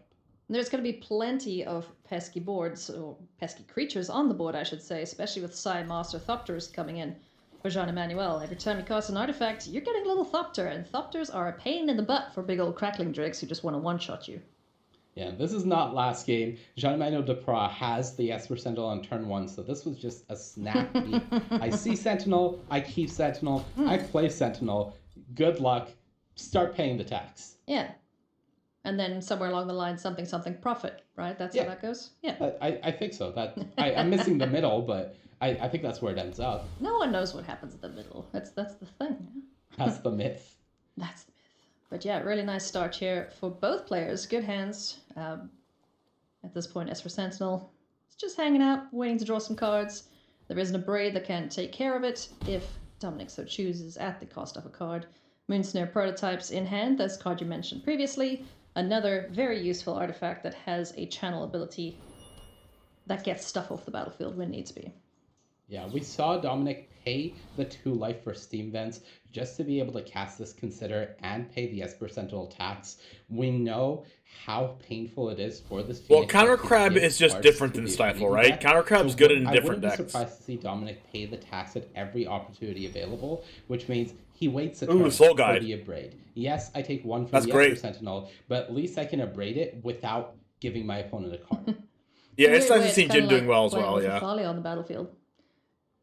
Jim will likely be commentating our next Stream Link tournament on the 27th. Which is why Esper Sentinel isn't legendary and costs 1 mana. But, you know, if you don't pay it, there is a significant cost.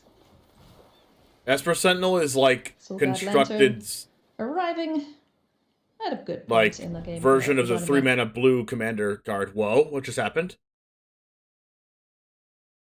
And that's just going to hang out here, just looming over any graveyard shenanigans Dominic may consider. Whoa.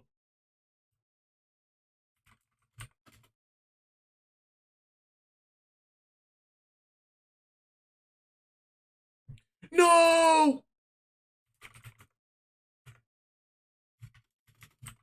Is it going at my Esper Sentinel, or is it going at my Soul Guide Lantern that could potentially make the game a lot more awkward for you?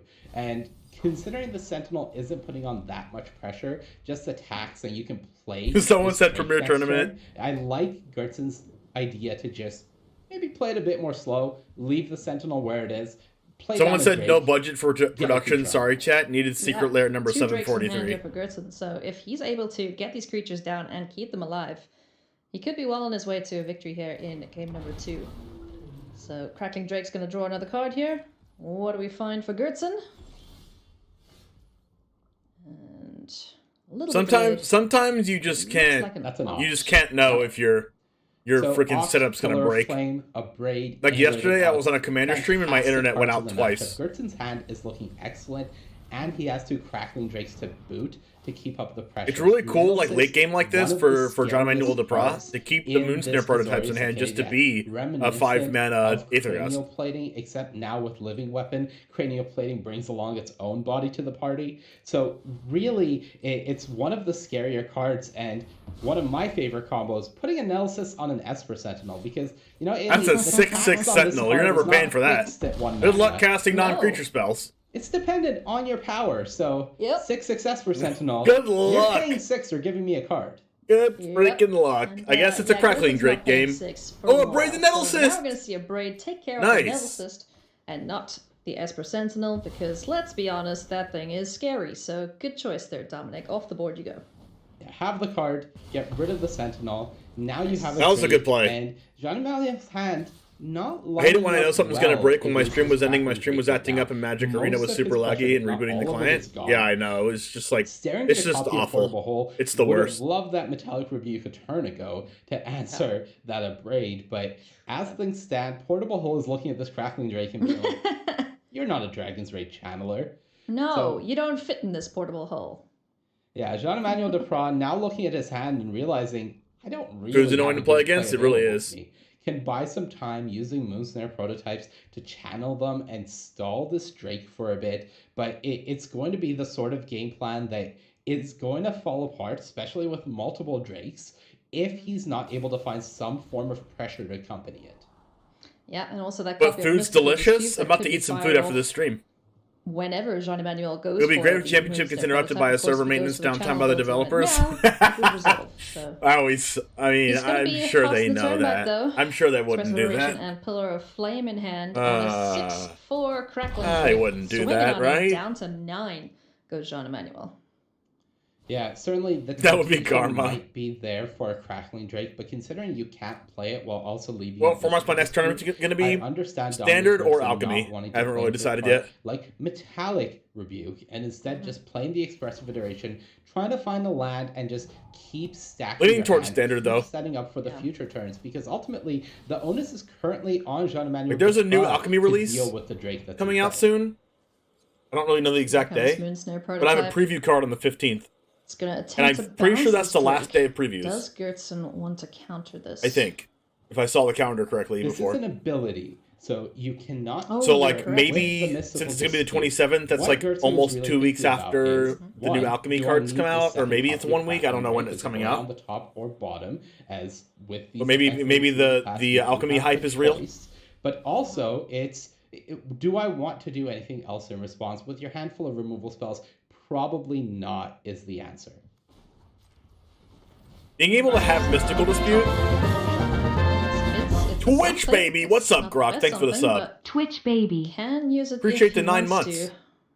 to. It's a Looks like we're just something. It's a something, yeah. Also, if you're here for the I first think time and you we're haven't more noticed, interested in just if you keeping up haven't heard this that before, prototype there's or multiple prototype. ways that you can get value out of Yeah, I think something interesting, my John content. Manuel, I've is just thinking started about being a here full-time is content the creator Esper Sentinel. If you as play of the a Esper week and a half ago or so. But there's a few different things you can do if you'd like to support. The cheapest one is to become a patron. It's $2 a month as for the lowest tier, and you get to see my YouTube videos before anyone else does. The next one up is $4 on Patreon, where you can have access to picking what kind of decks that I play for my stream, and you get 1 free deck submission per month. Also, you can get a deck submission per month and get amazing emotes on Twitch by being a Twitch sub. And then you also get a free deck submission per month as well. Or you can be a YouTube member, and where you can also get a free deck per month for $4.99. But there's also a $2.99 option to support the channel if you'd like to do that. But also, just watching for free is also, I mean, it's number one, it's free, but also two, it helps me out a lot. So it actually pays me money when you watch me on Twitch and YouTube. So if you don't have any money, don't worry, have no fear. It also helps me by watching. Dovin's Veto there, but typically you don't see players bring in Dovin's Veto against this Izzet Phoenix deck because no individual spell matters that much in counter. Can I promote my YouTube in chat? You can in my promote yourself channel in Discord. Drake, you're in a lot of trouble. So I think it makes a lot of sense for Dominic to just say, I need the tempo this Drake provides. I'm going to cast the Dispute. You don't have it. So Gonzaga Crucible of Defiance, the draw here. Crackling Drake is going for it. It looks like we're going to see a Moonsnare prototype. Going full-time out's legit? Send It this is back to legit. hand once more. It's basically like my dream job, but it doesn't even feel like a doesn't job. really want to take the risk of taking 8 damage and having Dominic just go, all right, Pillar of Flame you, good game. Yeah. So going to make sure to prototype this Drake all the same. Fireshoe said runes got the farmed. Bad news here is there's another Drake, so the pain train just keeps on coming, and John Emmanuel is officially Gosh, out Crackling of Drake's so answers freaking here good. for this Crackling Drake. Yeah, at this point he's just delaying the inevitable. Crackling Drake's just like the card Let's see, that is anything of good use? against Metallic Rebuke's not everything gonna cut that... it. It's good As we do against see a everything copy that's of Pillar already of Flame good in against hand. Any one of those spells will add to the Crackling Drake's power. against And that'll be Phoenix. game Like, number- you board in Graveyard Hate against Phoenix? That's fine. Crackling Drake says that it gets bigger even if your spells are exiled. Okay, cool. You board in Exile removal that's like 2 toughness removal? Sure, my Crackling Drake has 4 toughness because it can't get exiled by cards like it can't get hit by Unholy Heat, Pillar of Flame, any of these cards. It can't get hit by 3 damage removal. It has 4 toughness, so like you have to like board into ways to out Crackling Drake and also ways to deal with Phoenix. And if you board in ways to out Crackling Drake and then they have a bunch of Phoenixes, you still lose. So it's like it's a weird situation to be in post board against Phoenix. All right, let's see if we get the perfect curve here for Jean-Emmanuel. That's not Dealing terrible. with us heathens is The tough land's but worth kinda it. It's hurt, the easiest thing I've ever done in my life. Just Hallowed kidding, it's actually the Fountain hardest and thing not because pay you guys are anything and weird. Get a free thing on the battlefield, but it's going to hold on to that for the Ingenious Smith, which will come down next turn. On the other side of things, that is a good-looking hand. Dragon's Rage Channeler, Expressive Oration, a Braid, as well as an Opt. Yes, please. That's a pretty great hand. Lots of great hits here for Jean-Emmanuel Duprat, and does Weird in have a good that way, though. metallic rebuke. But Weird dads. we saw him take out a Portable Hole for that Dovin's veto. Portable Hole. Well, honestly, I'm probably weirder than all of you. Smith, answer to Dragon's Rage Channeler. Didn't. Now doesn't have an answer. Could this run away with the game? Maybe not, but I feel like in Jean-Emmanuel Duprat's position right now, I would have loved to be getting a Portable Hole off the Smith. I agree with you there. Soul Guide Lantern or Esper Sentinel. I mean, heck, even the Treasure Vault is a pretty good option at this point. That is true, Gen Human. That is true. Weird Life is You best saw life. Jean-Emmanuel taking the time to look at the board and just consider the Don't options. backtrack. Which of these cards is more relevant here? Obviously, the Esper Sentinel is Listen, I have to backtrack great a little at bit. pressuring your opponent's mana. Sometimes you can't handle the truth, you know? It's such a high impact card in the matchup. Can you really afford to let it go here? That's a really nice draw considering what's in hand for Dominic Gertzen. Yeah, and considering as well that Jean-Emmanuel does have Metallic Rebuke up thanks to that Ornithopter, I wouldn't be surprised to see him shock in a Hallowed Fountain before leading off with something like this Ingenious Smith. Well, you've put down Rebuke now, but you still have Dispute up in case your opponent wants to go for a blue spell. Ingenious Smith number 2 finds another copy of Soul Guide Lantern. Not the greatest right now. Yeah, I would say not ideal to find the Lantern here. Really missing that Esper Sentinel now. Soul Guide Lantern's going to hit the battlefield. We'll get triggers on the Smiths.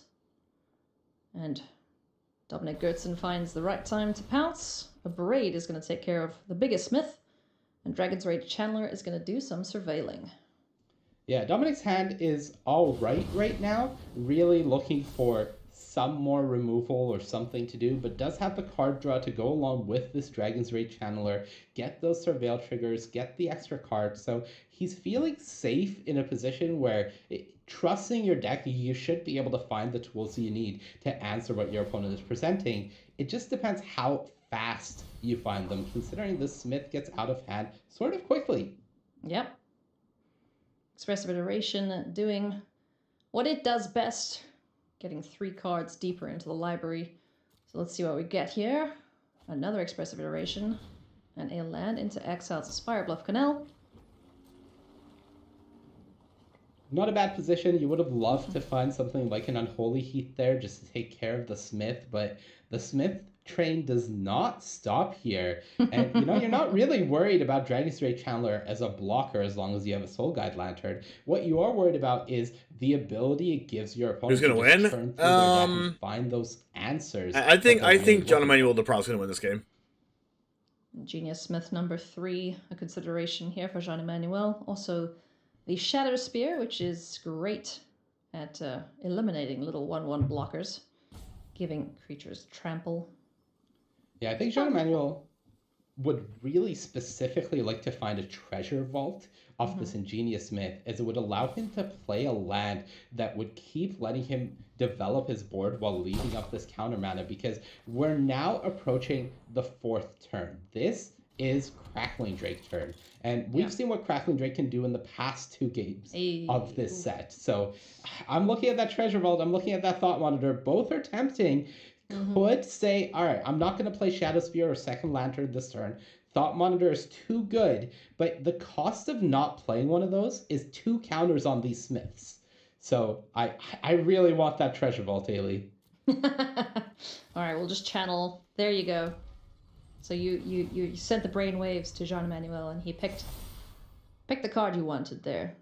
Love the decision making. Could just go ahead and play another Lantern or Shadow Spear here, get it on the board, and leave up the 2 counter spells. And I think this is just excellent decision making from John Emmanuel Dupras, saying, I need to play this game as safely as possible. I have cards, I have threats, I have answers. I just need to make sure I don't get gotcha'd. Yeah. He's definitely at the point where if a... Will there be a version of this tournament in Historic? A spot of... Oh, this is Historic. Yeah, you know, it's not the end of the world. The deck has answers. You can just grow your Smiths to be bigger than them at some point. But it's the type of card that makes life harder for you in a spot where you necessarily don't need to make it harder for you. Now, the top of the library is not playing very nicely right now, but Mystical Dispute is going to say, no thank you, Express. That's a lot of lands for Dominic Gertzen. Are played too much and too often, so you're not going to get to go this time. There is a follow-up spell and a hand of lands. That is not what Gertzen wants to see. The speed at which Jean-Emmanuel Dupras slammed that Mystical Dispute onto that expressive iteration, if I didn't know better, I would say that he's looking at Dominic Gertzen's hand and just saying, no, you cannot have any of those. Yep, nope. Thank you. I'll take that. No more cards for you. Gertzen did find another expressive iteration, so can keep digging, but like you mentioned, Monty, these Smiths are getting out of hand and rather quickly, and now, with a Shadow Spear adding to the woes of Dominic Gertzen, that's just extra life gain, that's extra damage, that's extra trouble. Lifelink, Trample, you have another counterspell up thanks to the improvisability on Metallic Rebuke, and now it's like, okay, are you going to play an expressive iteration now? That's fine. Let's see. Because the thing is, you don't really want to allow your opponent to maybe resolve this expressive iteration or let it get countered and then play a third land and play a high impact card like Finale, even though you have 2 Soulguide Lanterns. So you don't care necessarily about Finale itself, but you don't want to suddenly get your Shadow Spear abraded, for example, when it's such a high impact card here. Checking out the options here for Gertzen. There's a Mystical Dispute and a Pillar of Flame. Mystical Dispute's going to go back into the yard, back into the library, and Pillar of Flame will be off to the side. In exile, ready and waiting to be played. Now, I like the Arclight Phoenix into hand, because, fun fact, you can hardcast them. You don't have to get them out by playing 3 spells, so that's just going to hang out in hand for the time being. Or is he sending it away? Ooh, okay. You can hardcast them, but Ailey, you don't have the time to hardcast a Phoenix this game. Come on. But Soulguide Lantern is going to go, nope. I know, and I think Dominic knows as well, as that is the 3rd spell cast this turn. So we're going to see Jean-Emmanuel pull the trigger on the Soulguide Lantern and just get rid of this graveyard, I would guess, before this Phoenix comes back, before these Channelers remain 3/3s. I think we're just going to say no and continue putting on the absolute pain on Dominic Gertzen. And also, Clunk. Dragon's Rage Channelers.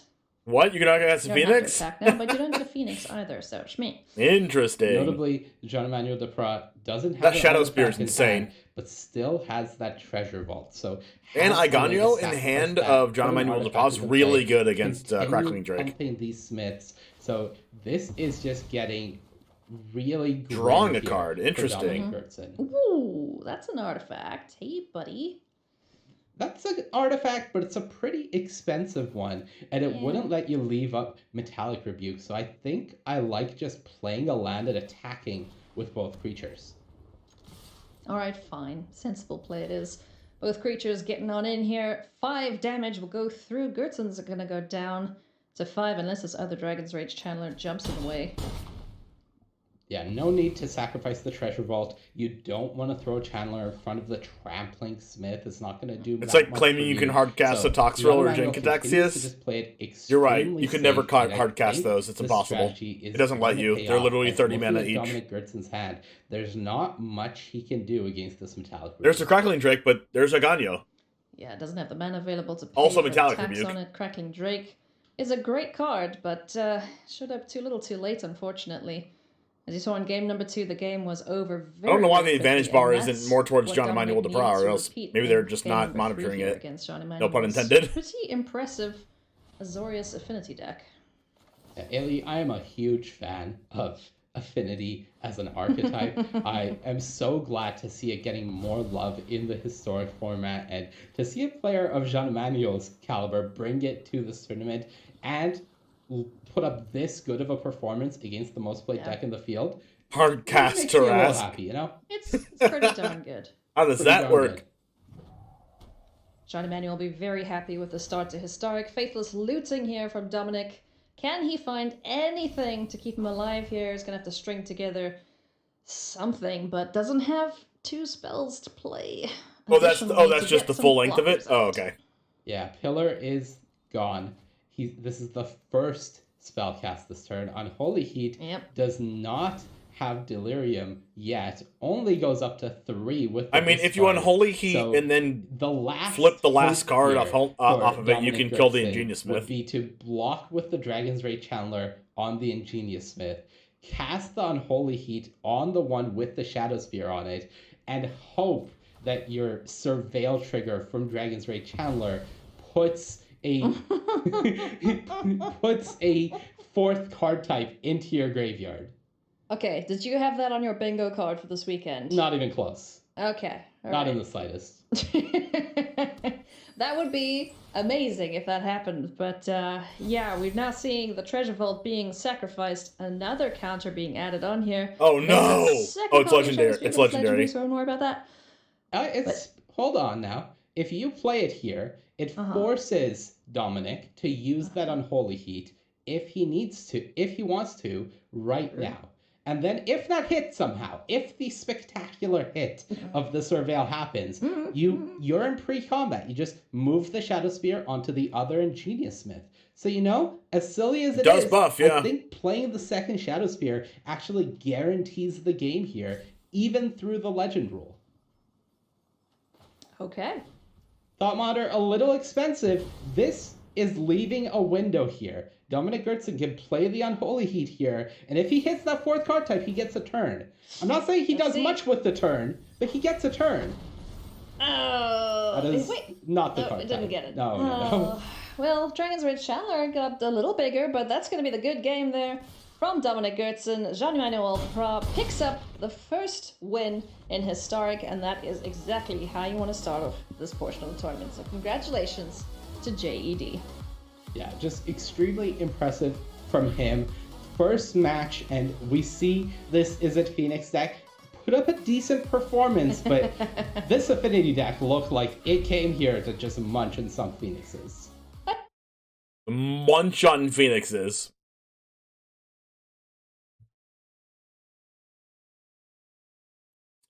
Alright guys, well that's going to be it for me today. I'm going to go eat something, and then we're also going to... I'm going to also have plans on playing EDH today with Rachel Weeks and friends.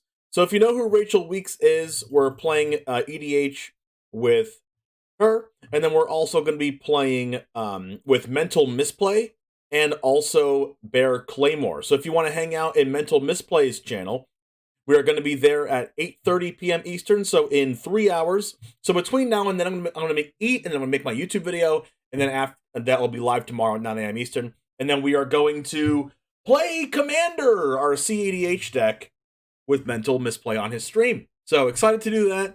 Going to play with some cool friends tonight, but we're going to go over to the Magic channel and raid them.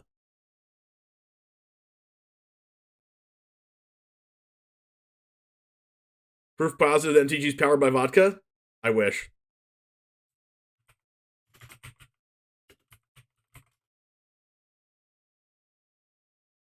Alright guys, thanks for hanging out, thanks for coming by, and we are going to have the Sultai deck up on YouTube tomorrow, but I will see you in the next one, unless you want to watch me as well on Mental Misplay's channel, if we can give a streamer shout out to Mental Misplay, and I'll see you tomorrow. And as always, Goose Gang, out. Make sure to join the Discord if you'd like to follow up with Jamestown outside of the stream. Let's go!